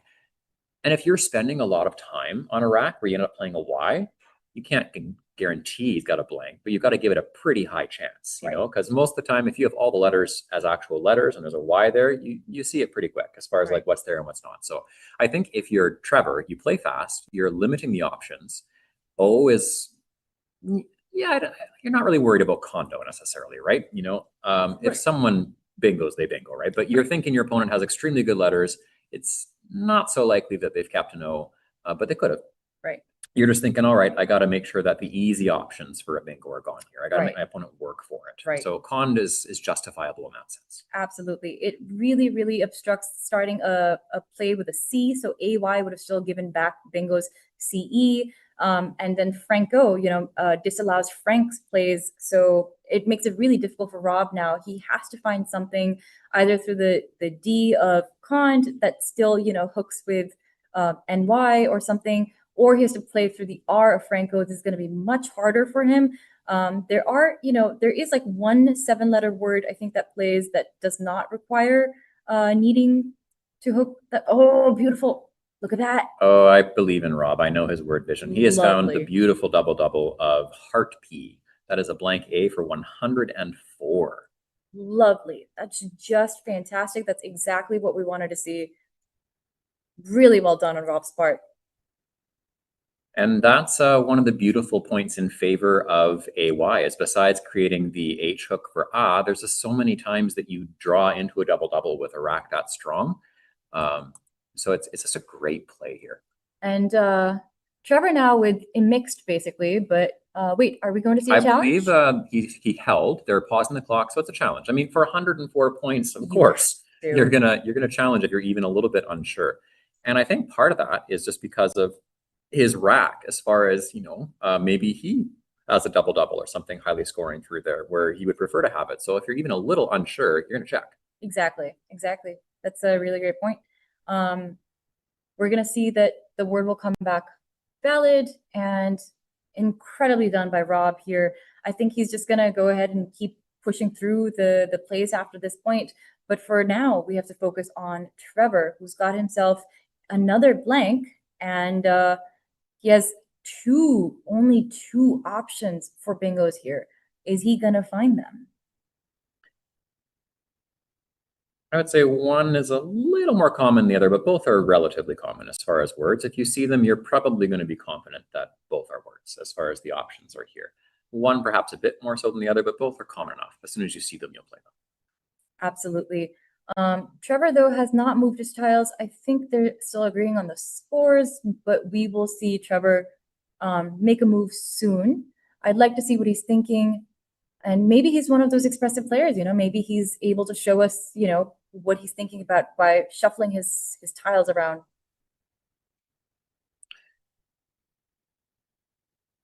So noteworthy, Trevor is at 22.5 minutes on his time. Rob is at just under 14 minutes. Wow. So while Rob does have an 80-point lead, basically, he has used a considerable amount of time. So he's going to want to make quick plays here. Based on the rack he has now, he should be able to. There's a pretty easy X-bomb here at minimum for him. Even with shimmied coming down, the X-bomb is still there. Actually in several spots, ironically, with the E in shimmied, creating another one. So there's no embarrassment. There's no lack of options here. There's plenty of options to get an easy 50-plus play for Rob in return here. Nice. I mean, that's exactly the kind of draw you want sometimes, right? Like right after a bingo, you don't have a lot of time. You want something that you can easily jump out of. What were you going to say? So I'm just thinking out loud here that there's two X spots and you can't take out both right now. So there's almost something to be said for not playing the X here right away and playing the QI, if it is reasonable somewhere, playing QI first, just because you have 50-plus waiting with the X next turn. So there's something to be said for possibly playing off the Q first. Having said that, it is hard to turn down 50-something points. It really is. I mean, think about it in terms of currency, right? Like points now are better than points later. You know, like sometimes this is something that David Eldar said to us earlier this weekend, where he said, you know, we keep trying to play fewer points now in hopes of drawing a higher scoring move later, but instead we could just take the points now. And you know, I think there's something to be learned from that. I don't know. I mean, I'm not always a greedy player, right? Like sometimes I'm like, okay, maybe there's a better strategic decision. Maybe I can save this for later. Rob now, you know, going ahead with Nix. I think I kind of like it. I think it's fine. Ultimately, I think it was really just more a point of consideration since you have both options to play an X play, but ultimately it is a lot of points. And I think just taking the points is perfectly fine here. I think if there was a decent spot for QI that I'd consider it, but I don't know if there really was, to be honest. There was QI and then IS and shimmied to get 20-something points, but probably not justifiable in comparison to 50-plus. So I think it's fine. And probably the best thing to do is to play Nix or XI here. That said, I mean, if he had the QI, I don't think it's that big of a mistake because, you know, like you don't want the Q to hang on. It is an albatross. And as you'd already mentioned, there are X spots and they can't all be blocked. So I mean, there's definitely something to be said for that. Rob here, you know, choosing to get the points, and Trevor now stuck with UUWZONA and UU, luckily a word in this lexicon, but where would it go? So UU is one option. There is also, very oddly enough, there is was and aw for heart P. It does leave easy points off of aw to score the next turn, but there's a few places here where he can easily play UU, like you mentioned already, or was for a decent number of points. I love that. I love the idea of playing was. Another point of consideration with an absolutely dreadful leave is you have Azo on the left side of Heart P as well. It leaves Uwu for a different turn. So there's a few things here where there are scoring options for Trevor. And at this point, given he's down 50, taking something that scores close to 50, which he would if he played Azo, it's hard to turn that down. Was is 39. It's not quite as much, but it does accomplish scoring relatively well. It gets rid of the absolute worst of the tiles as far as the synergy is concerned. A and OU as a leave is not the strongest leave, but there's no duplicates in that leave, and it still scores very well. So there's several points of consideration here. The other reason why I don't mind Azo is because if you can, let's see, maybe if you play it to the side of, apologies, like if you play Azo to the side of Heartbeat, you still keep the N, and Azon is a word, you do keep that open for yourself. I feel like there's some logic to it. I am going to be very curious to see what's chosen here. And ultimately, for pure points, Trevor is taking Azo. And yeah, I would say it's instructional as far as how he sees the board. He has the N, to score there. It's ultimately really hard not to take the points here, and I can't blame him for taking the points. I think it's pretty reasonable. And if nothing else, Uwu and Shimmied for a dreadfully low score is available at the top if you don't change. But yeah, Azo is just so many points now, it's hard not to do it. I absolutely agree with you. I mean, maybe is slightly better, but Azo, it feels like intuitively just like a strong enough play because you have that N, and as you mentioned, you have Uwu. Obviously, you don't want to rely on Uwu, but that's it's so many points. So over to Rob, who it's pretty tough to work through all these letters. You have double L and double R. Both are problematic as far as duplicates are concerned. And you still have that Q from before. Roll and Condo, it's not a high scoring play necessarily, but it does deal with the immediate problem. It does create an opening as far as roll is hookable. So it does create some opportunity that allows for more than just an O for Condo in that particular area. So he's still stuck with a Q, but from his point of view, there's multiple U's that could be drawn. He doesn't know Trevor has 2 of them right now, but from his point of view, there are U's to be drawn because when you look at the board, as far as any that have been played, none have been played. True. That's a really good point. And this is such a strange position for Trevor to be in because he has options for higher scoring plays that don't use either of the U's. This is another one of those situations where he might have to contend with the fact that he's going to keep UU again. And it's very difficult to sometimes stomach that, right? Because sometimes we think in terms of the sequence of events. We think, okay, I had Q last turn and had the Q the turn before. I had the Q the turn before. And clearly I must be making a mistake if I'm playing with the Q left on my rack for 8 turns in a row. But what we have to remember as competitive players is that at the end of the day, each turn is its own puzzle. At each turn, you make the correct or the incorrect choice. So you don't have to think about what did I do last turn and how does it affect like this turn. Every turn is a new puzzle. And I think that really helps some people with just figuring out their next correct play. And I think Wino, W-I-N-O, under Shimmied is a really, really good play here. It's hard to discount that. It scores really well. Excellent insight as far as one of the ways that the best players don't go on tilt, as we like to say, is they do look at every turn as its own puzzle, and they don't let the accumulation of bad combining letters to get to them, in the long term. As humans, they can express frustration and all that in the moment, perhaps briefly, but all the best players we know, they're able to very quickly shake it off if they even feel it and just move on to the next puzzle. So the puzzle here for Trevor, as you mentioned, is am I keeping 2 U's again? A play like Wino is going to do that as well as score a fairly decent amount, which he does need, to keep himself up in the game.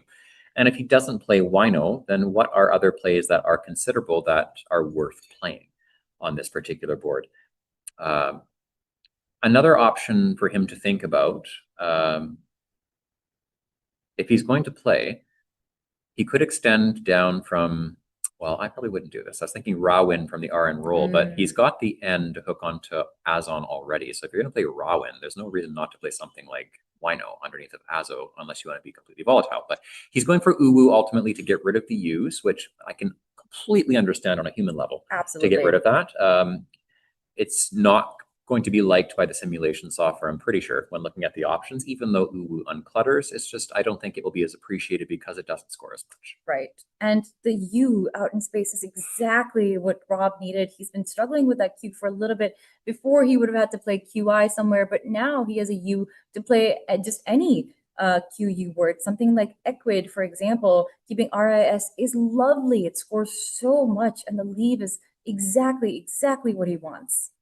Yeah, Equid is pretty solid here as far as a choice. I don't think there's anything else comparable that's reasonable as far as scores. I think there are some that might involve the S, but there's really no reason to play it here, quite frankly, when you can score a lot without it. The S is pretty important for him. He can't hook Azo without an N on his rack, but he can play something off of roll to make rolls and some other play if he draws the right letters. And then Equid, he gives himself an E to play through at the top, along with the R and S possibly, and then he can hook off of the D and Equid if it's not taken as a lane on the next turn. So it gives himself lots of nice choices. Yeah, I think it's pretty strong here. And Absolutely. then for Trevor, we go back and we see he's got some choices to make, given that there are no 7s in his rack. He'd be looking quickly to see if there's any 8s that are considerable, but otherwise you look at, okay, what can I do that's going to score decently here? If I look at the hot spot that's been created on the bottom portion of Equid, so using the I and the D, is there something that goes down? You know, there are longer plays that he could consider, or there are shorter plays he could consider, depending on whether he thinks going short or going long is the right thing to do here. Right. If you're going short, you're probably going to play something like Oba. Right. But if you're going longer, then that's where you consider something like Gabion instead. Nice. Yeah, you know what? I think I'm a fan of Oba. I'm a little worried about okay, so both the blanks have been used up, right? And I just don't see the value of me playing more tiles right now. I feel like I can score pretty okay. This board seems like it would be pretty friendly to bingos, so I really don't mind playing just Oba, hanging on to that N for Azon. But what about you? What would you prefer to do? This is a very interesting position to me because the clear hotspot is going to be on the left side of Equid as far as playing down there. I think you have to really justify not playing there and have a good reason for not playing there if you don't. So whether you play short or long, that is the spot to think about at first. Having said that, we look at what Trevor has. He's got an N. There are 2 other N's left in the bag. So Azon plays, you know, whether he needs to play something down there necessarily, maybe not. So playing long, if you do that, what are you looking to keep for yourself? And ultimately, he's playing long. He has decided that buying is going to be the one to do here. And when I look at the bag at this, like I can see arguments for playing long. Right. I'm not sure if buying is the one I would play long with. I think Gabion or Bagnio would be the 2 that I would think of. But on the left side there, I would naturally not play Bagnio just because it leaves the O dangling next to the triple letter score. So I wouldn't play Bagnio. I would. I feel like I know that word as an Italian word. So if it's Italian, then Bagno. Yeah. Bagno. Yeah, I'd be. But yeah, I can see why buying may have come down. I would. Yeah, as you would, I would prefer not keeping the O. I prefer the A instead. The O is just not the greatest. There are more O's in the pool is the other problem with that. There were a number of A's and O's in the pool, but there was one more O in the pool unseen from his point of view compared to A. So I think that's another point of consideration that is in favor of Gabion. But it's possible that he probably just didn't see the word. And at that point, you know, you're just trying to get through as many tiles as you can. You're just trying to score as much as you can. So if you don't see the word, maybe, you know, buying feels like the best possible option to you. I mean, I don't think that if we gave Trevor Gabion and buying, he would pick buying. I think that he would be like, oh yeah, of course, Gabion is the better play here. Rob here sees that he would have a satirist or a sitarist if he had an A. Unfortunately, he does not. And he's got these lovely 1-point tiles that just don't do anything for him right now. I think the highest he's going to be able to score is somewhere in the mid-20s. He's currently got Strim lined up on his rack. I can see STRI there. So he's looking at the M and Shimmied in terms of scoring options. And this is one of the options that scores the most as far as ones that are known to us as available. Through his own word, Heart P is pluralizable, of course. So there are plays like Rosti that go through down there, or Rosette in this particular case. It also cuts off access to that N of Azon, and it really just kind of reduces the impact of Azon plays there. I like that. So ultimately, it looks like he is going to make a play down there. Rosette he is going to do. Yeah, pretty hard to argue against that. It's really nice. When we look at what's left in the pool, the only tile that really scores quite highly on that triple letter score spot is an F, but it's not really the end of the world in this particular case to him, because what's going to happen in response, a lot of the time, he has an S to hook onto that if and create a likely high scoring play, if not a bingo, on that bottom line. So he's not as worried if, in a worst case scenario, if plus something were to come down. Absolutely. That's a really great idea. Something very interesting for Trevor here. If we look at where Nix was played, and we think of that quadrant of the board, we're thinking, okay, it's like starting to shut down. There's not much to be done there, but the X, it's still usable. EXO is a play. It's a word.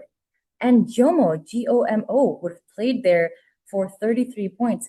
JO still pretty competitive. I think JO is a really, really good play. DROVE will usually bingo, I think. And, 29 points is nothing to sneeze at.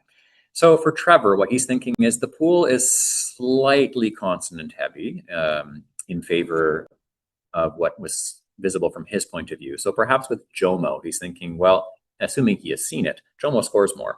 But it plays off one more of those vowels where it's not extremely skewed to consonants, but it's starting to slightly lean that way based on what he had. So maybe that was a reason why he played Joe instead. In the meantime. Yeah, there's also a possibility that, that part of the board with the X just feels like it's dead. It doesn't feel like anything goes there. When you're looking at the M's, you're kind of thinking of playing to the M, like Strim, for example. And, as you mentioned, now we're back to Rob. He's going down with Fig. Really nice. He's keeping VEST. Can't argue with that. Yeah, and he's played Fig on the top underneath Shimmied to score really well.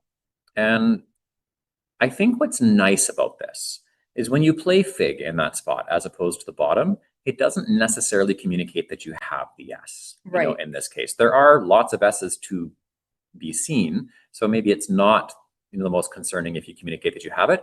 But Fig up where he's played it, it's not quite as volatile, and it doesn't suggest that you automatically have an S in this case. So it's definitely nice.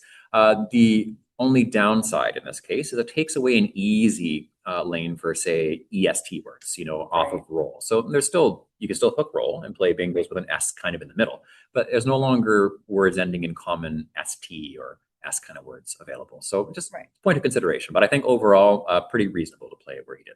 I agree. I totally agree. I really like this play. For Trevor now, I feel like Figo is a word, I'm pretty sure. So Figo here, maybe some plays there could be useful, something like Levo or maybe like Ovel, OVEL possibly, but he could also just get rid of an O if he wanted with EXO and MO. I feel like that's something that usually bingos for him, but maybe he needs to just go for the points, right? Like I feel like the highest scoring move that he has at this point uses that M of Shimmied. And even though, it's not necessarily setting him up for a bingo, it's exactly the amount of points that he needs. He needs to stay competitive in this game. I think, Vroom is really the one to go for here. I think if you don't go for points in this case, Vom is the one I would go for personally, just to get rid of the V and the duplication of those O's. But Vroom, to me, it's really hard to pass up on that, just given how much it scores. It puts him right back just a few points short of Rob and makes it a flat game in terms of scores, give or take. But it's still going to be challenging for Trevor right now, just given where he's at relative to where Rob is at. He's not going to know that, but Rob is in a slightly better position right now, even after Vroom. But Vroom gives Trevor the best chances at the moment possible, given what both players players have and the scores and the board. Yeah, absolutely.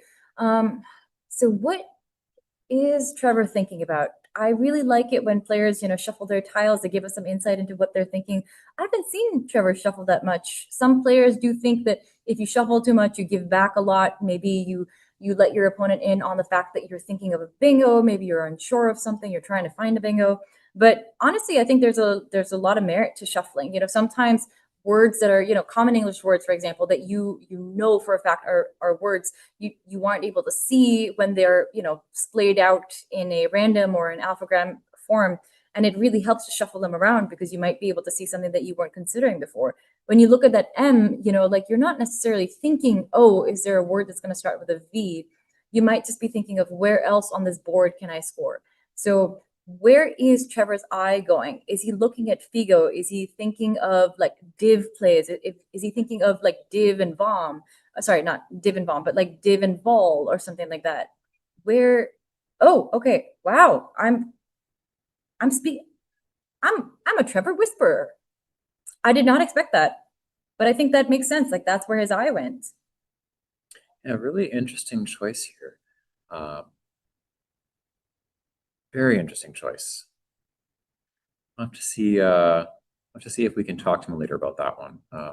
Yeah, very interesting choice. I think it may have been a result of either not seeing Figo and maybe not seeing Vroom, because those spots are not exactly intuitive. When you see fig, you kind of think figs, and maybe you don't want to try and attempt a word that you're not fully sure of. This does unfortunately give back quite a lot of points. Evite coming down for 57 immediately. There are many things that make this play so good, and one of them is, from Rob's point of view, there are 6 E's unseen. So he's playing both of his E's, but he scores a significant amount with it, and he has, from his point of view, a great chance at drawing one of them. Unfortunately for him, Trevor is about to bingo and put himself in a pretty good position in this game. So it's going to be essential to see what Rob has pulled out of the bag after this, because we are expecting Trevor to bingo on this next turn. Absolutely. He has some really great words here. He's got doubter, obtrude, outbred, but he also has outbreed through the E of Evite. So where do we think he's going to play? And obviously we expect Trevor, he's rated really highly. We expect him to see these bingos, but he really has to consider the strategic merit of each position. So maybe he plays doubter under Rosit, maybe he makes ID and TO, because that scores 75 points. It's his highest scoring bingo. And it looks like that is what he'll play. He's lined up doubter.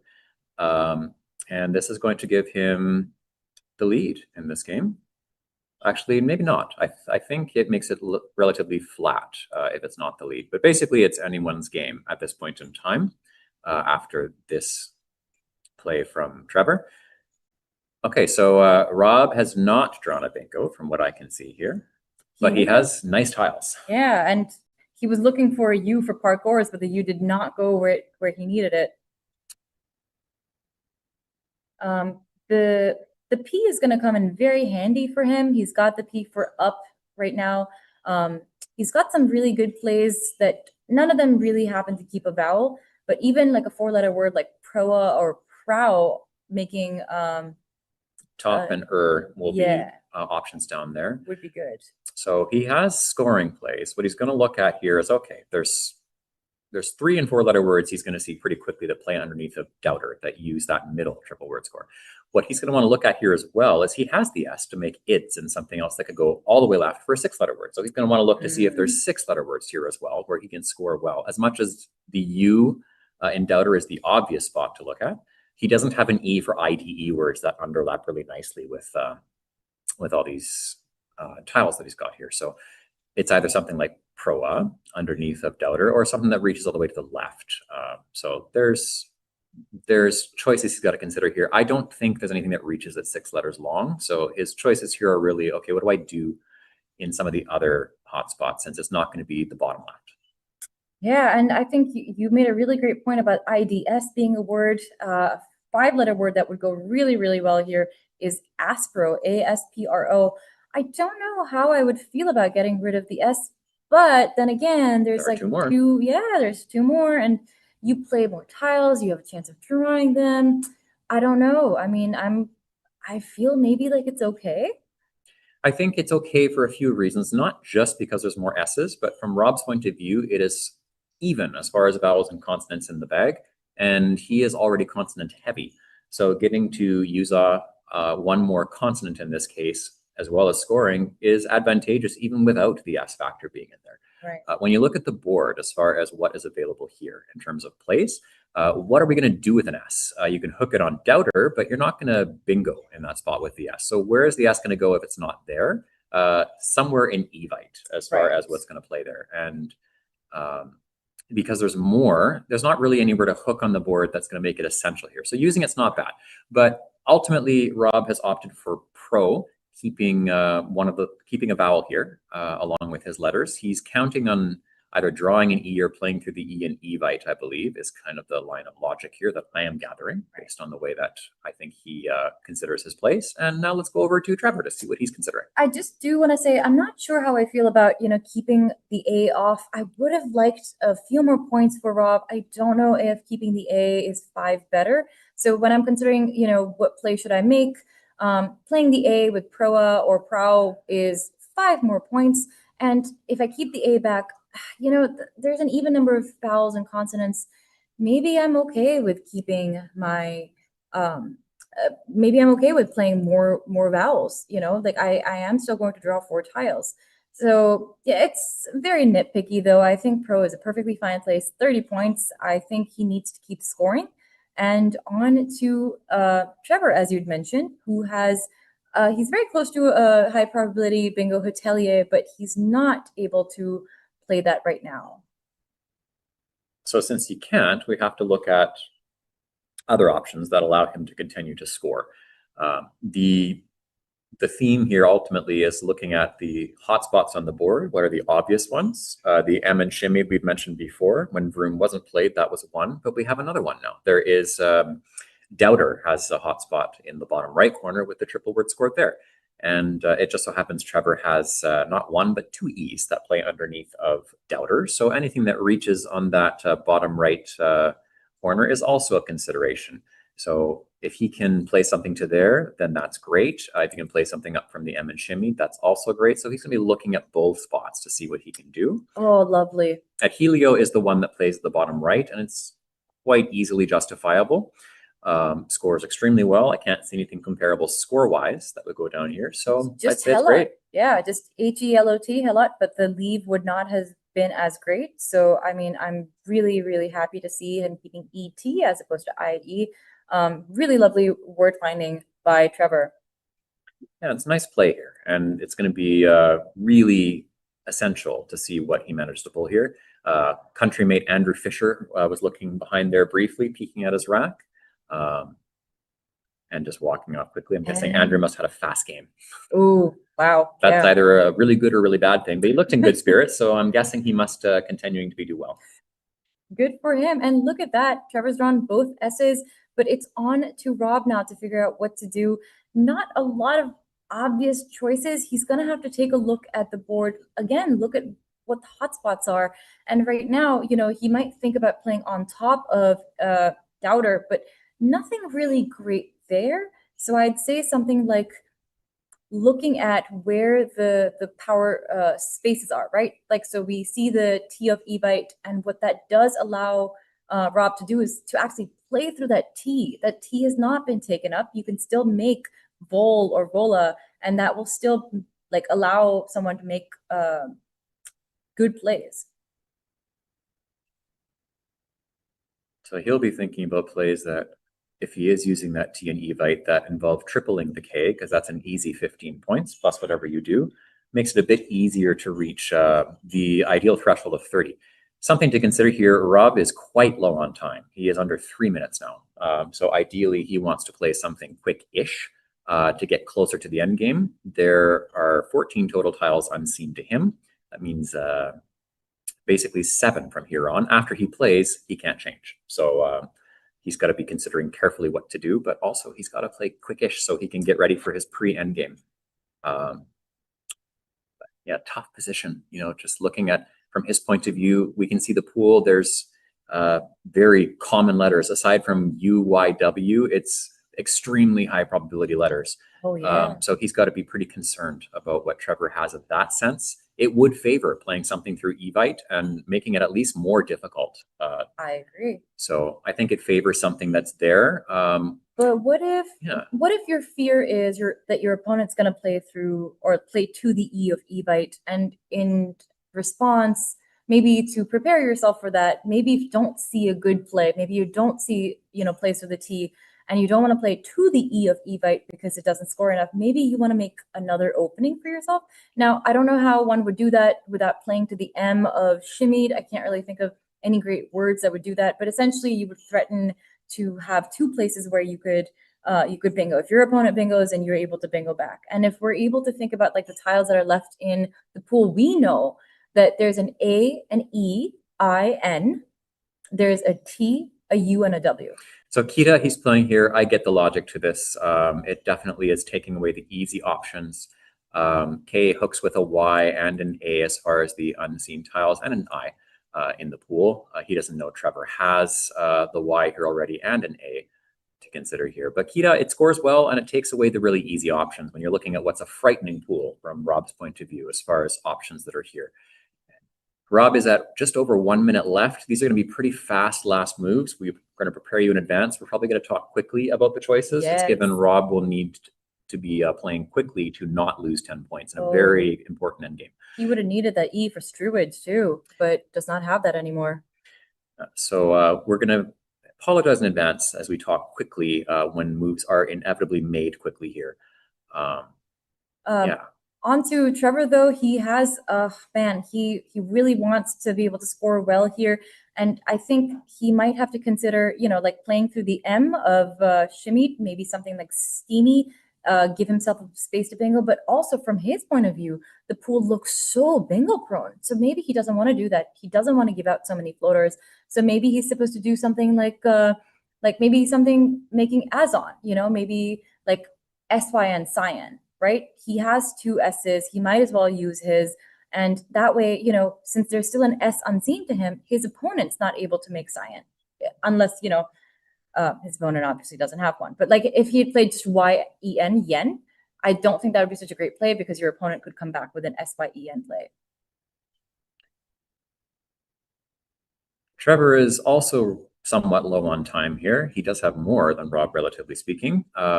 But this is the time to use it. But this is actually some interesting player psychology here. One could argue this is the time to use it. The other might argue if you have a good play and your opponent has very little time, it can pressure them to make a relatively quick play that's good here and force them to screw up. So if you've seen something, there is an argument to make, okay, score, play well here, and make my opponent do something really dumb, potentially. Right. But Trevor's also behind, so he wants to give himself a chance to come back and win something here. Yeah. He can hook and make something that scores really high with KY and something up to the triple word score, where maybe a bingo isn't needed to possibly squeak out a win here. Right. Something like Sweaty is an example of something he could play if he pulled a W out of the pool. Right. From his point of view, the W's unseen. Lots of options to consider, but he is taking his time. Ultimately, he's going by the school of thought that he should be using his time up in a really key pre-endgame move, and it's hard to argue with that. There is something to be said for that, just given how close this game is, even if Rob is low on time. And I do want to point out that we have some amount of perfect vision because we are blessed with computer engines, and what Trevor might be thinking of is other parts of the board. So like, what about on top of Doubter? He has the Y for yeah. He has an A. Maybe he does something like EYAS. Like he could be considering something like that. He could be considering maybe there's something to be played under roll. Like maybe he should be doing something like there's so many places that he could be looking at on this board. He could be thinking about all the ways that he can maximize his score, and there's no one obvious spot, right? So there's a lot of, I think, excitement here. There's a lot of danger here. He's starting to run low on time. And he's only down 22, so he really wants to make sure that he's scoring well when he does play something.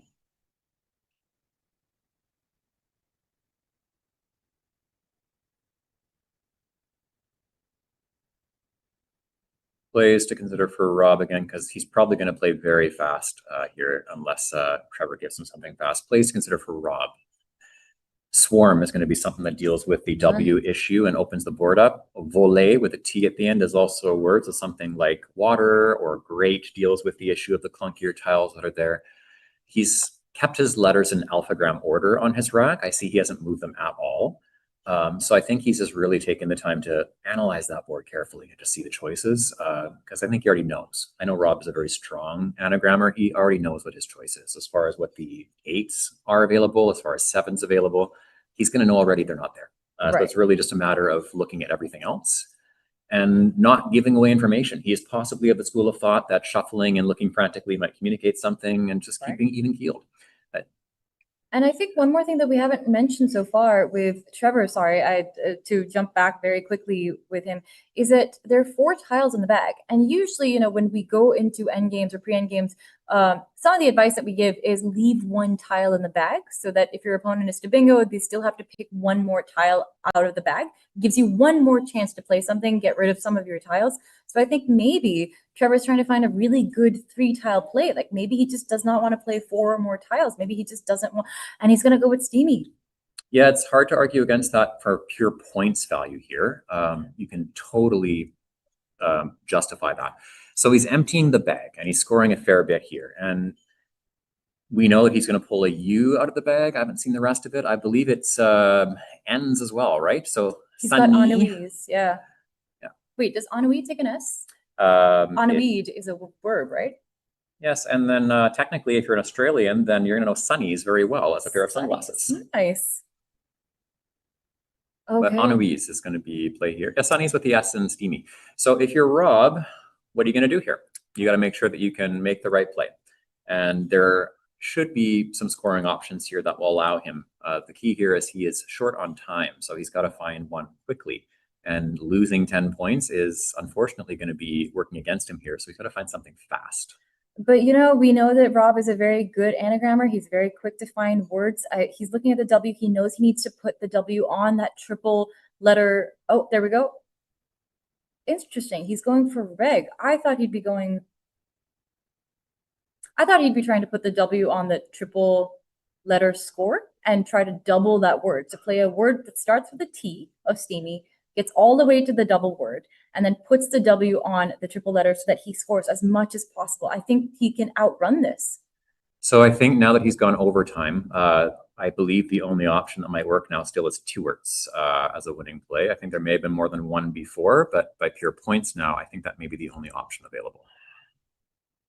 All right, so now he's going to go for a roux or a reg. Interesting.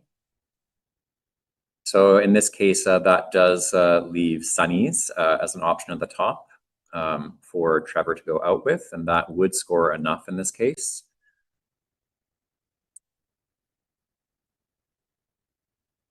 Is Trevor going? Oh, yeah, he is. Of course he is. He's an Australian. I expect him to find that immediately. Oh, wait. He's playing tunnies. He's not going with the Australian word. Okay, Rob is talking out loud. Let's see if we can get the audio in here. That's right. How much? 80.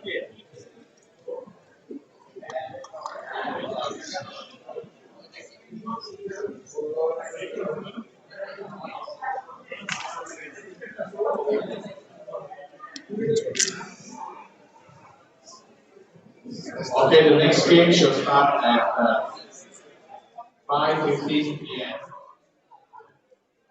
So we try to finish by 8:15 p.m. the latest.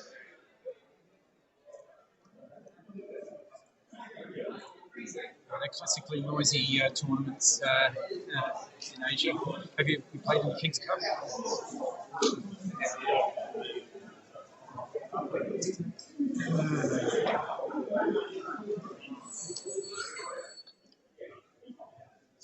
Ran out of time and come up with 2 words, probably as well.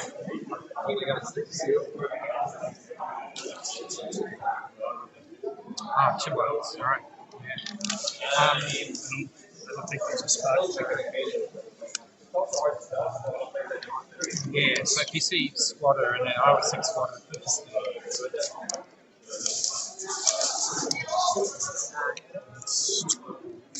Yeah, I really had to just hope that it went over in time and I could get out. Is it finished? Yes. Okay, so We have 446 for you. Yes, that or 13 for you. After the penalty. Can't blame anyone but myself. I spent too much time on the opening round and I might have missed something then. Yeah, that was please proceed to round AA. My rack was AAEHTY blank. And I saw the only 8 in there. The only 8 in there is head stake. Head stake. Yeah. And I was so convinced that I was missing something. I wasted too much time. okay, don't forget to Hey, this is. Do you want to download Artish? QR code. RTSH.pl. All I'm doing is So you cannot get in.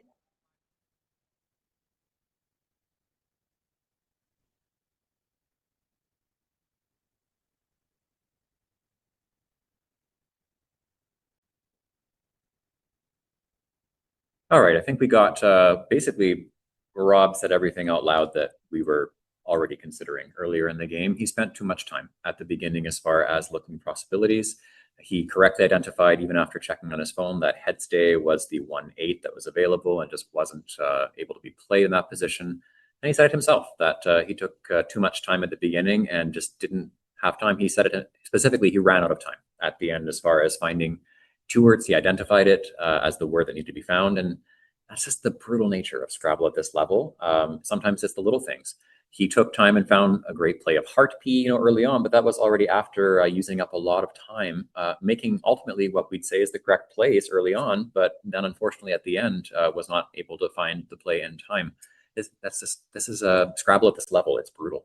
I agree. I mean, there's nothing quite like time pressure to make your brain go completely blank. I think there's no chance of Rob Rabinski, when given the tiles for 2 words, is not finding that word. It's just that I think he just ran out of time and just wasn't able to generate that for how much time pressure that he was under, which is not to say that Trevor did not play beautifully. He did. He found tunnies, which I think is a tuna fish, and just, Helio, really good spot, finding his place and really doing what he needed to stay in control of this board, like going in. A lot of the times he had positions where he could have fished, but he went ahead and he, stayed competitive, tried to get as many points as he could so he could, stay in reach of Rob. And he went ahead and he did that. And came up to win right at the end, keeping in reach the whole time. And there's a few really interesting positions, that we can go back and probably analyze in greater depth later, like comparing things like Azo versus Was, or even Uwu on that turn, right? Before ultimately playing it the next turn. Lots of really interesting schools of thought, to go down here. We discussed already, I think, AY versus Ya at length.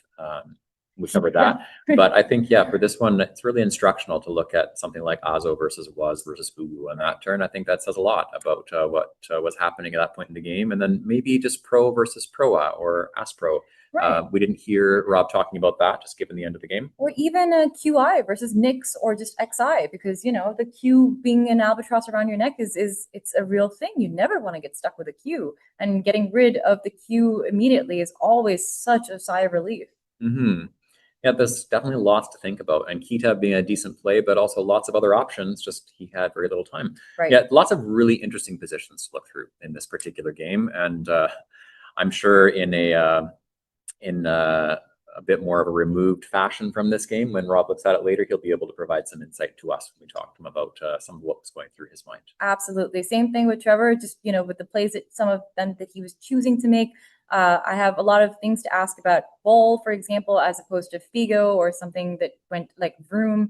But, at the end of the day, this was such a great game. It was just neck and neck the entire time. I mean, I was at the edge of my seat and my feet don't even reach the floor. So I got to say, this was a really, really fun time. I love these kinds of games. I love how much I can learn from them. I love how the players are so intense and focused and dialed in, and they're just finding consistently the best plays again and again. This has been a pleasure. Thank you so much for being here with me, Jesse. Yeah, it's been a lot of fun. We still have several games more to go before the day is over. So on that note, we need to take a very quick break. I believe it's going to be essentially now that they're going to be starting the next round. So we're going to take a very fast break before coming back with the next game. Jesse Matthews signing off very quickly from Bangkok alongside Nits. See you See you in a guys. few minutes. Bye. How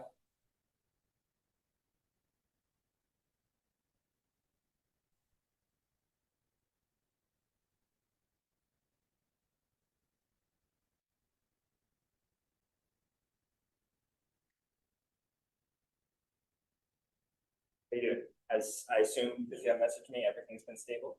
Okay. Great. He hasn't mentioned that we're off air, but I'm assuming we are because he switched the camera shot. So usually he types after every round, but I'm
Start game from division from this start your game.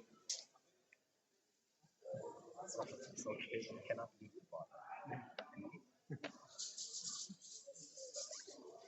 Likes to migrate this direction.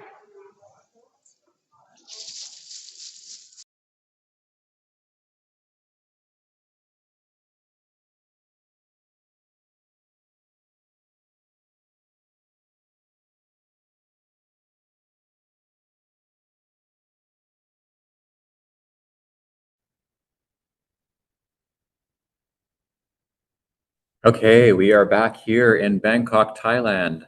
Jesse Matthews from Canada alongside Nits Shakti. Excellent. We are back at board 3 with Rob Rubinski, who was just here at the last round and up for a fantastic match, playing against the legendary Panopon Sujayakorn. Let's talk a little bit about what makes him legendary, since we talked about Rob in the last game a little bit.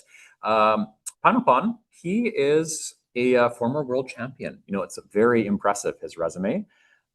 When he won his first world championship, he played another Thai player, it was really the time that brought Thailand to the forefront. People knew that the Thais were excellent Scrabble players already, but it was the first time it was two Thais in the world championship final. And that made it really clear that Thais were a force to be contended with. And Pakorn, for those who know him, by his own right, is an incredible player. So Panopon is back, and he's always going to be to some degree a contender, just given how good he's been for so long. Absolutely. I mean, I can't wait for this game. I hope that, you know, all these players, as they approach they start their round 8 for the day, you know, they're still feeling in it. Again, we're going to have 10 games today, 10 games every day up until the last day where we have 6 games. These players are really fighting fatigue. This is usually like the last game of the day for many players. 8 games is usually about as many as we do, but 10 games pushing it. So now, Pinepont, for example, you know, going through these tiles, looking for the best play. He's looking at Pasho. I thought he looked at Fano for a bit. Really interesting moment, because these are really great tiles. You love the H, you love the S, you love the N, the P, but nothing that bingo's here for him. So, man, Jesse, what would you like to do here? You know, what's really funny here is I'm just so hesitant to I mean, I'm not aggressively holding on to S's, but I'm so hesitant to play one so early on here. But Pasho, there's something to be said for how good it is, or even phonos, like putting an S on the end of phono, just because you have 2 if you don't play it, you know, with phono. And do you really need 2 on the board at this point? Not really, you know. So it just seems gross to play phonos at first, but you have an S as your leftover tile. So sometimes it is the right play, keeping 2. Like, I guess if you don't play it, is it really worth keeping? And the answer is no. So I think a similar point of logic is Pasho is good for the same reason. Okay. And NS is nothing to sneeze at as far as a really nice lead left over. Do you feel like if your opponent were to play Pasho against you after shuffling for about, you know, 2-3 minutes, would you feel like they have another S in reserve? It's a good question. You know, I'm not sure it necessarily says that you have an S, but if you look at it from Rob's point of view, you think, okay, so if you don't play Pasho with just those 5 tiles, what are your other options? You have hoop or poo or po or hop, you know, with those letters that you're realistically going to play. And when you look at those, does it indicate that you have an S if you throw it in Pasho? Are you scoring that much more with Pasho versus not, I guess is what we're looking at on this turn. And that would help you figure out if it is, you know, likely that your opponent has an S. I think you have to give it a pretty high probability at this point in time, but I don't think Pasho necessarily says that you do have it. Right, I agree, which is actually why I like it slightly more than phonos, I think, because with phonos, you kind of give away the information that you didn't have to put the S on there, right? Like phonos is only 2 more points than phono. And at that point, you know, you can really estimate that your opponent might be keeping an S back. So I really like Pasho for how little information, you know, it gives, and still manages to score perfectly fine. Rob here on turn now, I think he's going to play relatively quickly. He's taken up about 1.5 minutes, but I think he might go down with like maybe something like Galvo or Ojival. Yeah, both are very considerable choices here. Galvo is pretty nice, you know, as far as what it does for the board. But Ogival is also nice in the sense that, yes, it puts the I next to triple word score, but you're not really giving up anything obvious as far as scoring plays in response. You could, I think Sif is one particular option that you could get that scores decently, but you're not worried about something like that. You're not going to not play Ogival just because that is a possibility. Right. So when you look at Ogival versus Galvo, Galvo keeps 2 vowels to 1 consonant, and then Ogival keeps 1 of each, which is just slightly nicer in this case, although air is not a bad leave. So like you can see why Galvo will be played, but all things considered, Ogival is a slightly better. Yeah, I mean, I agree with that. I mean, that said, maybe Galvo could be better here. Maybe it's just giving fewer floaters. Maybe you just kind of like what it does for the board.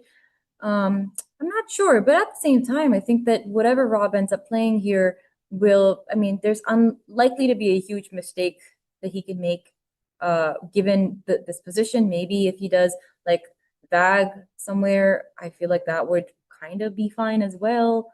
But I would really like for him to score and, kind of move on with this position. And this is one of those things where you want to be able to leave a previous game behind. Because we just saw Rob on this board last round, we know that he just had a game where time was a factor. So on one hand, you do want to forget about a previous game and just move on to the next one, but you want to learn from things that have happened in the previous games. I remember in chess as a concept, I don't play chess, but I've watched occasional chess streams, or I've watched chess broadcasters talk about things. And one referred to a concept where they say in chess, you either win or you learn. Oh, is the way they look at it. So I think in this case, in Rob's context, yeah, you don't want to get stuck on the last game, but you win or you learn. And the learning here for him in that moment, he knows this lesson, but it's applicable, is to not use too much time when you have something that's decent. Right. So I think he's looking for a decent play, and then will likely not spend too much longer. I agree. Even something like just voila would be just fine here. I think through the O of Pasho. I'm interested to see what he's going to do here. Okay, Vigas, that's interesting, but you know what? I think as long as he's played something, it's perfectly fine. It's hard to stomach the 13 points, but you know what? Go for it. He's shaking his head because I think he's aware that there's probably something better to be done, but he's ultimately going for something that is playable. I think a machine is not going to like this because of how clunky RL is together, even with something like an A. And I think he knows intuitively there's probably something that's slightly better there. Panopon, in the meantime, has several options to use all of his letters on this turn, so he'll be taking a healthy lead once one of these comes down. He's identified the two of his bingos that will play through the P or from the P. I think it's just a matter of him putting them down on the board. I wonder if he's taking this time because he wants to make sure he plays the perfect one, doesn't give back too much to Rob. I would like to see Panopon just play quickly because I feel like in this position, you can put your opponent under some pressure. So Prentice is, I mean, I think it's perfectly valid here. 2 more points than on purses. And I appreciate, this is something that I just really appreciate about Panopon, is this is the more aggressive of the two plays as far as it creates opportunities to score. And Panopon, it just sounds, we've talked about several players having fantastic word knowledge. Panopon is one of the OGs in this sense, as far as like just having formidable word knowledge. Right. So he's going to give himself chances to play more words, and plays like Prunice's is like, great, more chances for things like triple triples or other 8-letter words. And it makes the games fun for us to watch, but nerve-wracking when you're on the other side of it. Especially if you're going up against Rob Rubinski, who now has, instead of Parable, Parsable as a triple that will score 158 points. Rob already has the tiles up in order. Like all he needs to do, instead of like seeing Parable, is just put an S in there for Parsable. This is, I mean, I'm sure this is going to come down quickly. This is going to save Rob from what was turning out to be like another slowish kind of game. Oh, Parable. He's going to do Parable instead. I think he might be a little scared of Parsable. I think that's just, maybe there's so many able words, right? And they can be a little arbitrary, so it can be difficult to be sure. And Rob just wants to make sure that he's not playing phonies. He wants to score. He wants to be sure that he's playing something that's something that he's like a 100% confident in. So let's talk a bit about this play, because Parsable, yes, it is a triple. I want to point out, and this is something to keep in mind for players when getting into the mindset of what happens over a live board. Parable is a double. So when you're thinking like a Scrabble player, Parable is a great play. The trouble here is there's an even better one, right? So Parsable is even better as a triple. So if you're not 100% sure of something like Parsable, playing someone as amazing as Panopon is, and you have 100 points available to you, essentially 98 to be specific, but if you have 100 points available, it's pretty hard to turn that down if you're not 1,000% sure of Parsifal, or you just don't see it, one of the two. But like you said, it was literally lined up in a row. So we'll have to see if we can hear from him after the game as to whether he saw it, but maybe the audio will reveal it to us after. Honestly, I just hope for Rob's sake that he does not see Parsifal until the end of the game, because this has happened to me. I once, missed a 5-tile overlap bingo, and I saw it 5 milliseconds after I pressed the clock, and it ruined the rest of the game for me because I realized that I'd missed it. And to know that you've missed a triple is horrifying. It really is, because you're coming out of a game that you thought was yours. It was winnable. You went over time, and now you're on stream again. There's a lot of pressure here. There's a lot of pressure. And, I really think that so much of Scrabble is about your mental stamina, your ability to, come back from losses. And I think that's why some of the best players, that's why Nigel Richards, they're so good, because they're able to brush off the losses. As you said, in chess, you either win or you learn.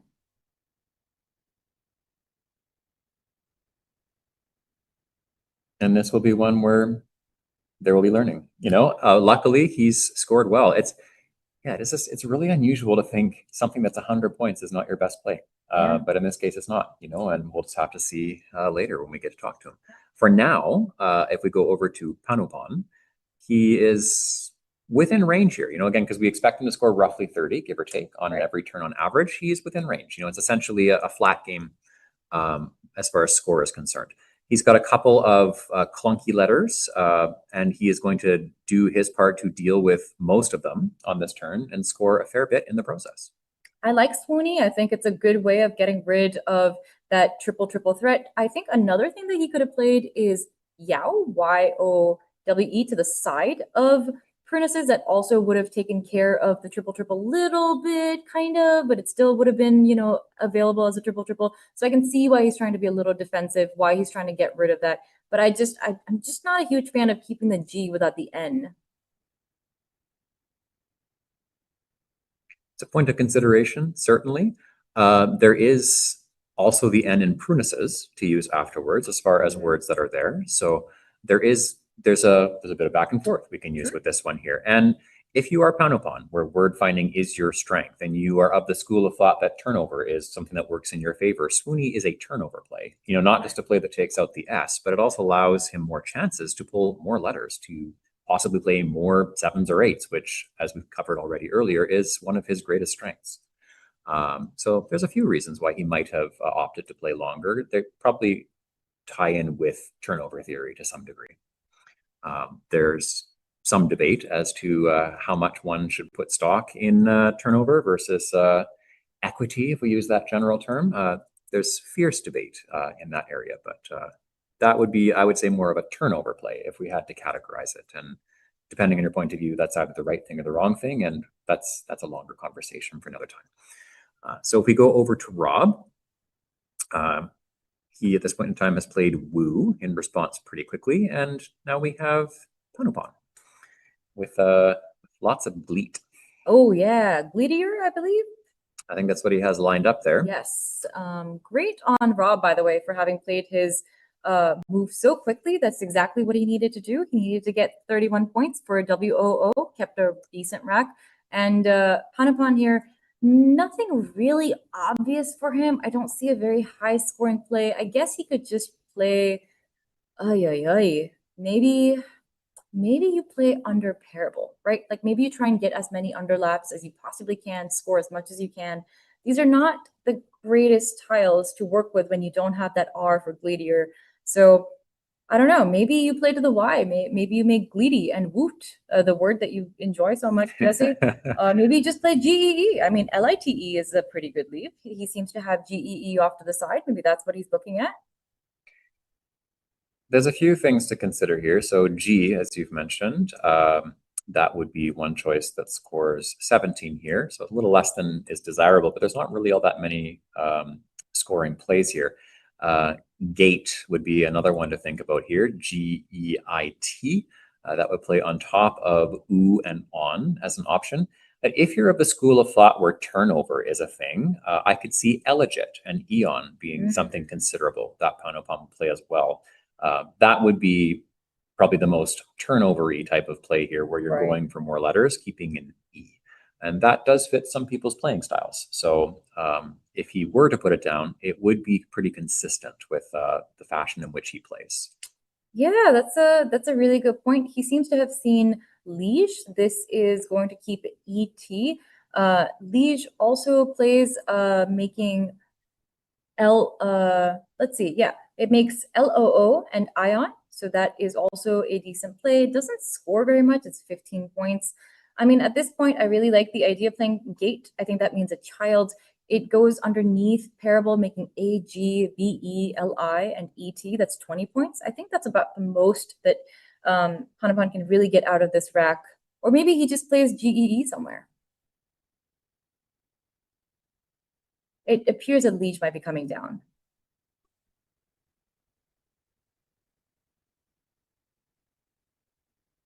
Anyways, hesitating for a bit longer before playing it, but ultimately it comes down. I'm not sure how I feel about this. I mean, if I'm going to get 15 points, I might as well get 15 points, keeping, you know, a few more tiles that are, you know, prone to a bingo. I'm not really sure how I feel about this.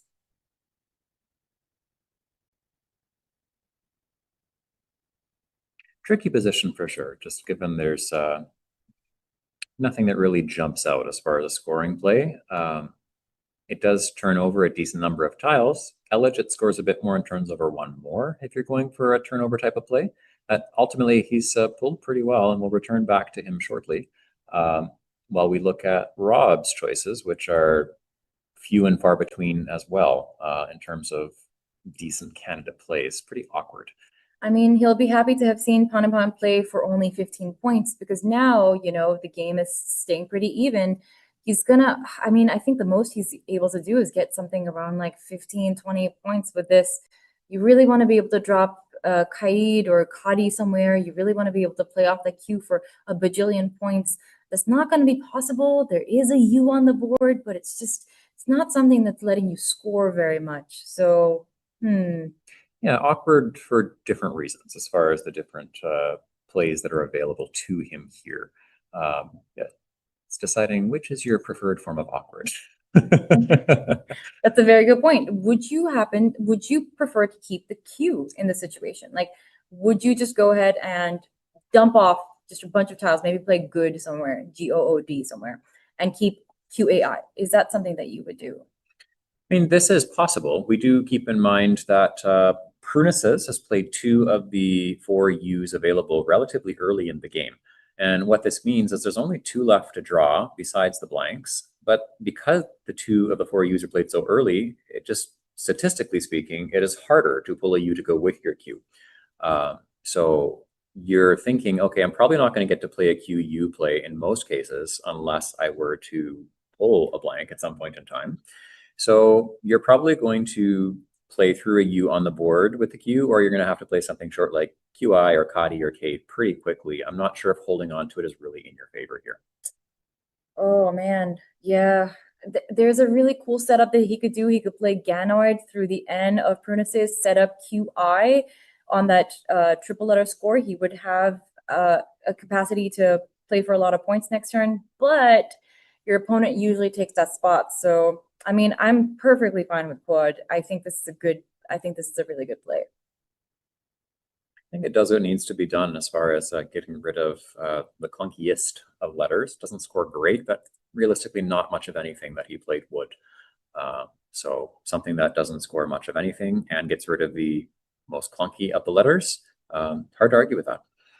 In the meantime, Panopan, Ixtal, he had lined up pretty much immediately as soon as he pulled the letters out of his rack on the previous turn, and is really just taking that time to see if there's anything else that's considerable. Yeah, I mean, that's one thing that we notice about these premium, premium division players is that they take their time. They really think through the positions. They're really trying to make sure that they're making the best play, not just the best static equity play, not just the best high scoring play, not just, like whatever. They're making sure they're thinking about what is my opponent going to do after I play this? What happens to me after I play this? What's left in the bag? What's happening to the board? These are considerations that are just so nuanced, and it takes a good amount of time to get a feel of the game, to get a feel of the strategy, and that's why these players are as good as they are. Ixtal for 42 points, really, really lovely.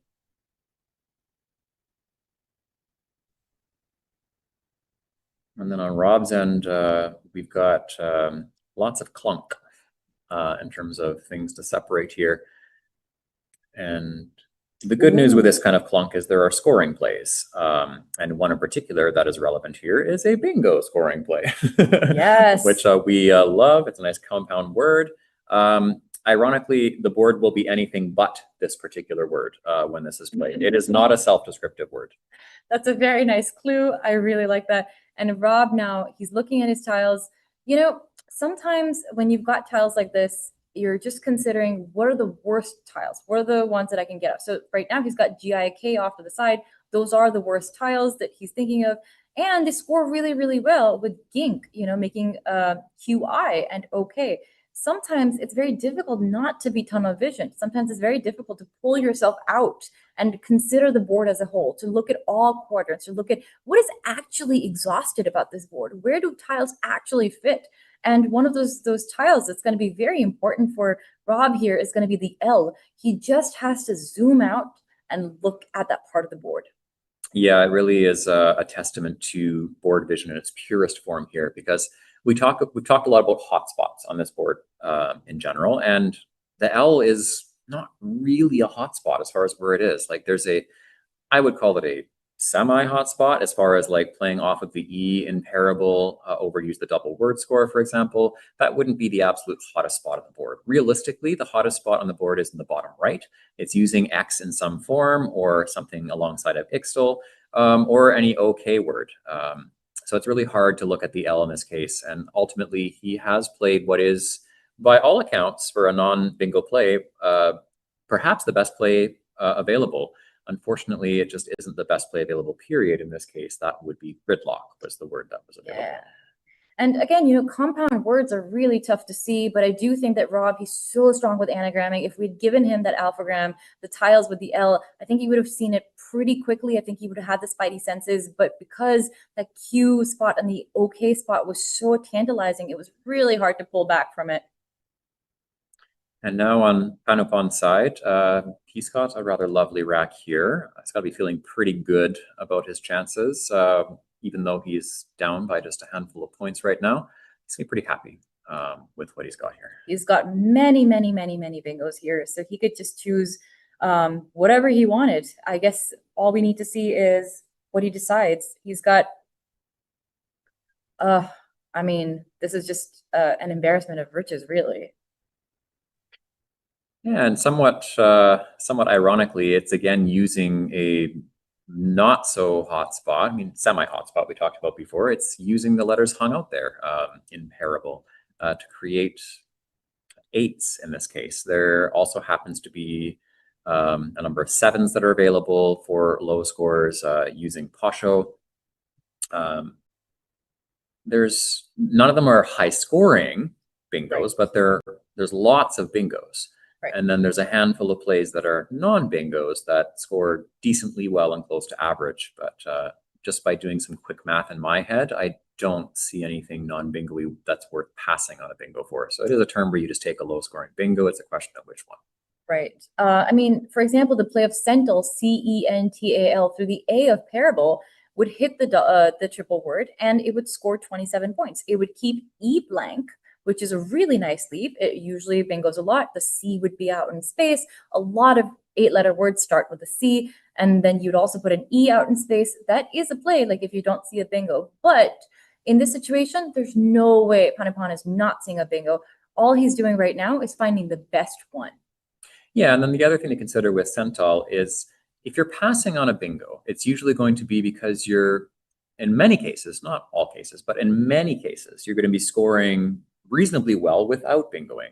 We've discussed that 30, give or take, is the average we expect people to score per turn, and Central scores 27. It's not really doing anything better than average as far as making a play that isn't a bingo. So it's not really a compelling reason to not bingo. You're not getting something that you don't expect to get as an expert player every turn. So I just don't see numerically alone enough of a reason to pass on a bingo here. Exactly. I completely agree with you.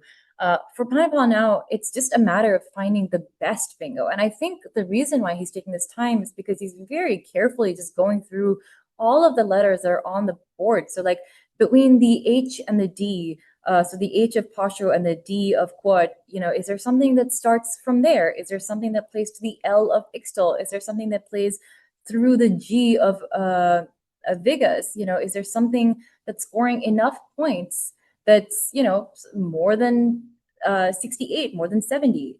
What you really want to do is maximize your points, but at the same time, you want to make sure you're not going over time. You don't take up too much time. In a turn of events, Panapon is now at 10 minutes on his clock, and Rob has 14 minutes. Yeah, Rob's going to be happy that in this case, he's not the one who's low on time here. Yeah, it should be interesting to see. Panopon, oddly enough, is not the most famous Thai for using a lot of his time early in the game. Pakorn, we mentioned him earlier as the fellow Thai that Panopon played in the 2003 World Championship final. Pakorn was well known for the first few turns in the game, spending an enormous amount of time playing through permutations and possibilities and whittling his clock down. The ironic thing is Pakorn was a fantastic speed player, so he would use an obscene amount of time early in the game and then speed play the rest, and he'd win it so often it drove people nuts. Ultimately, Panopon has opted for telecine as his choice of 8-letter word. I really like this. I'm a huge fan. I think lenticle and lenticel would have also been great, but telecine, also really, really well done here. I just like that he's going ahead, he's playing, he's moving on, and now he can draw more tiles, get closer to the end of the game. If lenticel had come down, then Rob would have had Victor as a really strong play here. So telecine, as it turns out for Panopon, doesn't give quite so much back as far as helping Rob's efforts. Having said that, a lovely word that affected all of us, COVID, is available using the C in telecine and scores reasonably well. It does leave CRT as a leave, but that's not the worst thing in the world. If you're going to have a bunch of consonants together as far as consonants for a leave, RT is already going to be pretty good. C works well with them. You only have an I to play through. The E and Ixtal is no longer relevant after you play COVID. But CRT is not the worst as far as synergy to have together if you are keeping all consonants. So I think it's pretty hard to argue with the strength of COVID as far as the point value alone. There are other plays that would allow you to keep at least one vowel, but are they worth passing up on the points is the question here. That's a very good question. And also, I think one of the questions I'm asking myself is, what is the, I guess, the importance of volatility at this point, right? Like the board is starting to close down a little bit. I'm trying to think of where might my 7-letter words go? Where might my 8-letter words go? And do I need to create more volatility on this board? But COVID, I think, is a really, really, really great place. You can't really overlap it without scoring very few points. And it's annoying to obstruct unless your opponent has something that's playing through the I or through the D for a lot of points. And I think COVID is a really, really great play here. There was also a really nice board vision sort of play that was available here. There was active on top of Pasho to create CH and IO. It didn't score as much, but it was a really nice board vision play.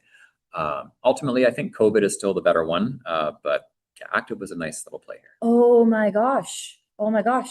Do you know if Panopon studies 9-letter words? Because there is something incredible that's possible at this board, and it's lovely. I think he is capable. I believe he has at one point gone through the 9s, given how good he is. And yes, there is a 9-letter word available here. Oh my gosh. And he's lined it up. He's lined it up. He's shaking his head a little bit. It's a relatively common English word, I'd say, a little bit.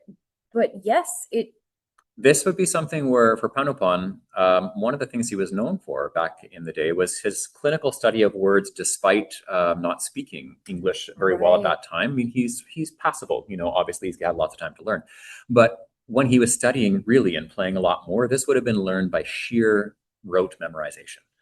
So it's not something we'd relate to as a word that we just use, more commonly. It would just be something he studied. And the fact he's lined it up, already amazing. It's just a question of whether he pulls the trigger. In this position, it's really interesting. He's up, but not by a huge amount. It's if you lose a turn here, it's critical. Right. On the other hand, it's your only bingo that you have here. You don't have any other bingo options. So if you don't play it, then what do you play instead?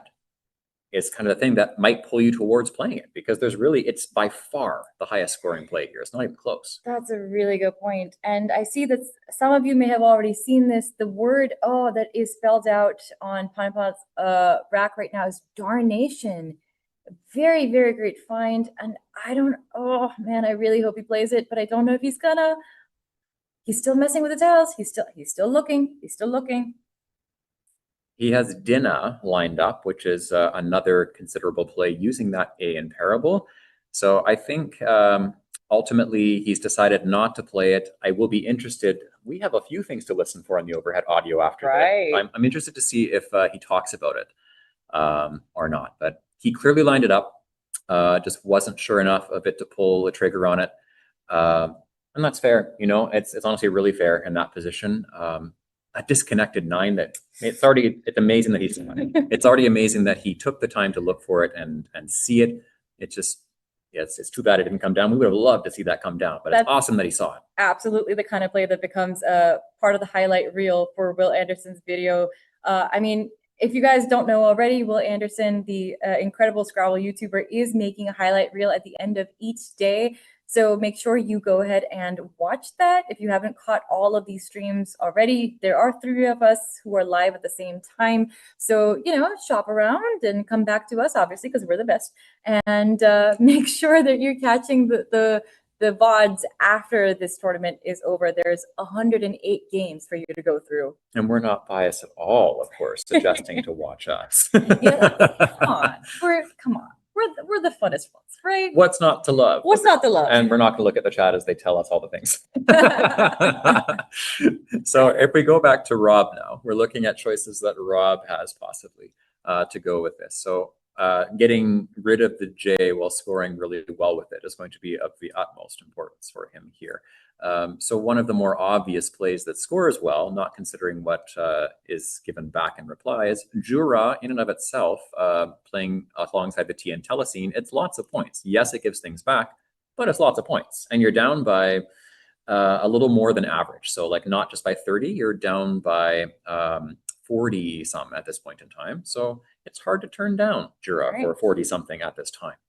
Absolutely. When I think, apologies for interrupting, but like when I think about moves like these and I'm like, okay, do I play Jural to the L of Explore? Do I play Jura?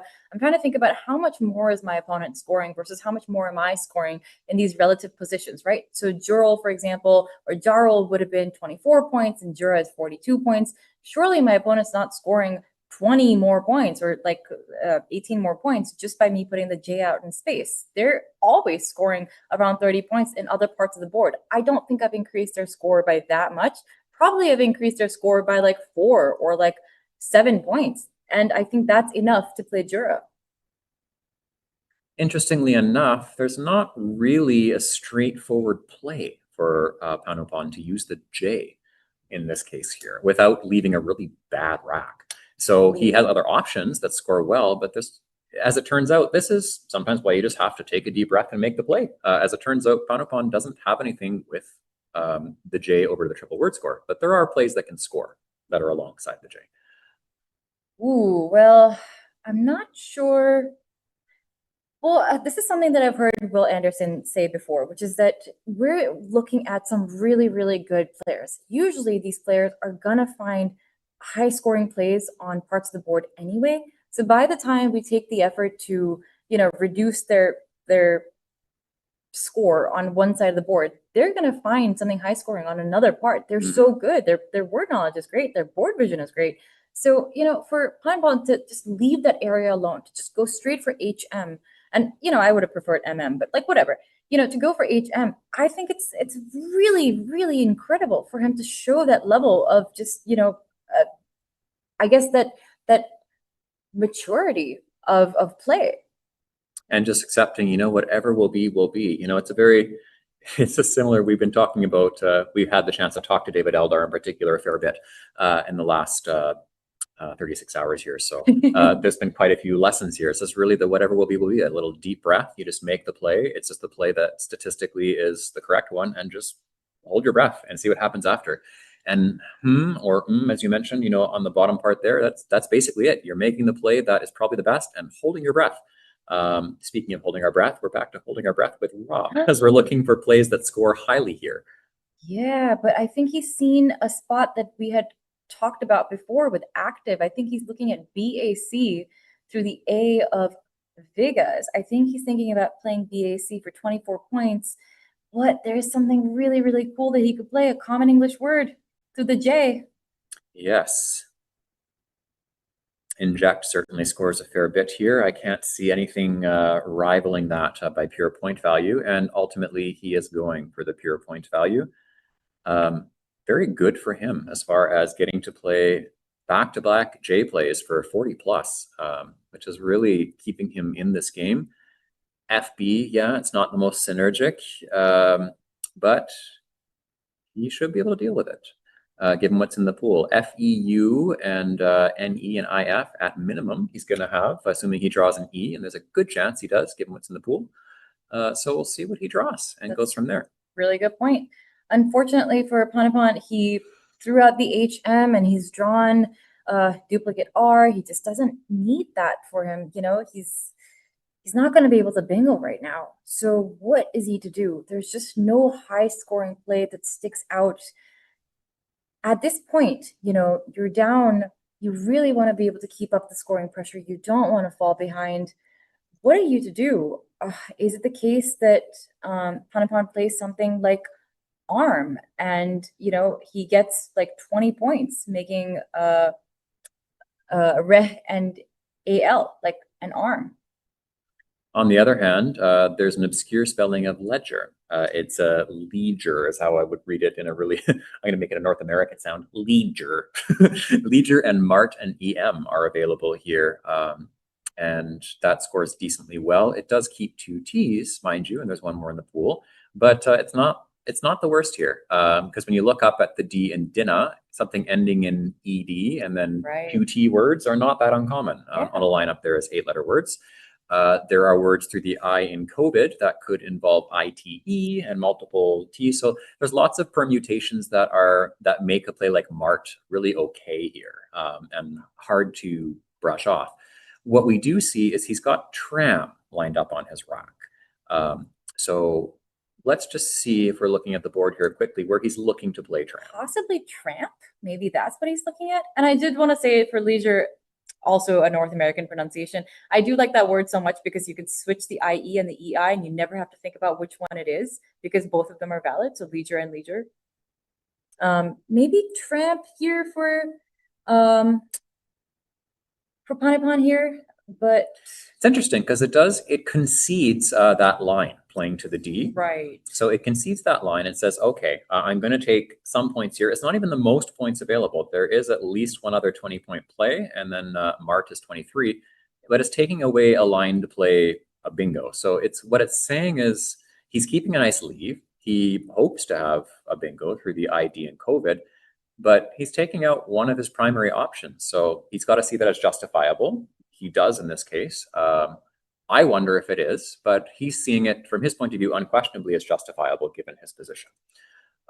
Rob, in the meantime, he's got Clunk.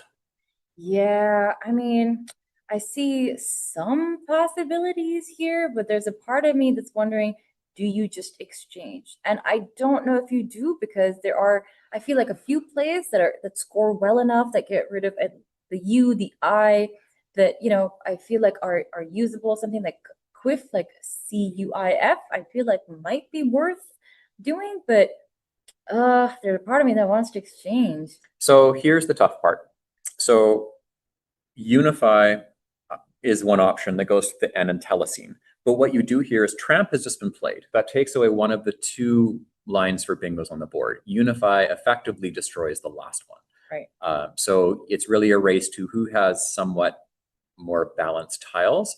And when you look at what Panopon has just played in the last couple of turns, they're all plays involving relatively lower scoring tiles that suggest that his rack is relatively balanced, which means he's in a better position to navigate the endgame.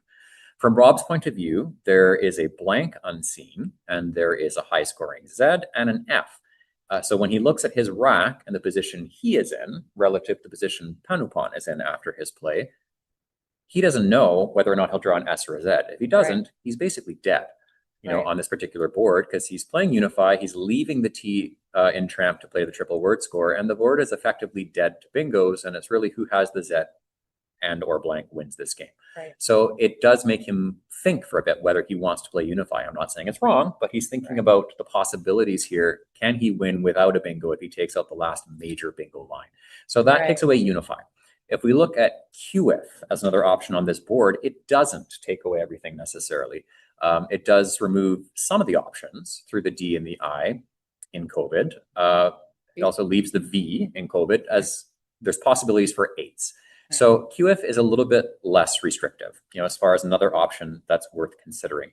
Burfy is yet another one through the R and Tramp, which is a nice play as well.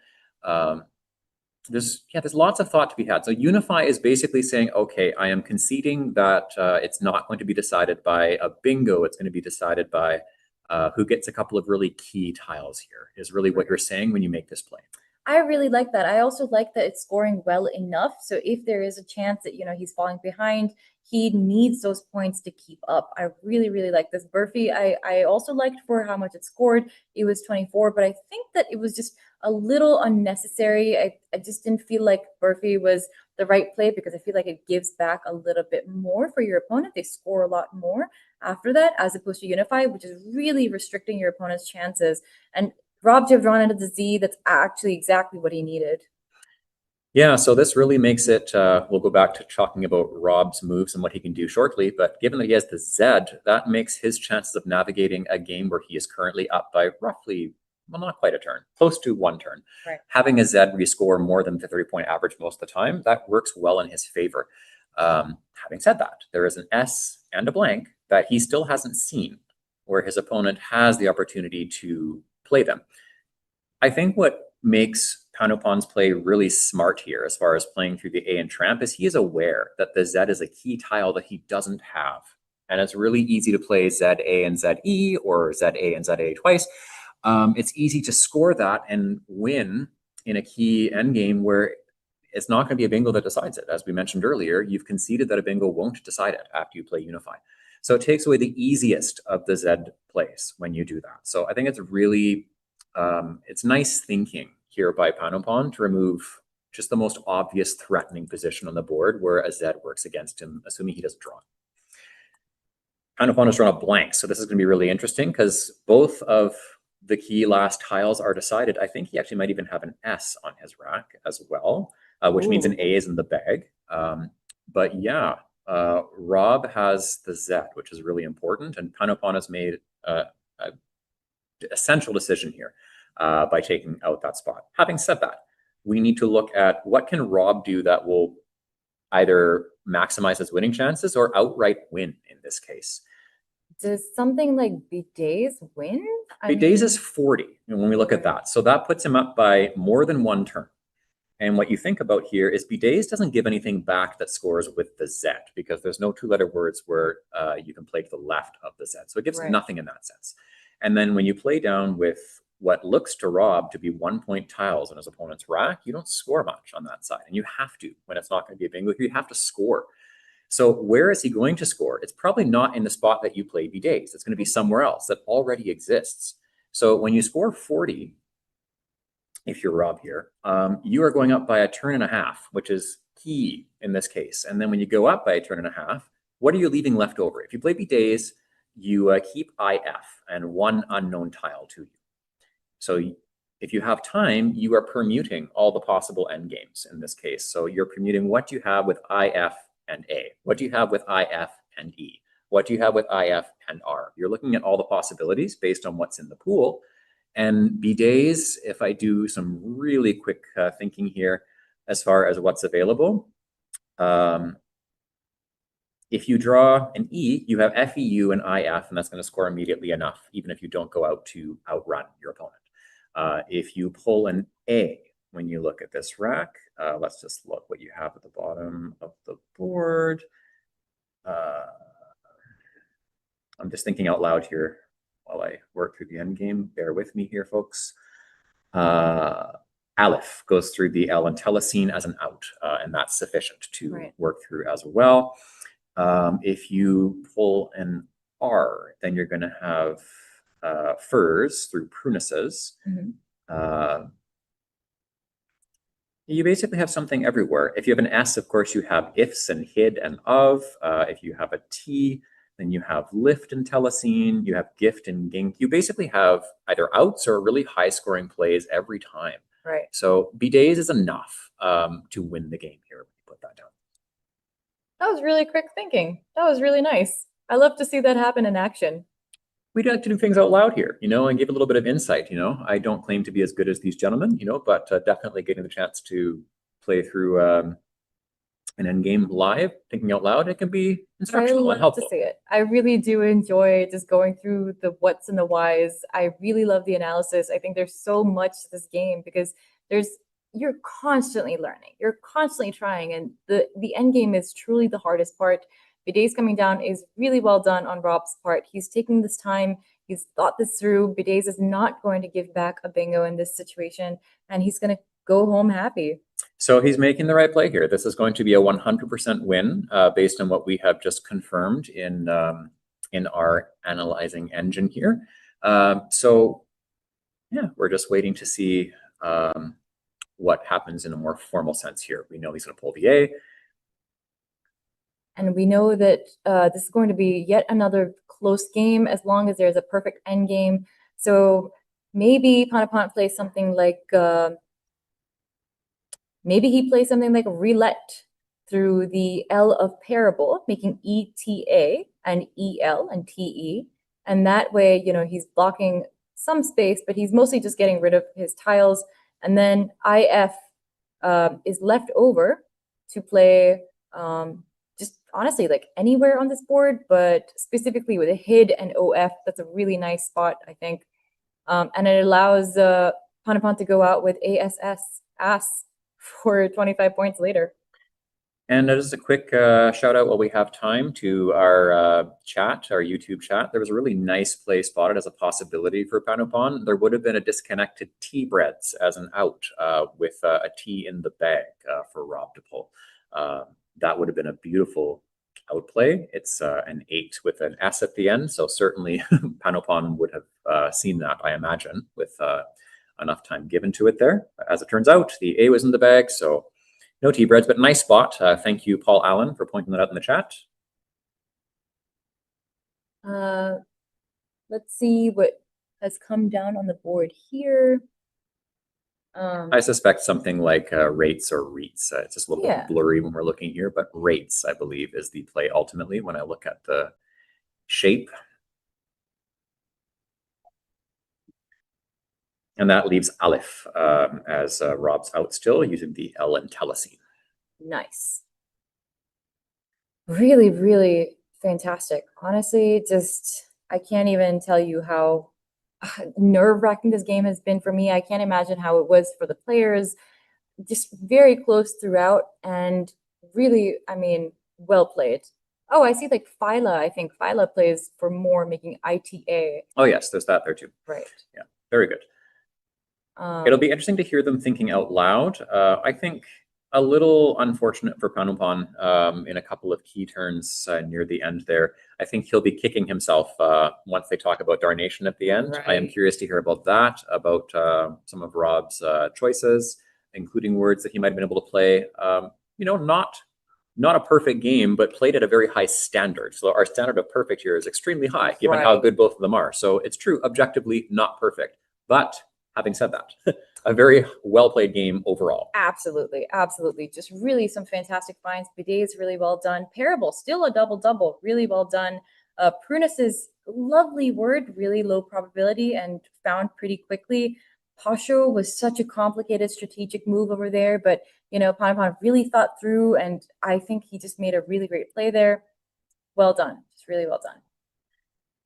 Interesting. It looks like Rob is going for a 2-tile play. No, wait, no, that was Panapon. Sorry. So Rob did not go out. He played IF somewhere. Let's just see where he put the IF. I think with Kid and OF would be where he played it. Okay. Well, the time is running. They both were very low on time, so I can see the issue here. Yeah, they were both very low on time. Understandable. Panapon playing Sue for 20 points. Really, I mean, great find. I think that was his highest scoring move at that end. And then I have Rob winning with 28 points. Let's go to overhead Mike. Passable. Nighttime. Is parsable. I chickened out.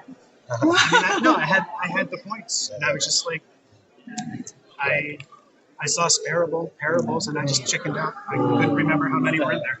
Yeah, it's about 3 or 4 or something. Oh, free base one. Yeah. Well, that's just sad.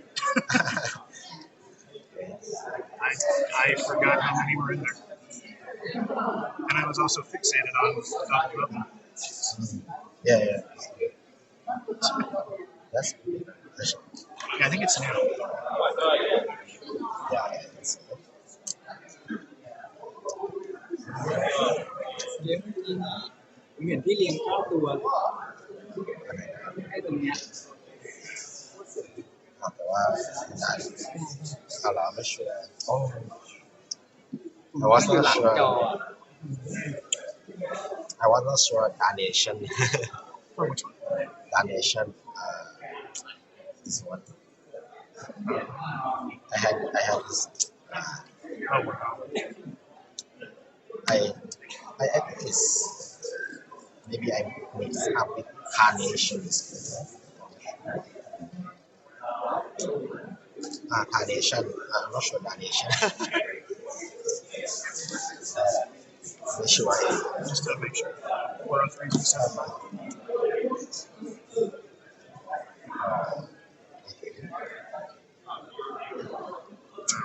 mistake as well. So like a disconnected 9, those are hard. Parsable should not be hard. Wow.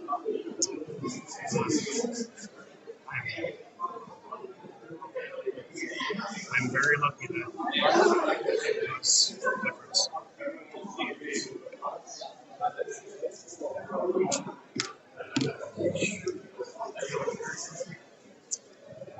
Oh boy.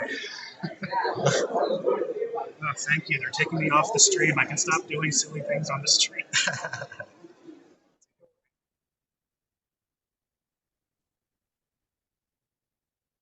All right, that's the insight we're going to get from there. So, upon confirming that he wasn't sure of Darnation, he mentioned Tarnation out loud as something he was sure of. So it's just like, it's fun to hear these little insights, there that we know that he had it lined up, so he was seeing it. It's interesting, it's just to hear that little bit of insight that he was sure enough of Tarnation as something he'd seen. And you know what, even when I think about it as a native English speaker, it's just like we think about what darn is for as a word that replaces damn. So like to have darnation work along with damnation, of course, it's like it's pretty precise command of the language, so it's really interesting to hear that from him. And then Rob talking about how many words there were, and just parsable not being sure enough, but he should have been. Like, yeah, we got some really interesting insight into a couple of positions there. There's even more I would have loved to ask about, but we definitely heard the key ones that were discussed there already. Absolutely. And unfortunately, we can't stay for too long with these folks. We have to move on to the next game. There are 2 more games today. We're about to start round 9. It's going to be great. We're going to come back to you before you know it. This has been really great. You guys don't go anywhere. Jesse Matthews signing off along with Nits Shakti. See you guys soon. Be right back.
seen it for a long time. Yeah. It's great. Yes. This is my actually the second tournament in almost 10 years. Wow. The last one was 4 years ago. I totally remember the just this morning I played GOY. Oh. Yeah.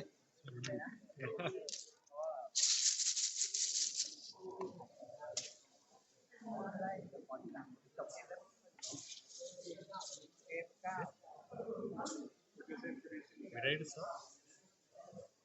Let me see. Okay, if you're ready, we can start. Good luck.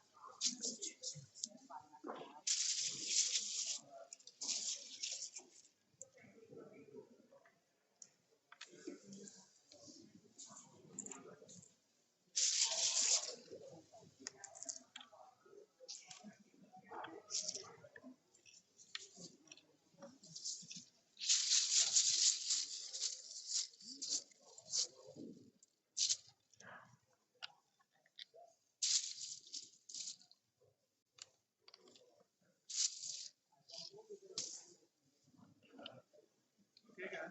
Good luck.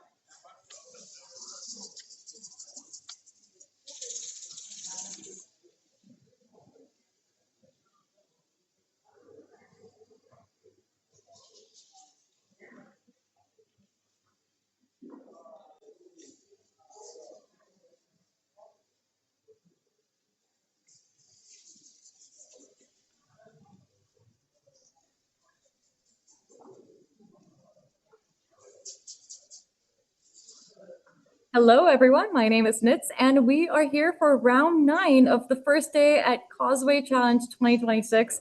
I hope you guys haven't snoozed off, haven't walked away, because we are coming to you live with a game between Akshay Bhandakar and Chernwit, who's going to be, oh my God, I think this is going to be an incredibly difficult game, most likely because these are some fantastic players, some of the best, the cream of the crop. We've seen Akshay on stream already. Chernwit not so much. And Akshay here has already drawn his tiles, so I'm going to shoot straight into what he should be doing here. And I think Vim is perfect. Difficult decision between Vim and Bong, but Vim is a really lovely find or pick here. Anytime you have a V on your rack, it's usually a good idea on the first turn to put it on the board because you make it really difficult for your opponent to be able to do much with it. So Vim coming down, I think, is a really great play. And Charnbit here now with a really nice really nice rack of Enort. What do you think would be a good idea to play here, Jesse? Ooh, I'm just running back in. I went to take a quick washroom break, but not quick enough, evidently. Sorry, folks. Let's just see what we have here. I didn't get to see the context of Vim. But let us just see. So I am looking at things like ironyist and interior as far as 8s, if there were letters here, but there isn't. So, I mean, it's really, honestly, I only see 2 quick choices here. I think of, do I keep a nice little stem here as far as playing something like OI and keeping inert left over, or do I make a change of 1? Yeah, this is an interesting one here as far as what do you even do?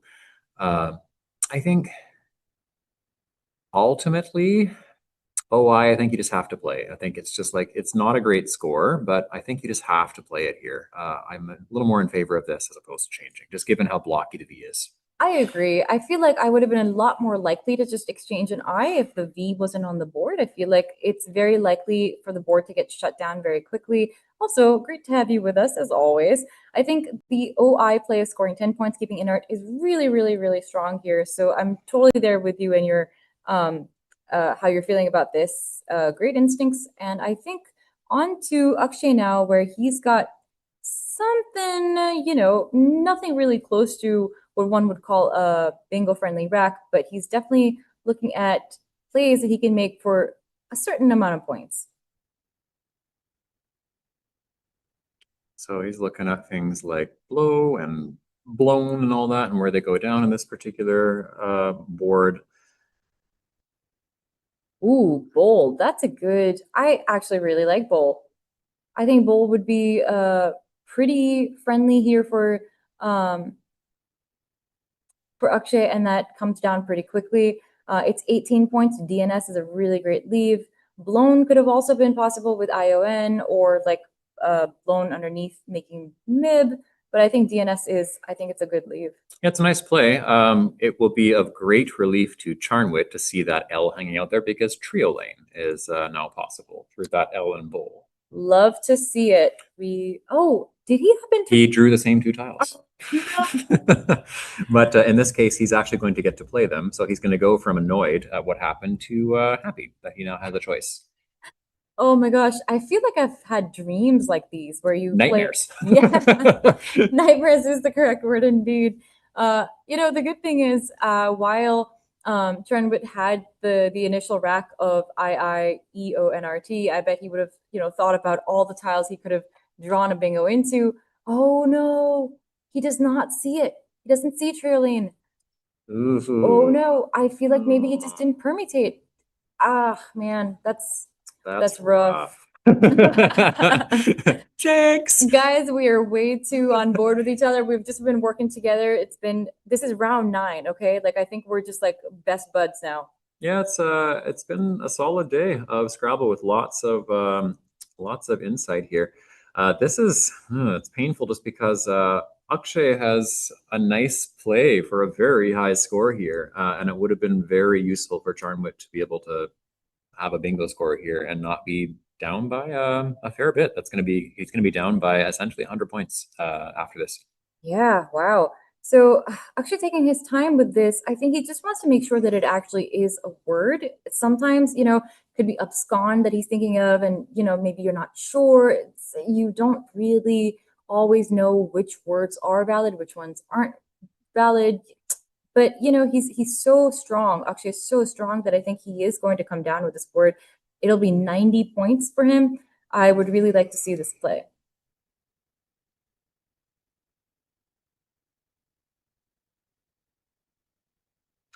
In the meantime, Charnwit's got Nertz lined up in preparation for 1 and Nertz, assuming it's there. It won't be, with Akshay ultimately playing Absinthe.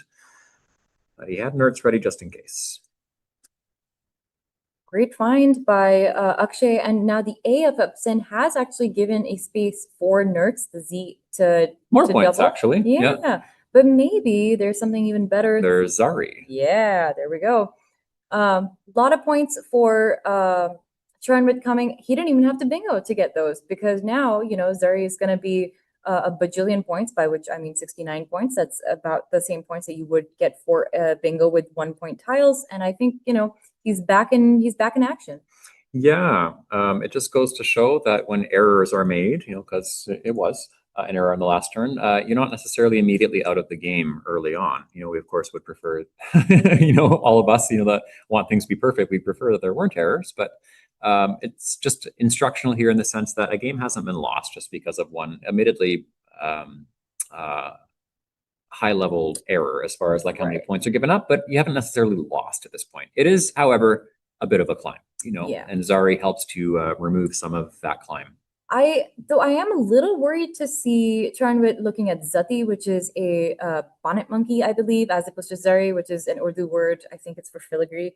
But Zari would be much better here because it would undouble the R's. Zati here would not do that. I think it's much better to play Zati. And if you are going to go ahead and play something for 69 points where you want to use a T, at that point playing Nertz, which is the same amount of points, 69, is better than not playing Zari, I think. Okay, so ultimately he is opting for Zati, keeping that doubled R. Nitz, you have nicely covered some of the reasons why it's not as optimal and why Nertz would be better in this case when considering just those 2 plays. Zari, I believe, is the better of all the plays, but if you don't see Zari, I think Nertz is better here. And we know that he saw Nertz because he had it lined up in his rack before. Right. So I would say, it's ultimately, I would say, a smaller error than last turn, but an error all the same. Right. And then now we have Akshay, who had been looking at Aing and Anai and Hangi, but now he's able to see Huya because that spot with the triple has been taken over. Huya will play nicely to the side of Absin, and it will make 3 overlaps, and it will get him 31 points. would you maybe leave the A off, or would you play the A? I feel like you have to play the A, right? I think it's considerable just to ponder for a second if you don't play the A. So when you consider, do I play it or do I not play it? What do I give up as possible ways of coming back if I don't play the A? We know the A hooks on the bottom. It also takes a C and it also takes an S. And you just think about how much you're giving back if you don't play it relative to playing it. I think you're just giving back too many unnecessary ways for your opponent to score by not playing it. So I think you need to play it here just because it unnecessarily gives back more than just putting down the A in the first place. Absolutely. I really like that analysis, and I fully agree with you here. Moving very quickly through this game, I think the players are showing a little bit of fatigue, but a little bit of desire to just want to be done and move on to their dinners. Again, this is a fantastic tournament, thanks to Michael Tang, but you know, everybody wants to get to the end, to the finish line. Everyone wants to know who's going to come out on top. Vintage for Akshay, but before he can do that, we have Charnwit, who's going to deal with these duplicate R's, a U that he didn't want to deal with. What is he to do? Yeah, tough one here because manurer, it sounds odd, but that does not go down for Charmwit in this case. So what do you do instead when you don't have that? One play where he would score really well is Mura, going to the A in Huya. He doesn't know that that would very nicely give Akshay his spot for Vintage. But from Charmwit's point of view, Mura is a considerable score. Absolutely, I really like that. Maybe even Murena or Murena would be similar plays here, but Mura clearly the best one here, keeping AEN as opposed to an R or as opposed to an AR. And he's seen Mura. So is he going to play it to the A of Huya? Is he gonna, because he's spelled it out on his rack as its own separate word, is he trying to play Mura somewhere else? I'm not seeing anywhere else that works here. When we look at this board, it's actually quite quickly, it doesn't have a lot of options, you know, in terms of places that score. The Z, yeah, you could play something like Nertz if you had it. He doesn't. So as far as scoring positions for him, the only realistic one right now is that A in Huya, because everything else just doesn't do anything as far as like getting rid of the letters. I mean, if you need to get rid of letters here, the M and the U ideally would disappear in some way. So it's leaning towards things like Murena, as you mentioned, or Mura. There's just not really much of anything else that scores enough if you can do anything here.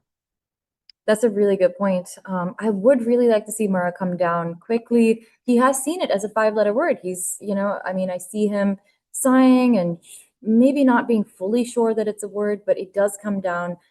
If it is challenged, he'll get a +5, but I don't think it'll be challenged. Akshay is going to be happy to see this and just put his word down fairly quickly. Absolutely. Nice break for him, because yeah, I really think it's just, in this case, it is the best play for Charmwood on this particular turn. And down comes Vintage very, very quickly. Lovely. That is 80 points for Akshay, and on to Charmwood. He had kept an AEN leave, and he's drawn GE, an AT to it. Oy, oy, oy. Maybe nothing exciting to do with this.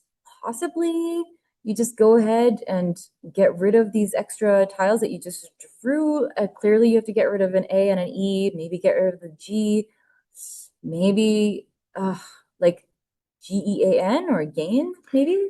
So this is tough because we think about how this board looks very quickly right now. So Vintage, that V, because there's no 2-letter words with a V, it aside from 8s, if you play up from the V, it effectively makes that side of the board harder to use unless you play something through I, N, T, or A. Actually, not even A, just I, N, or T. If you're playing through them to make 8s, that's really what you're expecting most of the time. Otherwise, if you play something on top of Vintage that scores, like with a counting tile of some kind, then you're killing the bottom left quadrant. The V in Vim kills the left half of the board. The right side I is the only lane. You're in a heap of trouble positionally on this board right now when you are down by 120 on a board that's, it's not a dead board, but it's very close to being dead. It's something you can control really easily if you're Akshay within 2 turns at the most. Right. So when you're Charmwit, it's not just something that simulates high here as far as what you can do with the board. You're considering the geometry of the board, what's happening with the board. This is a nightmare when you think about the geometry of the board for Charmwit, what you have to do. So absolutely, I can see what he's done here, and I really support this play. Yeah. What it does is it creates a lane for 7s where your opponent has to take a turn to acknowledge it and figure out what to do here in some case. You can play, as mentioned before, something involving the eye in vintage, using a high counting tile to play across. But age at least gives you a hypothetical chance to play a 7, hooking on egg, or maybe an 8 of some kind, using the T or the I and Zati. So it at least gives them a chance to play a 7 on paper, as far as there is the hypothetical chance that there wasn't before. Right. All that said, it's all very challenging at this point in time, and quite uphill, probably more than the numbers would indicate for Charmwit. And he would have really liked to see an S for Nartjes, but he's not going to get one. Goof coming down very quickly for Akshay. He's gotten a really, really nice, space to put all these yucky tiles out. He wouldn't have been able to do much otherwise, I think. And Goofed, I think, is just the best play here. Yes, and thankfully for Charmwood, he does have a spot for Nartie with the I and Zati. He did have a higher scoring play through the I in Vintage if it wasn't taken away as an 8, but he will still have it through the I and Zati. It is the standout play here by far. No matter what, he's got an extreme uphill battle, but this is a must find at this point in time. Absolutely. That's actually a really good find. I'd forgotten about the about the I over there, but yes, I'm not going to, you know what? I am going to butcher this pronunciation. I apologize so much, you folks. Oh no, did he miss it? He is putting down a G in. I think he may have also just not seen the I over there and realized that you can play the word with 2 A's. That's a little rough. It's this is a really high probability word. This is something that we would expect Charmwit to find. That's unfortunate. Might be stream jitters, might just be, like maybe not seeing the entirety of the board, getting a little bit tunnel vision on the fact that you have a J and it doesn't look like it would bingo. But yeah, really, really rough. And actually, it's just in a really good spot comparatively. He can just continue doing whatever he wants with the board and, including shutting it down. So at this point in time, you have the G in Goof to make ing words, possibly as 8s. You have O's at the end, which you're not going to see at the end of a lot of 8s. There are a few, but not that many. So when you're looking at this with a G there, you've created an opening on the board, but this is something you can deal with using the C in particular. If you play anything down to the A and a G, those are options to consider. However, if you're up by this much, maybe you're not concerned right away with blocking that spot. A G, when you look at it from Akshay's perspective, it comes across as a play from someone who is desperate, rightfully so, to keep the board open in some way. It doesn't necessarily indicate that he has an extremely good rack left over. If anything, he hasn't taken a lot of time on his rack, so it doesn't necessarily, we know that when you take longer on racks, an inference you can make is that someone has really good tiles. If anything, Charmwood hasn't taken enough time on his racks to see what's there. So he's not communicating that his racks are necessarily good. AGE does suggest his rack is reasonably good. He's played a G after age, so it suggests that his balance of letters is better than average. He's played Murrah, age, and a G as his back-to-back-to-back plays. So it suggests his letters are decent, but not awesome when I look at them, given he's played reasonably quickly on all of his turns so far. So if you're Akshay, you think, okay, what do I do where maybe I don't desperately have to block, but I'll think about it, given what's there. So when we look at his plays, let's talk about his plays, his candidate plays. For Akshay, I believe that might be a good idea. So I saw him putting CAUD off to the side. I wonder if Kata is a word, that is what he's looking at. But it may also be the case that when he had CHU off to the side, he was looking at shoot, or the French word shoot, or maybe with the English word with the E, CHUTE. That would be very unhappy for Charnwit, who has Arsonist through the eye of Zati. He would not like to see that at all. But maybe just shoot, or maybe just HU. You know, I kind of like ACDEU together. I mean, maybe I don't like the U so much, but with hut you keep that C, and you do have a hook. I don't think the Akshay needs to be super worried or like super defensive at the moment. Okay, so he is going with Kata. So his rationale here is he's thinking, after looking at the last few moves, that Charmwit's rack has got to be better than average. So he is concerned about blocking. That's ultimately what he's chosen to do, is at least force him to have an 8 of some kind. And more likely than not, down to the D in Kata or with the I and Zati. But at least he has to work for an 8 as the rationale, instead of just being given an easy 7 is Right. the thought process likely from Akshay's side. Right, that's a really good point. Arson is now coming down 59 points. Obviously, you would like to see more points for your bingo, but 59 points is still 59 points. And it does put an S out in space. So hopefully Chernwood will be able to draw something that's nice enough. He can maybe get a high scoring bingo down eventually and, you know, stay competitive in this game.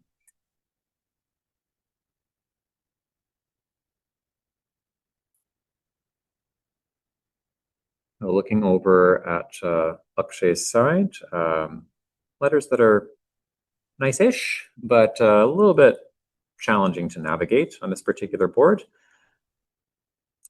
There is a easy spot to dump his H and use up a vowel to score reasonably well, and continue to build his lead. He could also use 2 vowels and keep a admittedly less pleasant leave, but given all the E's that are in the pool from his point of view, heat, H-E-T-E, normally doesn't look very good. But with all the E's in the pool, in this case, may not be so bad to use another vowel. Having said that, the natural human instinct would be to play something like hut.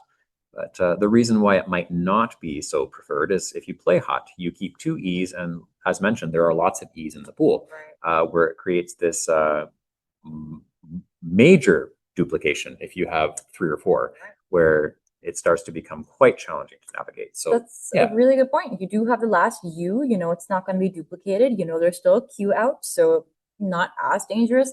The U doesn't mesh too well with some of these tiles, but with some of the tiles, it's okay. And yeah, there's a lot of E's to come, and I don't know, you know, I feel like H-E is the move here, or H-E-T-E.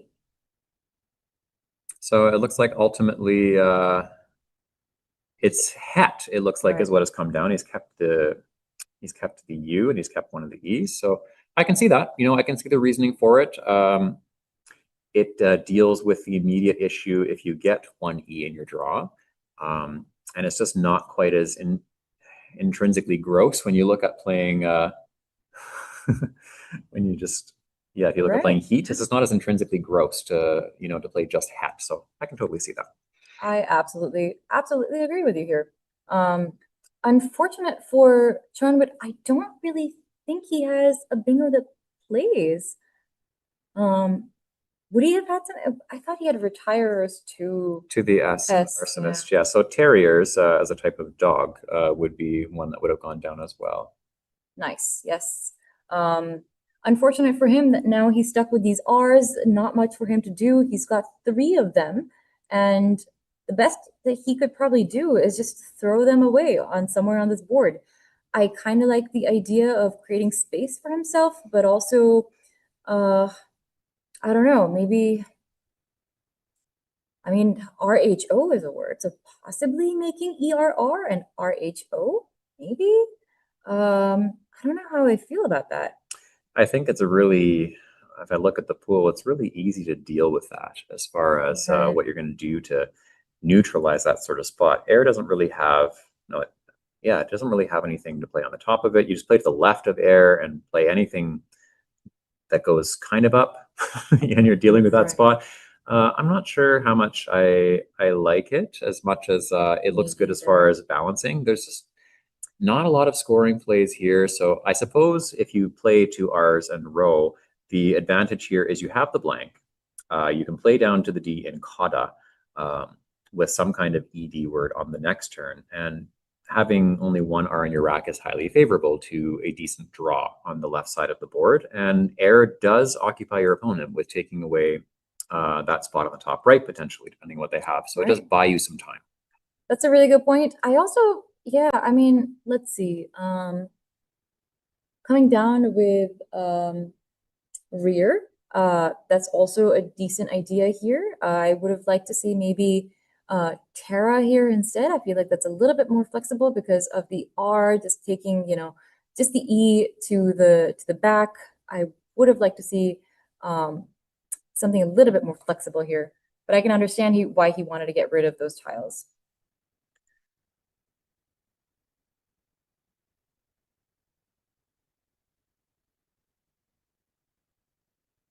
I think as well, Vim still takes that S hook with the blank having the possibility of being an S. So the other thing that it does is it still leaves that line open. Air technically did as well, but short plays could potentially take out the Vim's spot after Air has a play. So rear creates lines for sevens. Admittedly, it just involves the E at the end in a lot of cases.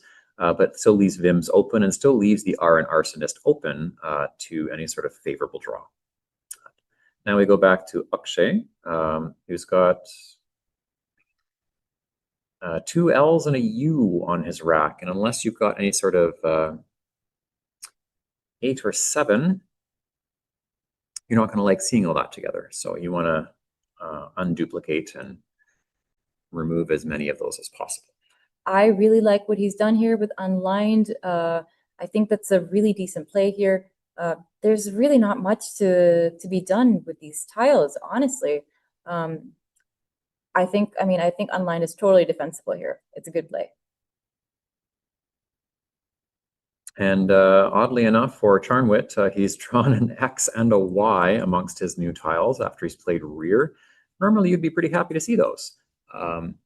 Here, however, it does create some challenges as far as making that comeback he's looking to make. Absolutely. I mean, it's helpful for scoring purposes in general, but yeah, it's a little bit more difficult to keep up the pace needed on multiple turns here. On this one, yes, with an X in most cases here, you're going to score pretty well. Ideally, X and Y just go really well to not take away too many lanes, and then just cross your fingers the next turn. So what can we look at here that accomplishes those things? Some kind of Yex play would be the immediate sort of like ultra fast thought process as far as looking for plays that score. There's not really any high scoring spot for Yex. You can play Yex, but not a high scoring spot for it. There is a bingo that he's seen. We completely missed this. Oh my God, you guys, there's a fantastic bingo here. Textuary, really great find by Charnwit. That's exactly what he needed to do here. 86 points, really lovely by him. Great job. Nice. Textuary, yeah. There you go. I had never seen, yeah, this is my first time seeing that word. So there you go. Ledette, though, I have seen. Let's see if there's a spot for that on this board. It would be really nice to be able to get a bingo down in response and keep up that massive lead. That massive spread, which is no longer massive, only up by 7 points. Akshay needs to play something. Do you think you just play a bunch of tiles here? Are you going to play through the T of Textuary? Maybe something like Leaded or Edult? It's a really interesting position here. Your opponent is just playing a blank and an X for a fairly high score. You have nice letters, but they don't go down at the moment. There is an unseen blank besides the one your opponent just played and an S in the bag. There's a Q to consider. There's lots to consider here. So oddly enough, in this position, actually, I'm not going to say he's in trouble necessarily, but he's got a lot to think about, possible ways for this game to swing either way. So as you were saying, Edel is certainly a considerable play. It does use up that T in the triple lane, which is, really only going to favor Charnwit at this point if it's not taken out. There's just lots of possibilities there. So that's a good one. I also could see Ooh, tattled. lead. But tattled, it uses more letters, you know, and I can see that. It's a turnover play, I would say, you know, trying to go for things like that S and that blank, but it also leaves room to draw the Q potentially when you do that. Right, that's a really good point. Not much to be done with the Q on this board right now. There's one, I think I see one spot for QI, but you really want the board to be a little bit more favorable towards the Q if you're going to go hunting for blanks and S's in a bag that also has a Q. We seem to have the clocks paused, so I think the players might be checking the scores, making sure they're all on the same page. Tranwit, of course, has drawn the S and the blank together. He has a few tiles to contend with that are going to be not the most fun, but he has a lot more flexibility now that he has a blank. I mean, I think you don't even have to play the Q immediately, right? Like you have so much flexibility. Soup could come down in some places. I feel, can it come down in some places? Possibly. Actually, it doesn't even matter because you have the blank and you don't really need that. You could just do like QIS somewhere. It doesn't really matter. So there's a couple of things to think about here. Like you said, you have the ability to play the Q using the blanks. There's also setups we have to start talking about here at this point in time. And there's actually at least one brilliant setup for Charmwit to consider, and that would be cow on top of the Y in textuary, because he's got the blank and the S to make sky plays. He has the Q, where if he draws right, he can draw a massive score on the next turn. And if you are Akshay, you would have to be pretty concerned at that point in time when you see something like cow coming down. Because what can you really do realistically? You can look at the pool in his case, and there are E's. So Kai would be the immediate play you would make underneath with an E hooking under to attempt to neutralize. But you're going to be pretty concerned if you're Akshay after you see cow coming down.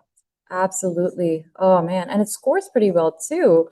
I kind of also like Yok making YA and OR and KY. I kind of like that it scores a lot, but maybe it's a little easier to block because all you have to do is place something like above the OR, and then it just kind of makes it difficult to put the S there and like extend the word, especially because YA would not take well, I mean, I guess it would, like PR, yeah, but it would definitely be complicated. So maybe Yok is not the best play. Maybe cow, yeah, I kind of like cow. It's a really interesting position to be in. I also, yeah, the other reason why I like cow is because I just don't want the W on my rack. Like I feel like the Y is so much more flexible than the W. I'm okay with playing cow here, even though it scores a lot less. And then you can also think, okay, is there any scenario in which using the blank on my rack is okay on this turn? And you could consider Yakao overlapping on top of textuary using the blank as an A. It scores a fair bit. The only issue is what's unseen. There's not really any place to play that Q, as mentioned, for a high score. Right. Yakao scores the most, but is it better to the point of playing it over, say, Yok, as you previously mentioned? And probably not. It leans more towards a setup play like cow, being highly favorable. I agree. And the other thing about Yakao is there's only one eye unseen. So if your opponent has an eye, and if they see that there's only one place on the board for the Q to go, which is the eye of unlined, they block that. And then what are you supposed to do? Where does your Q go? You don't want to be stuck with a Q. Yeah, this is a pre-end game position, we like to call it, because there are 10 tiles in total that are unseen to both players. So Charmwit, if he plays cow, for example, or Yok, anything that involves 3 tiles, it empties the bag and gives the opponent perfect vision of what's happening on the board. And assuming they calculate everything correctly, they can make the right play to win. So in this case, Yok has come down. And now it's a question of Akshay making a play that will allow him to win 100% of the time, given the setup that's just happened. Oh, yeah. This is really tough position to be in. I mean, is there something to be said about are you supposed to block the Q? You're not, right? Like, because your opponent has the blank, they have enough flexibility. Surely you don't have to worry about that. So maybe you just try to get rid of as many tiles as possible, and then they're stuck with the W, the F, the Q, the P. There's really, I mean, maybe because this game is close enough, you score enough with Eloin or something like Elope. Maybe Elope is better, and then you walk away. So the interesting thing here is Charnwit is threatening with walks in multiple spots on the board. So the beauty of Eloin, besides taking away the sky plays on the top, is Eloin takes away walks and vims, and it takes away walks and show. It deals with all of the threats that are present on Charnwit's rack, and then just forces a relatively low-scoring play of QI afterwards, as far as getting it down, or some kind of QIS play. Or Feeks. Eloin gives back Fiquues, Feeks, with the blank as a U. Well, but then, you still get enough points with you outrun it. Yeah, you outrun it. So it's Eloin does lots of beautiful things, and so does Elope. It accomplishes really all the same things. As walks is the big threatening play here that your opponent is thinking about. Let's see what happens if we play Elope. Feeks is still coming down. That's through the eye of online. We don't stop that. And, NI still goes out in a place that scores enough that Akshay does not have to worry. He will, or wait, does he have to worry? No, he does not have to worry. He will win by 11 as opposed to winning by 16, which is what he does with Eloin. So as far as time, there's lots of time. We expect Akshay will be taking lots of time to work through things here. So as a point of just for fun, could we potentially look back at cow? Now that we know there were 3 tiles, we know exactly what would have been drawn. Why don't we look at what happens if you play cow instead? Ooh, that's quite interesting, isn't it? Let's see. If cow comes down, we know that our opponent has...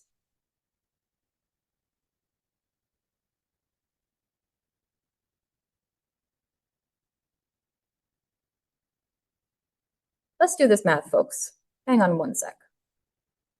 It's going to be a similar sort of play as far as the threat is going to have to be taken out in terms of sky related plays. So KYE of some kind is coming down as far as plays most likely that have to be done to take out the threat.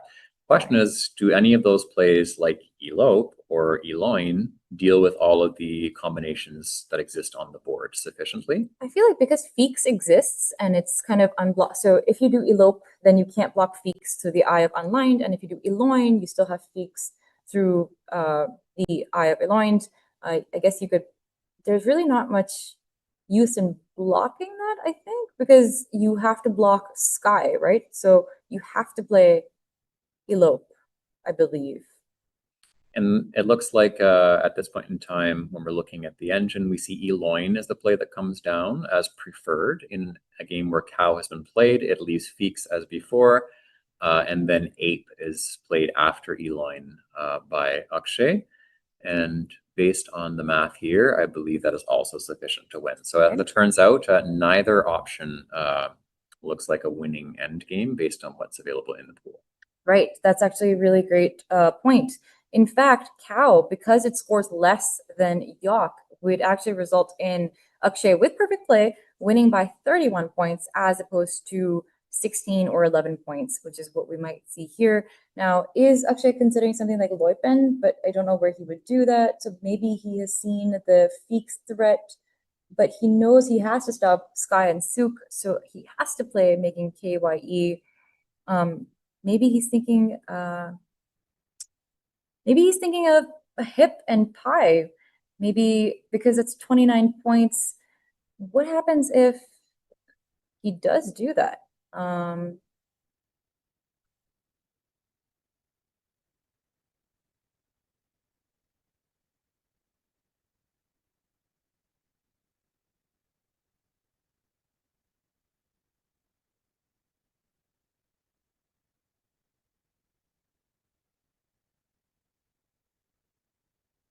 Wow, oh my gosh. If pie comes down, for 29 points, then the play of Sprew, Sprew, for 69 points, making Sky, is more than enough for Turnwit to win by 7 points. And that's even after considering getting stuck with the cube in this case. Yeah. It's very impressive. So it's a pretty interesting endgame as far as just the different choices that are available here. Absolutely. I mean, I can't even imagine being in this situation with about 4 minutes left on his clock. Akshay is really gonna have to figure this out. He's seen the plays. I think he's just working through, are there ways to lose with these plays? And that's exactly why you keep the time at the end of the game that you have here. So he's using the time wisely to figure out, are these plays sufficient? He's cycled through both elope and eloin. Right. We have the privilege of knowing, using the engine, that both are winning plays. I think it's quite something that the majority of the time he's been thinking out loud, as we talked about. When we look at him thinking out loud, it has been with both of these 5-letter plays, right? Which is really nice and great to see that he's instinctively found the two that are most likely to give him the win here. It's nicely done. Absolutely. I mean, with Feeks coming down for 37, I imagine that Trenwith has already seen that or would have tried to look for other options.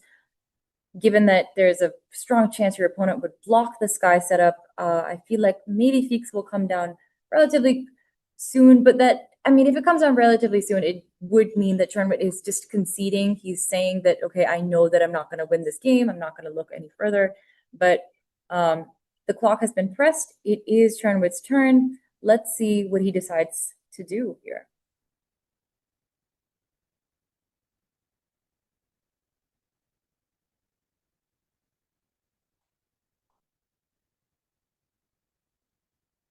Seven minutes, almost 8 minutes for Trenwith to figure this out. I wonder if he's going to go through the entire board, figure out what to do. But no, look at that. Feeks. He's identified it. He's put it on his rack.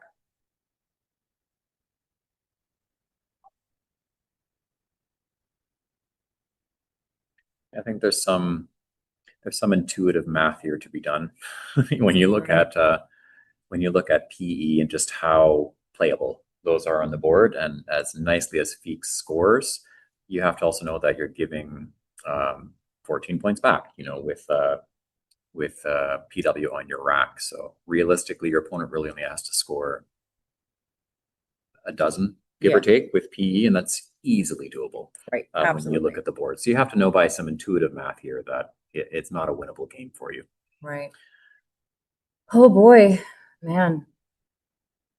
Really intense game for both of these. Trenwith struggling a little bit in the beginning. I think that may have been because of stream jitters. Maybe, you know, feeling a little stressed the start of round 9, which, you know, is a pretty long day for these players. Many players are used to playing 8 games a day, 9 games, and 10 games. The 10th game coming right after this is really quite a push for your mental stamina. It really does talk about your ability to work with the fatigue, to keep your wits about you. And I don't know how much caffeine you've had, perhaps, by the time I mean, the clock has hit, what, like 8 p.m.?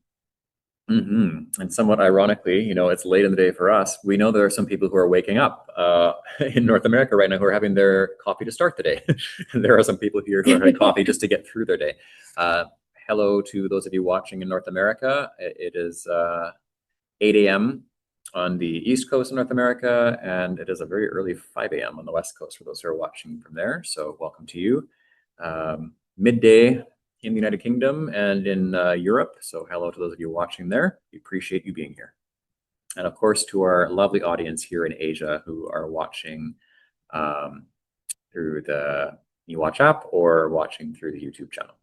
Yeah, thank you everyone for being here. We really have appreciated your company. Thank you for, you know, being along for the ride. This is so many games. We're coming to the close on our 9th game for the day. We have 3 more days remaining after the end of today. I mean, I'm really excited for the quality of the games that we're going to see. They're only going to get better.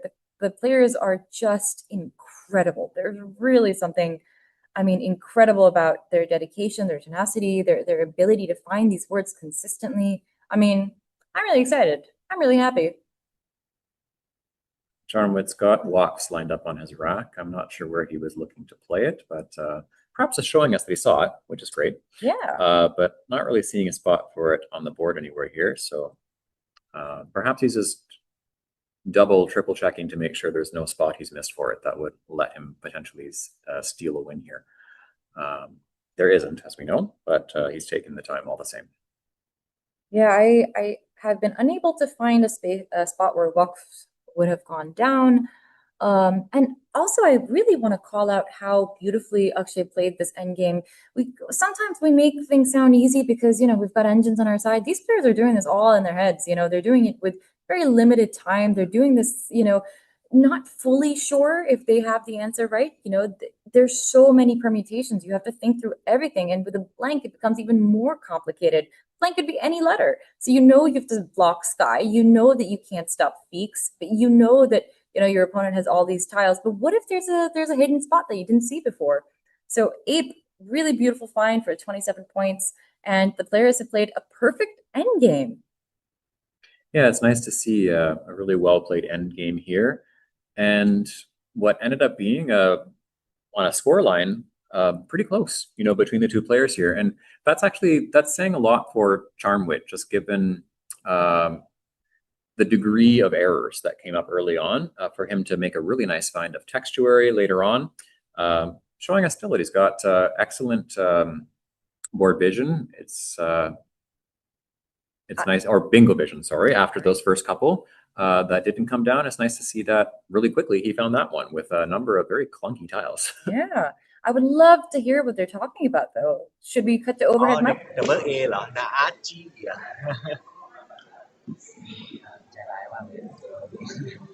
เทิร์นนี้เทิร์นเดียว you block three line E line yeah you block three line Base of the base. That's what it says. เขาขวาง3 ทางเลย That's my only win. If I play below point one. เขาลง E line ขวาง3 ทางเลยนี่หมดเลย Walks. Yeah. Like block is this. Yeah. Base of the base. Okay. When I play this, I think but I pick up this. That's a problem. เล่นอะไรไม่ได้เลยขึ้นไปก็ต้องลงดิ When you play this, you block my bingos, 2 bingos. I have ladder. I had the even. เขาจับตัวหนักเลยสุดท้ายคือลงตัวเดียวฝั่ง3 That's the only one. Yeah.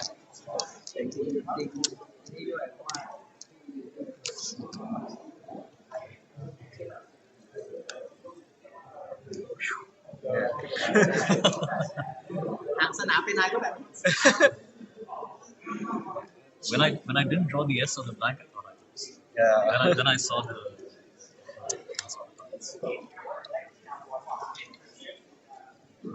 Okay.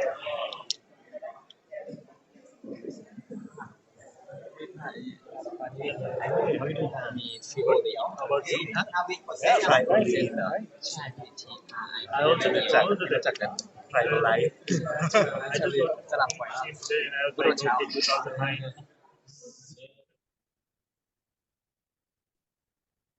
So as expected, the focal point of the endgame conversation there was just taking out all the spots for Waks was the major point of consideration, along with removing any of the high-scoring plays that might have existed with Sky. You mentioned specifically Sprue as the really big one that was up there. So Eloin or Elope, just both taking care of that immediate threat, and from there, yeah. I think that it really was important in the endgame there, and we've already talked about some of the word-finding errors on Charmwit's end, but all the credit to him for making this close, and also to Akshay for playing extremely well and hanging on here to win a tight game at the end. Yeah, I mean, beautiful play by both of them. I cannot believe the textuary was right there. Beautiful find by Charmwit, and, you know, Akshay, again, that perfect endgame. Lovely. So hard to see, so hard to find, but he did it. I mean, I thought this was incredible. Yeah, really, really nicely played game. Lots of points of discussion. As far as kata coming down, that was another point there where it wasn't necessarily even on the list of candidate moves when we looked at it, but the human factor, we were able to talk about that a little bit as well, as far as looking at Mura and then age and then Aji, just the logic on Akshay's side as to making it at least more difficult for any sort of bingo play to come down. And that was accomplished, while still scoring. So really, really nice instructional positions. Absolutely. I really hope you guys enjoyed this as much as we did. Don't go anywhere, though, because we have one more game for you tonight. One game more. We'll be right back in a few minutes. It's Jesse Matthews and Nits Shakti. See you guys. See you in a few minutes.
Endgame, I blocked his. I should take a photo. Yeah.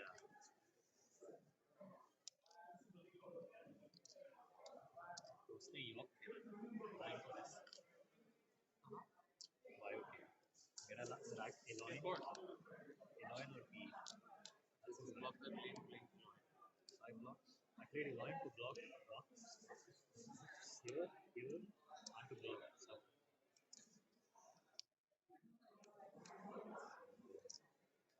Play Eloin. Even this is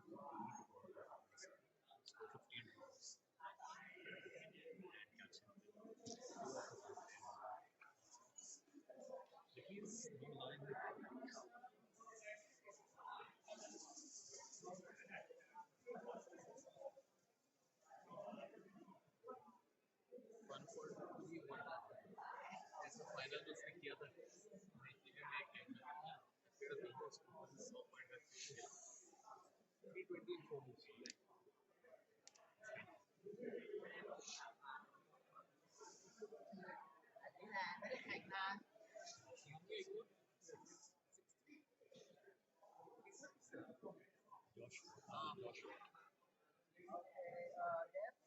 You sit here.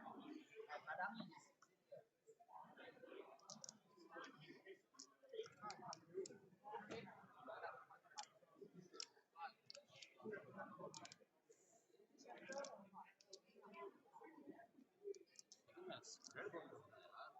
जो भी हारना इतना बुरा process सामने आ जाए shit छोटा छोटा जीत रहा हूँ पिछला गेम बॉल बॉल के साथ भी वैसे नेक्स्ट मिनट देन ये बैक टू बैक तो 500 मेरा चांस वन बॉल के साथ उसका 580 मेरा chance hi sir I needed my like this. So this is game back. What was the opening ring? Absolutely, it's not a big one. Ah, not it. I got it. ABSCIND man. अच्छा opening gather plus क्या किया? Up there. I'm thinking hard.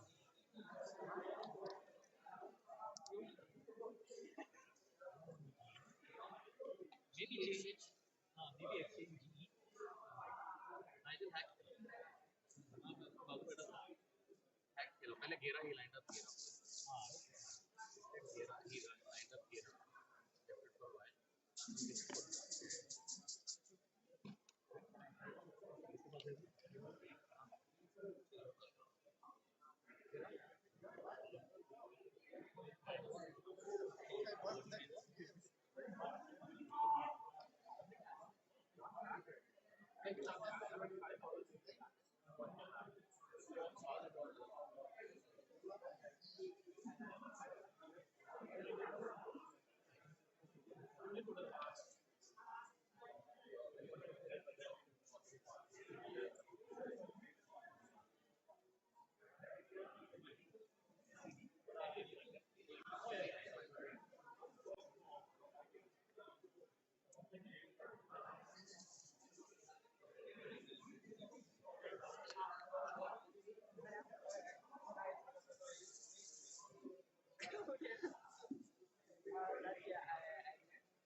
Yeah.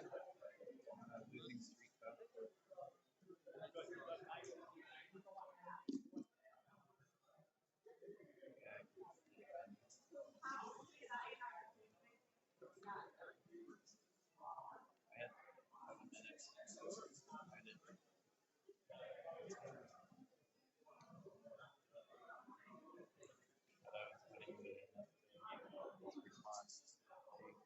We have played 9 games today, so we're going to play the last game.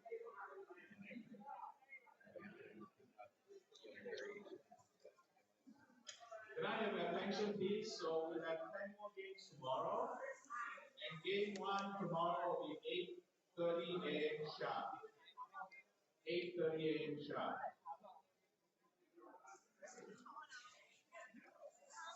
Okay, please look for your opponent for round 10. And good luck.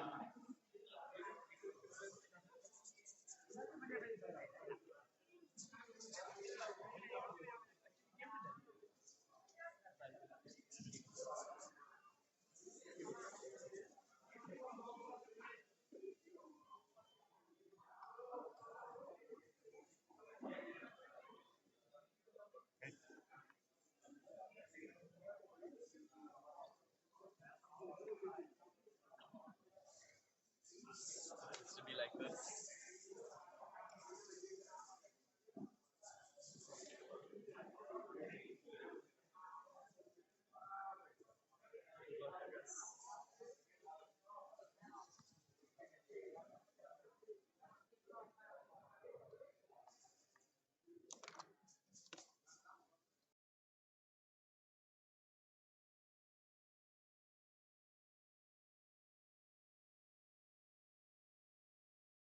Kumar, we are good to go whenever you want to bring us in.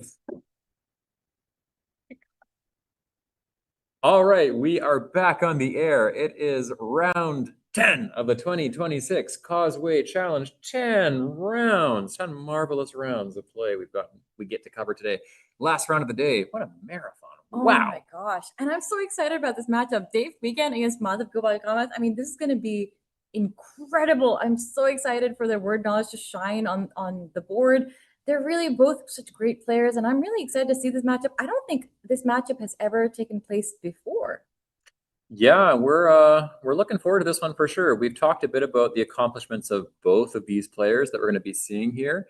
As mentioned, Madhav, he won the 2025 World Youth Scrabble Championship. A very young player, already accomplished in that sense, and we've seen great play from him earlier today already.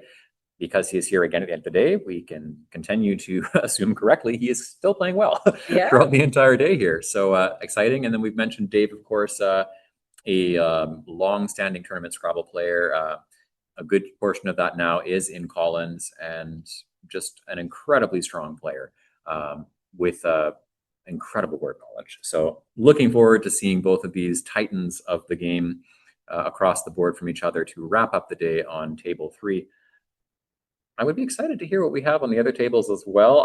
I'm getting a bit of FOMO, even though I'm here and I get to watch these fantastic players. I was like, oh, what's happening everywhere else? This is, yeah, but we are thankful. We have an amazing matchup here and looking to bring that energy, because I know that for any of you who have been here for the whole day, if you have, bless your sweet, sweet souls, you're probably tired as heck, just like the rest of us here. But I'm trying to bring that energy and get us going. I love that. I'm so grateful that you are here with us, and I am so excited for this game.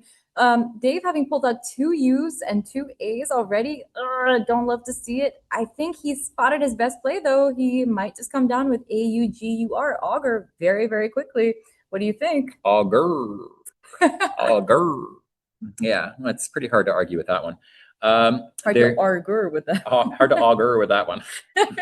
Sorry. This is the time of day where everything gets funny because we're tired. Yes. But there's augur as a candidate play here.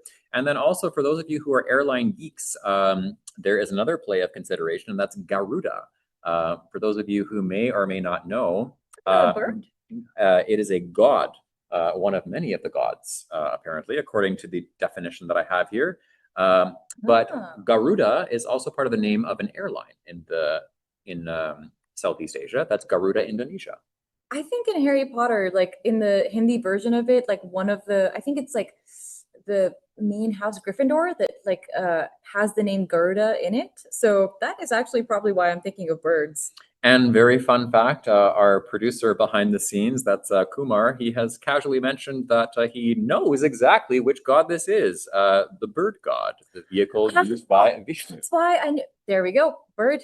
I know everything, folks. Don't ever doubt me. And you know what? That actually explains why it would be used in the context of an airline, for Indonesia, because it's, I mean, the plane is a very modern bird. And also for Gryffindor, because it's probably a griffin.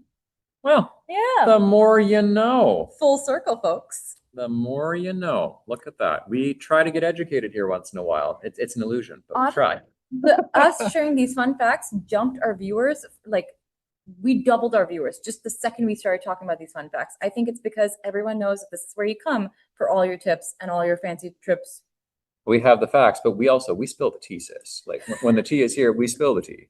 Because I don't drink it. No, it's coffee for me. If I'm drinking something, I drink coffee. But tea, I spill the tea whenever it's here. And girl, there is tea all the time. Speaking of tea, look at what Madhav's got. Like, this is just not something he wants to spill on this board. He's got 2 I's. He's got this NOH that doesn't really go with his leave. He's got 2 O's. I just, not a huge fan of what are you even supposed to do with this? Like, you just go for the points, just do HIN underneath. I mean, I feel like it's better to have 2 O's than it is to have 2 I's, right? I mean, no. It's a whole lot of challenging choices, to be honest, in terms of what do you do here. Hin, I mean, if you're just looking at plays that score well, it's hard to dismiss this as a play that you can just use to plot along, and at least you have Olio to play with on the next turn as leftover letters. But I mean, it's certainly not like it's not like the aha, this is an amazing play sort of thing. It's just like it's the least bad when I look at the options. Exactly. I would have loved to be able to play Hioi here somewhere, Hioi somewhere, but the only way that I think it plays is with like AI, and it just does not score enough. It's just not worth it. I feel like it has to be Hin, or is this Nope that we see? I think that may be Han that I'm seeing come down here. Okay. Similar sort of idea in the sense of scoring the most possible on this board. It's just the only reason that it likely, when I look at the numerical values assigned to it in our simulation software, it's not going to be as high because there isn't quite as much synergy with the 4 letters left over. Right. It's not that Olio is standout incredibly better, but it's slightly better. Right. The Z now for Dave, but I don't think he has to use it right now. In fact, he's already spotted his best plays. He's got BAD off to the side. He is talking out loud to us. He's showing us that he spotted BAD, but I actually kind of like Dab making DUH duh a go and bun a little bit. So it looks like a point of correction. The stream is not showing the right word for us on the screen. It's actually NOH was played at the end here, not Han. So we'll just have to quickly reanalyze the line of thought here. Apologies. The feed we were looking at is not showing a clear image of what went down. We've just been informed that NOH was put down on the board by Madhav. So Dave, in return, he's played Kabza. Interesting. Keeping AAD. I was not expecting that.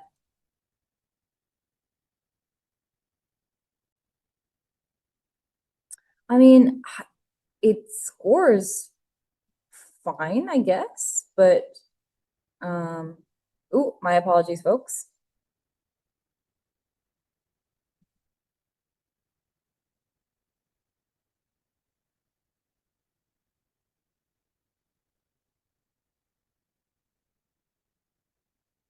So on Madhav's side, you have Roilier as far as the 7-letter word available on his rack, with no place to put it down, unfortunately for him.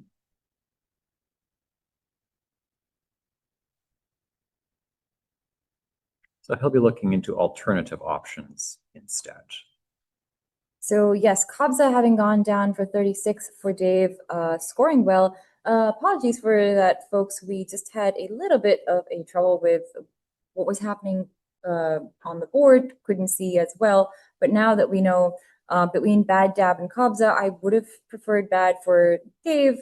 Kabza, however, I guess it's still fine. AAD just not a leave that I'm super happy with, and I wonder what his thought process was there. Like, and Jesse, you already mentioned, Roilier does not happen to go anywhere.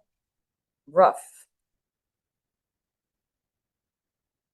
Would you do just like a 4-tile play? Just keep IER, just play LOIR somewhere? Certainly considerable. Having said that, Madhav has decided to show us his Riz.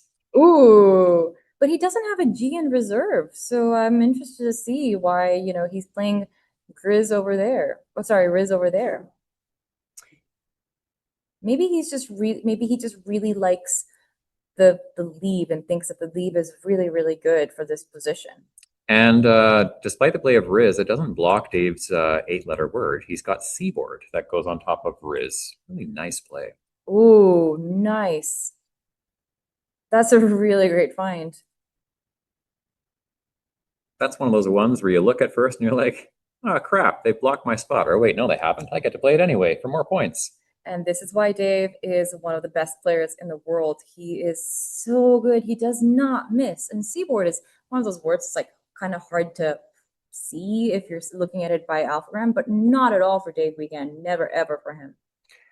And then if you are Madhav on this turn, you have another 7. You have Liriope on your rack. And unfortunately, there is no spot for that one either. Yeah, that S needed to be in a different place. What are you to do if you're Madhav? Man, do you just go ahead and play something to the D of Seaboard? Do you just try and clear through this rack? Maybe something like Peloid or Lipode or period?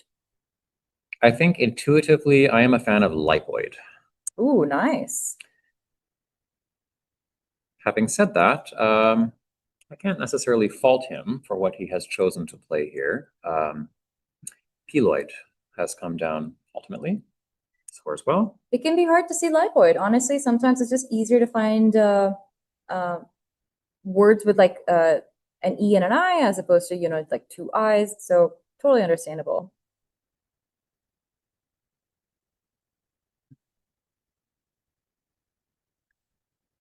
For Dave now, though, his rack looks like it would really be conducive to a bingo, but unfortunately, he does not appear to have anything.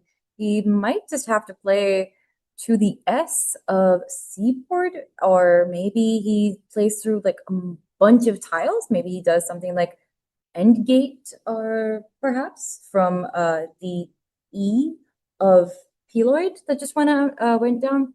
But I also don't know if you want to smash through this rack, right? Like maybe there's something to be saved. Like maybe you just play TN. Like maybe you just play TN off somewhere with, I don't know, like ton. Yeah, there's definitely a number of options to consider here. There's two places for endgate, and it's worth talking a little bit about some of the logic that would go into choosing one over the other. They're both close to the same score, but not the exact same. One of them scores 26, and that is the one that plays starting in the middle, starting with the E and peloid, and plays out to the right and leaves a lot of letters hanging out on the top right quadrant of the board. The second option scores slightly less. It is endgate for 22, playing to the left with the E and peloid ending the word. So a reason why you might consider taking 4 less points is because you are officially closing off the top left quadrant of the board as far as bingo options that could be played there. Having said that, it's not like you're blocking the board entirely, because the P and peloid would still be available to play an 8-letter word to the right. So it would be the I, so it would be the L. And then you're still leaving the triple word score on the top left for an easy 30 points that you would expect. As we've mentioned all day today, you expect your opponent to score 30 points anyway. So it may not really be worth taking that 4-point sacrifice when you're not really doing much to completely lock the board down at this point in time. So playing endgate to the right, even though it opens up the top right quadrant of the board, it's 4 more points. So worth considering.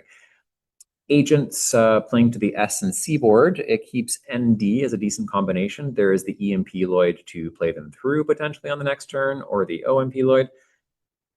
This board is very interesting because of the fact the bottom is really inaccessible right now, with UH not being hookable, and NOH is, yeah, it's just, it's really challenging to work your way down on this board unless you have uni and something that underlaps there. And Madhav, he does have 2 eyes. We can't see his whole rack, but depending on what Dave plays, he'll be looking at creating space at the bottom to play with later here. For Dave, it's anything in the top left quadrant or possibly the top right is what's happening for him. He's really under no obligation to do anything to help out his opponent on the bottom half of the board.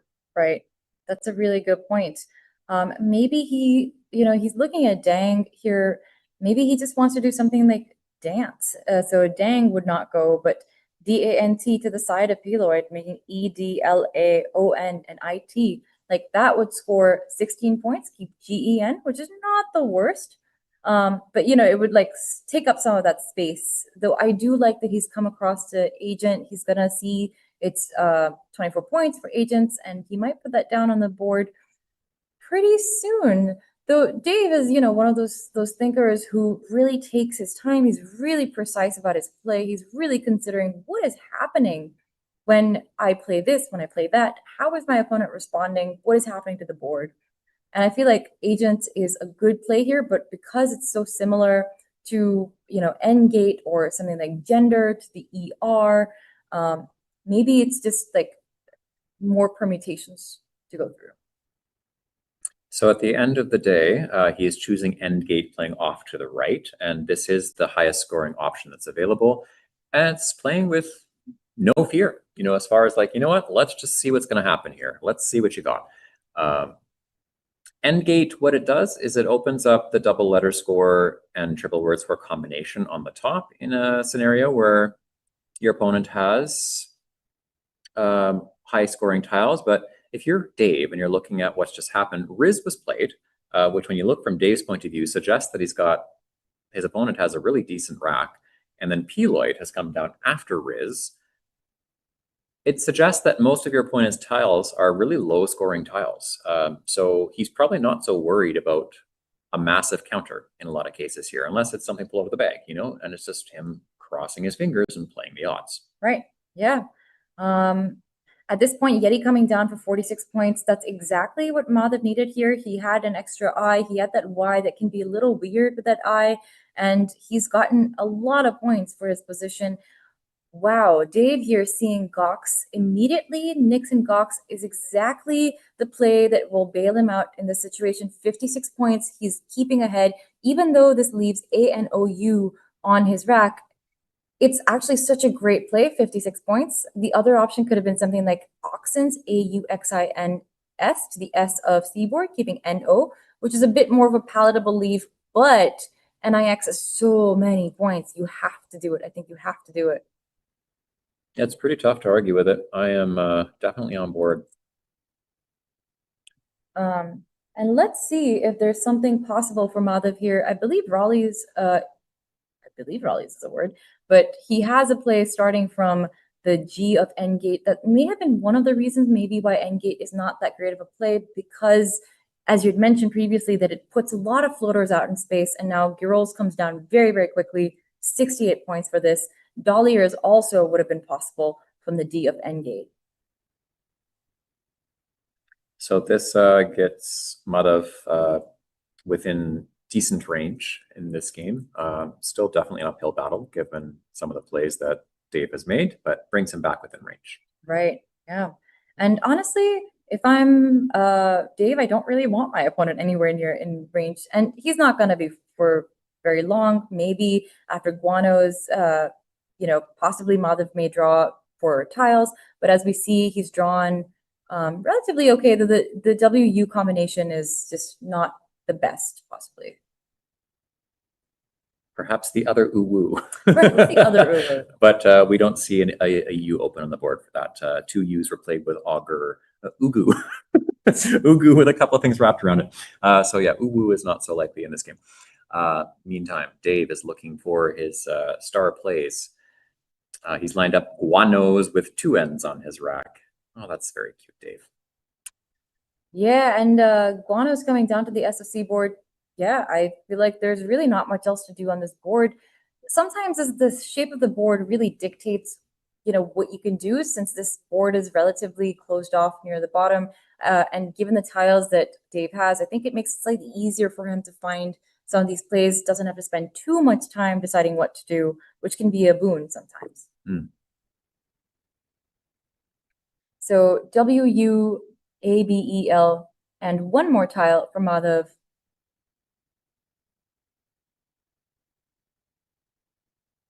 I think it's very interesting. I think it's a little quirk with the way that that Madhav likes to play with his racks. He likes to have all his letters on the far right side, unapologetically, like pushed all the way over.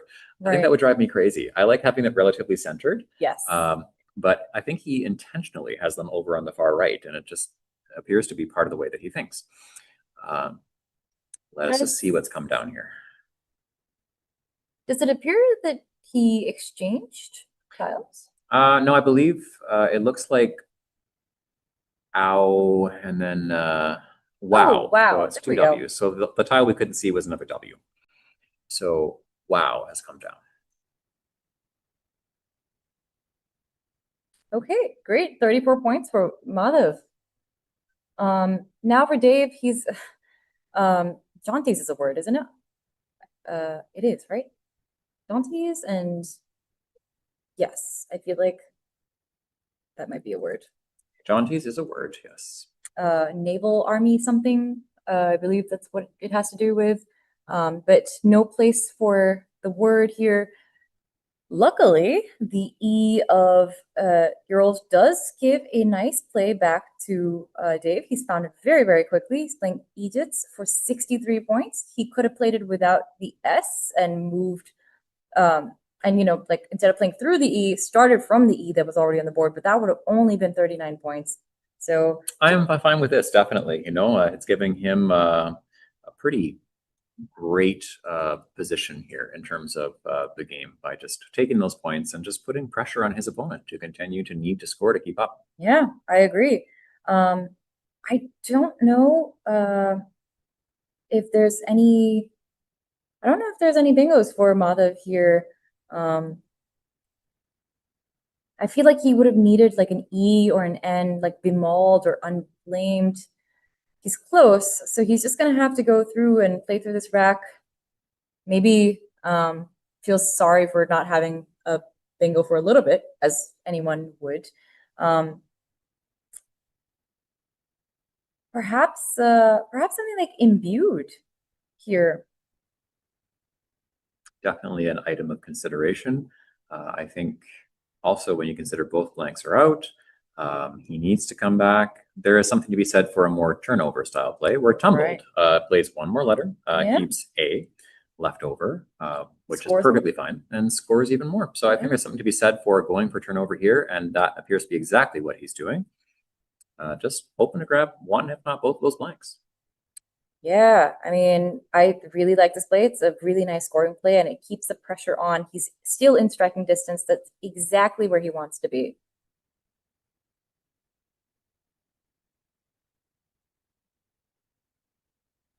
For Dave now, I can't really see anything super exciting.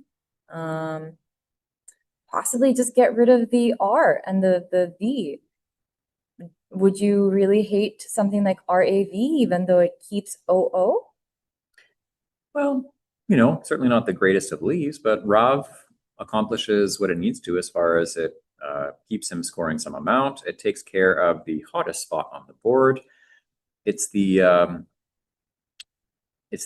last easy place to play any sort of 8 on this board. It does leave perhaps 9s like that involve ER at the end, which are common enough, but 9s, it's getting pretty precise as far as what it requires. 8s that end in B are quite rare. We know Mem Sahib is one of them, but besides that, it would be 8s ending in L are really what's left after you play Rav. It's it accomplishes lots of things. I think you can certainly argue for Rav, and it's like, if not Rav, well, what else? Right. There's not really a whole lot else. That's a really, really good point. I think the only other thing that scores similarly is Nav, but obviously you want to get rid of the R. You have duplicate Rs. You don't want the duplicates. Maybe Vino through the I. I don't know, of Egypt's. I mean, but I don't really think that does much for you. Might as well just play Rav at this point. And like Dave studies 9s, so having that ER out in space is it's not killing that spot for you. That there's a chance that you might find something there. And if there's anyone who's going to find 9s quickly and play them, it will be Dave. So it favors him actually to put things that way. So we can't see Madhav's tile directly, but we've been informed that his last tile should be a Y, keeping in mind what his play is. Interesting. The Y really just hurts what was coming together to be like a really strong rack. I actually don't know if there's any 8s with this. I can't think of any, but that doesn't mean much, honestly. I don't think there's any 8s here. He would have really liked for like just any of these tiles to be something different, hayest or highlight or just anything that would have been playable on this board. Instead, he's going to be able to play YAH or HAY at B2. HAY would be, I think, a good play. Do you see where he might be looking at YAH? Nothing is jumping out at me immediately as far as plays that are going to score really highly that use all those letters.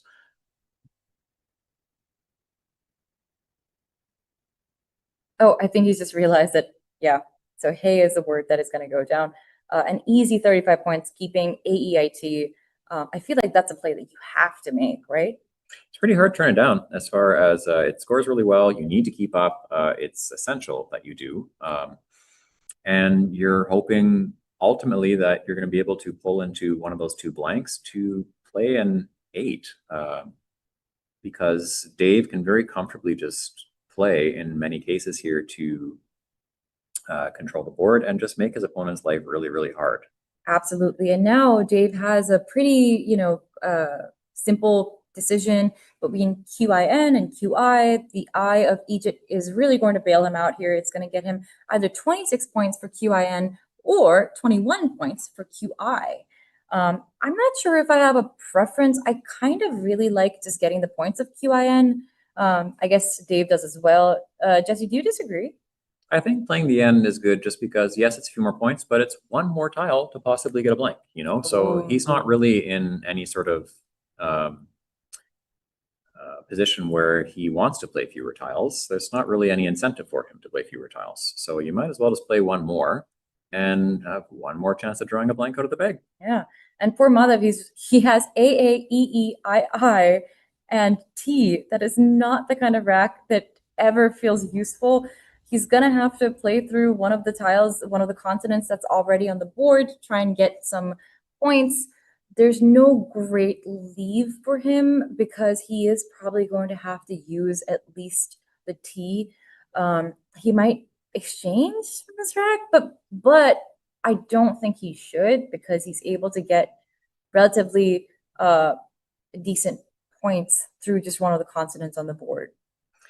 The other thing to consider here is just, again, this is all about position as far as on this board where he's down by 50 points in this case, and he needs something to happen that involves realistically an 8 of some kind. The only place that's happening right now is the bottom right quadrant. Right. So creating some kind of opportunity would be ideal if you can, where you can maybe play one somewhere else. Right. He is going to go ahead and play ARIE. Ari, this is a new word. Instead, I kind of like the idea of playing irate or redia, but you know what? I just really want a few more points, right? But this is, there's only so much you can do with a rack like that.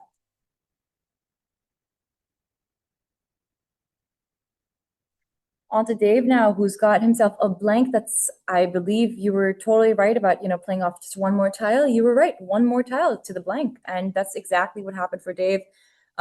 Nothing perfect for him to do here, I think, like nothing incredible. Again, this board is a really weird position. Like you think it's relatively available, but it's really not. Like if you really look at like where would bingos really go on this board, there's not places.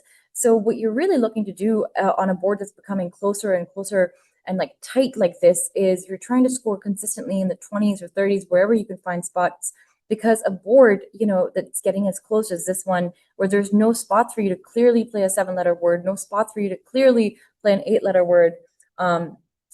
Those few points, those 20 points, 25-point plays, they really matter a lot. And I think that their value becomes a lot higher.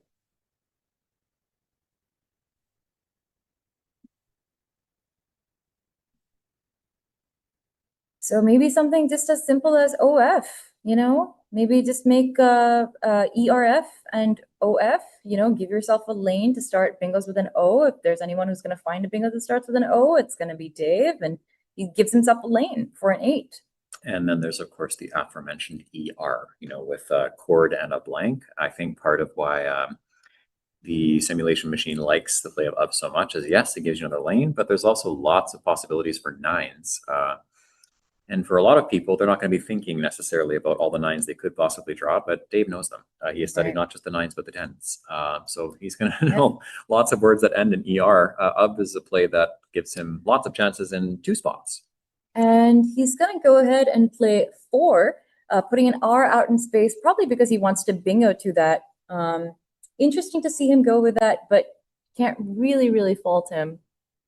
It looks like he played 4. He's played foo, interestingly enough. And I think it's really interesting. I think that's a great human play as far as bingos ending in O are highly unlikely. I think when you see the play of Airy coming from your opponent, playing for basically 4 points, you're telegraphing, hi, I have low counting tiles that are extremely good because I feel like it's worth it to play through these tiles. Right. So the last thing you want to do is hook an R at the bottom or a D or anything if you can avoid it. You're giving another vowel that your opponent clearly doesn't need. Right, and that could be another reason why he didn't want to play ERF and OF, didn't want to create a lane for his opponent. But then I don't know if that's playing a little too scared. I hate to call anything that Dave plays a mistake or a miss because, again, like this is one of the best players in the world. He really is incredible. And, you know, like if we take a look at this board, Madhav's got takiest on his rack, takey meaning attractive, it's an adjective. Now, he has no space for that. He's going to have to just play like fewer tiles. I mean, I don't know. I think it's a good board control from Dave to play FOO Foo. Yeah, and it's taking heavy inference into consideration here after Airy. So Foo may not be something that is liked so much by any sort of analytical engine, but factoring in the inference given by his opponent, it's a very good play that makes it exceptionally difficult for his opponent to do anything that scores. He keeps a 70-point lead, you know, holding on to a blank. His opponent could have a blank, you know, that's conceivable. But where are you going to use it if your opponent happens to have it after this sort of play? It's just extremely unlikely at this point in time. Right. How did we feel about the vowel consonant ratio before Foo was played? I don't know if it was very equal. Like the other reason why I was unsure of Foo was because of just, you know, how few vowels there were, but maybe it's okay. Cat coming down now for 24 points. Maybe Tikas there would be slightly better, Tikas, making unis, but maybe Madhav a little hesitant to get rid of the S. Cat, though, 24 points, still a decent play.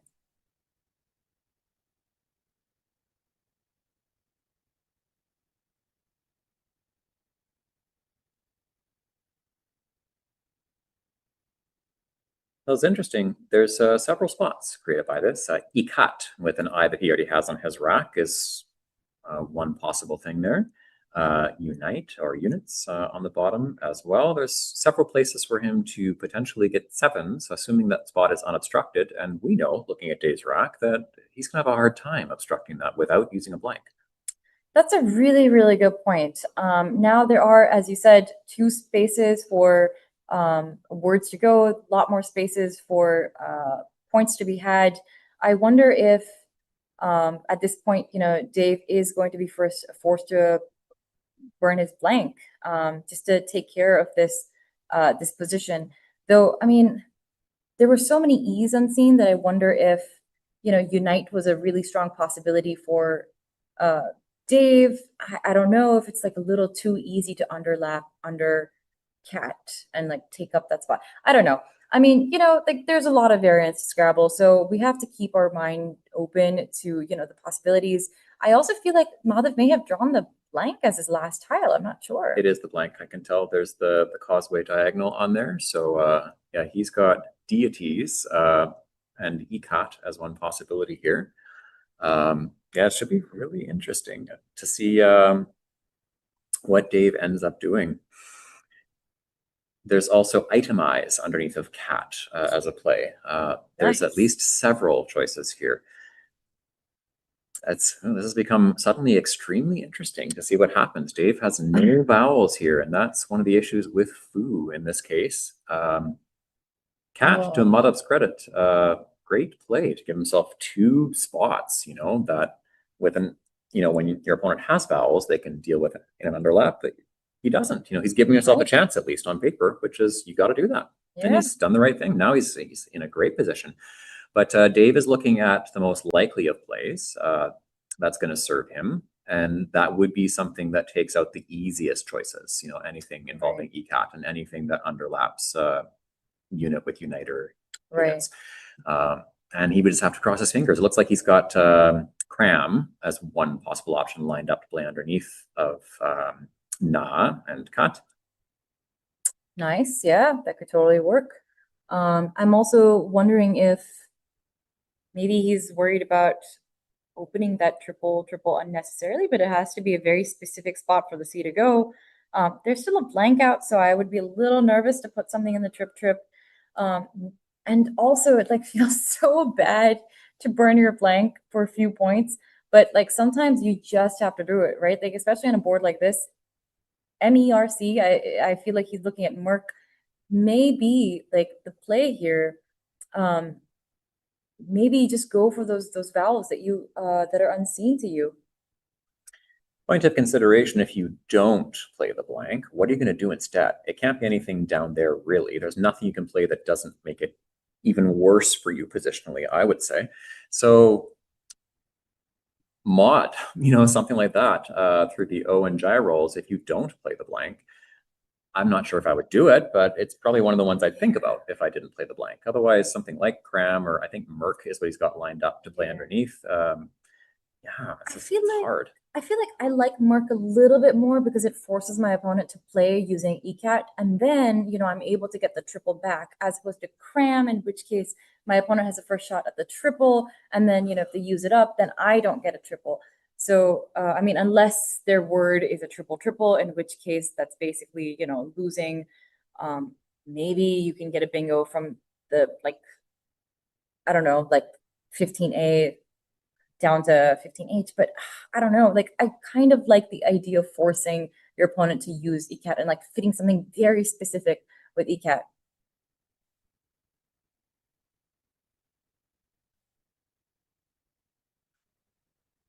I feel like scat is also a word, no? Yes. So it feels like you can force them to play something with scat as well. Oh, interesting. Okay, so he's opting not to play the blank. Interesting. I was not expecting this at all. He's gone ahead and played narc, which I believe takes an O, right? Narco is a word, yeah.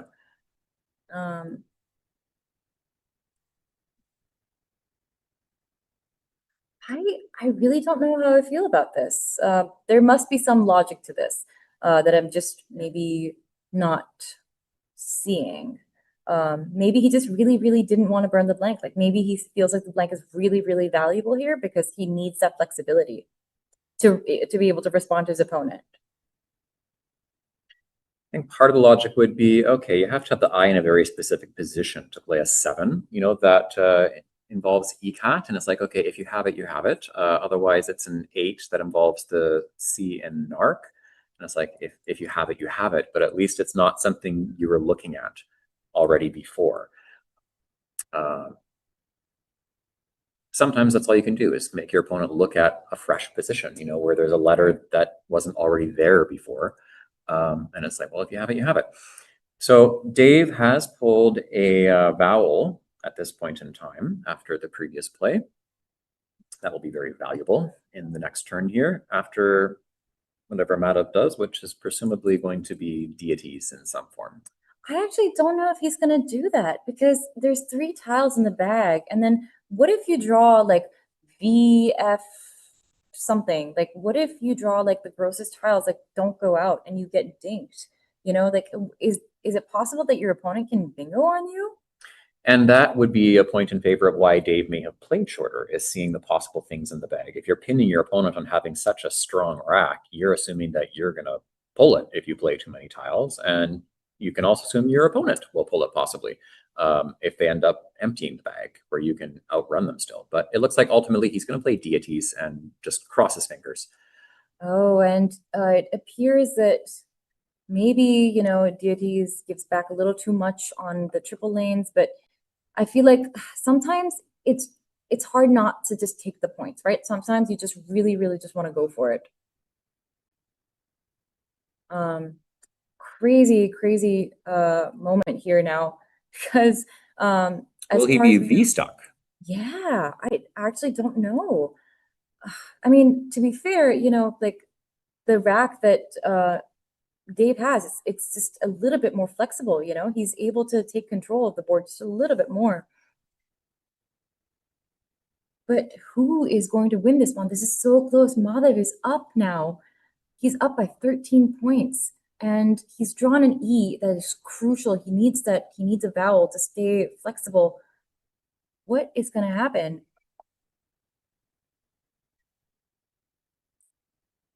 Is it the case that, oh man, okay, let's see. So Dave has EF off to the side. Maybe.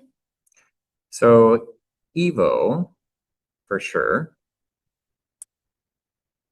So we're just looking to see, is it possible to V-stick his opponent first? It's going to do what he's thinking here. So Evo is one play already off the O and Foo that's available. And then there's V in the E in the play that went down on the board. Right. So V-stick is not possible here in this case. So Dave needs to make a play that scores enough. Right. And ensure that there isn't an out. So Veep is the play that you would think about, obviously, as far as things you don't want to give your opponent to go out. Is there anything like Pave or Vape that's available? He just wants to make sure there's no easy blunder, in what he's playing here. Because after that, it's a matter of scoring enough to outrun his opponent when they're not able to go out. Yeah, I mean, there may be something to be said about playing through the I and the C. So maybe playing something like Minced will score quite a bit. It'll be 20 points. And then it leaves TEF. I feel like TEF is relatively flexible. I feel like, is it not? It's the scoring options are what we're going to be looking for at this point in time after, in terms of what does it give him afterwards. At the very least, Tef would play underneath of Minced, assuming that Madhav doesn't just play Eve down from it. Right. Interesting. There's multiple spots to go out after Minced. So there's also Fet and F on the E and Airy to go out if you don't get to play underneath of Minced. So there's options to go out. Right. Oh, right. To the side, of course. Sorry, my bad. This is really, really quite a game. Going down with Fem. Is that losing? That puts him at 409. And then Madhav needs to play the V in some form.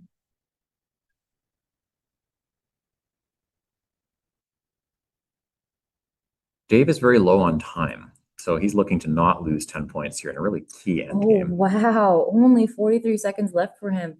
I think there's a chance that Madhav will lose this because I don't think PEV goes out anywhere, as you mentioned, and I think that Dave has found an out. Well, there's going to be toned with the I and J rolls at the very least to underlap a whole bunch of things. You can, of course, play to the S in Seities. I'm not sure how to pronounce that.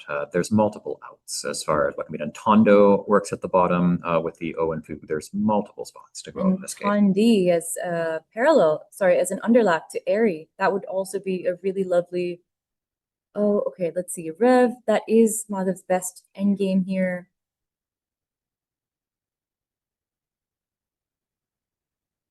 Very interesting. That V is really such a pain, right? Like, if you draw that V, I don't know if you win. Like, maybe you draw the V, E, and something else that's not the P. Like, maybe if you draw something that's, and beautifully done by Dave, he's gone ahead, and I think this is it. I think he wins. Yeah, toned, nice play to underlap multiple vowels there that he didn't have at the end. It's nice job. Well done. Well done. Wow, and what a game too. This comes down to 24 points. A very close game. Dave in heaps of trouble after playing Fu and then Cat by Madhav. EF. Yeah, you didn't have vowels, right? No. Just regretting this. That's what I guessed for this. I could have played 4, but it didn't seem right to give you a good line. Yeah.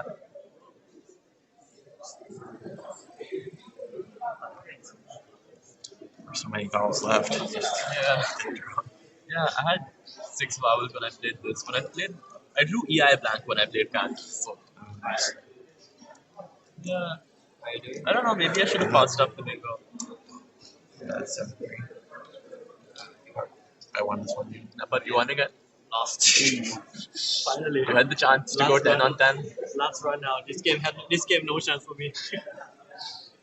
What else would you do? Play off IE somewhere? What? You Yeah, play like I don't know. IRE? No, I can do that. Yeah, you want to leave. I just felt like if I do something like that and you have the blank, you score here. Right? If you have the blank, you score here for something. Then Yeah, I would.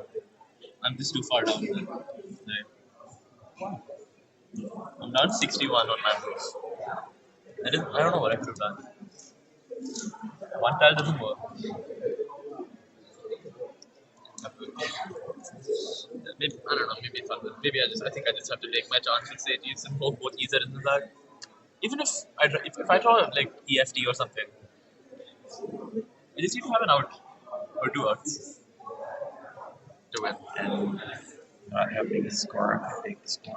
I mean, I don't think there's anything really big that you can get. Probably not. I don't know. I didn't see anything super. Like something like stamp maximum. Finish? Oh yeah, sorry. See that scores. Instead of you play safety, why don't you fishing for 2? What do I play?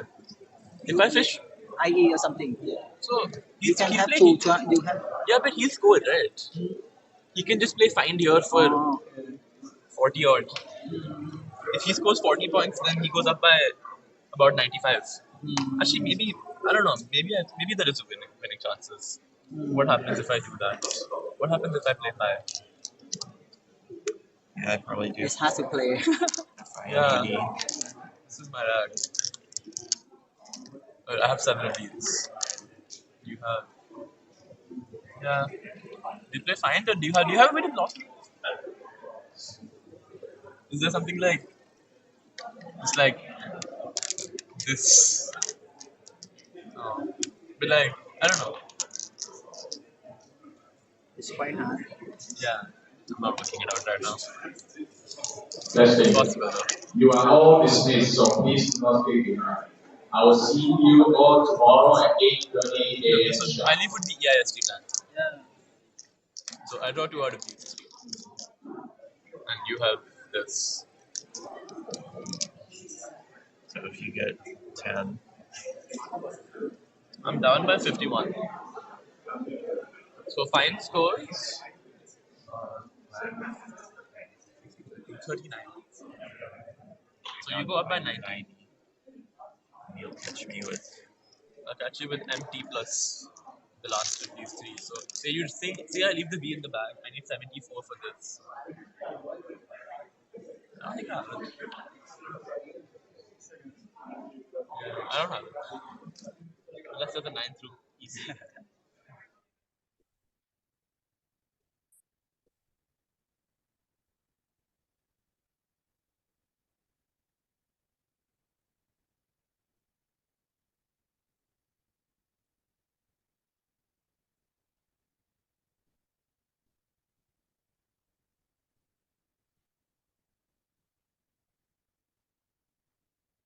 Okay, so we got a little bit of insight there at the end while they're doing a little bit more of a deeper analysis as far as possibilities in that end game. Yeah, there's lots of things to consider there. And NARC, I think that's worth talking about a little bit too, because we were looking at options involving the blank, options that didn't involve the blank, and NARC is a really interesting play. It's really interesting play when considering all the many possibilities. I really want to do a deep dive on that because I really don't know if it's more flexible to keep the blank there. It's better not to play off, more tiles. Maybe better to just get. I don't know if it's better to just get more points with Merc. I really don't know. I thought that was a really, really well played game. Very strategic, I'd say. A lot of strategy insights. I think, but just the way that the board was closing down and it was becoming so difficult to play on. Ultimately, really nicely played. Nice to see such a high caliber match, to end off our day here. 10 games. Wow, we've gotten through 10 games. Yeah. So we have a little bit of messaging to do to wrap up our day. First, this is not possible without you. We do this because we want you to be here. And if you can't physically be here, this is our way to bring you as close as possible. So first, thank you for joining us. We appreciate you. Also, as mentioned, Michael Tang made this event possible, whether you're here on the stream or in person. Without him, it would not be happening. We're so appreciative. Manop and Ravi, two of the local Thai organizers who have been fantastic at helping out with organizing and also lending some boards at the last minute, just because we have some Scrabble equipment that's held up in Vietnam in customs. So the Crossword Game Scrabble Association here graciously lent their equipment, which we appreciate so much. Our producers here on site, we've got Josh Greenway and we've got Krishna and Andrew K. We've got Kumar remotely producing for our stream, so we appreciate all the producers today. Barry Harridge and Josh Koff are helping with tech support behind the scenes. Also in advance, thanks to Will Anderson, who's going to be handling some of the daily highlights involving day one and all the days. We appreciate Lukeman, Chris Leip, and Jian Rong from Wespa for their contributions to this tournament. Yeah, just a few things we got here. Yeah, and also, you know, thank you to Video Ninja, Seth Lipkin, thank you to Art Moore. Like, thank you so much to everyone who has helped and make this this stream a reality. Thank you, of course, to Jesse for being here, being my amazing partner. It's been 10 hours. We've been listening to each other, and I'm not counting the hour from the gym or from the swimming pool. So we've gotten a lot of each other. The whole day, basically. Yeah, it's been a wonderful time together here. Thank you for watching on MeWatch, if that's where you're tuning in on. If it's YouTube, thank you for watching there on the Let's Play Scrabble channel, one of our official live streaming partners. Yeah, until tomorrow at 8:30 a.m. local time here. This is Jesse Matthews signing off along with Nit Shakti. Thanks, you guys. See you soon. See you later. Bye.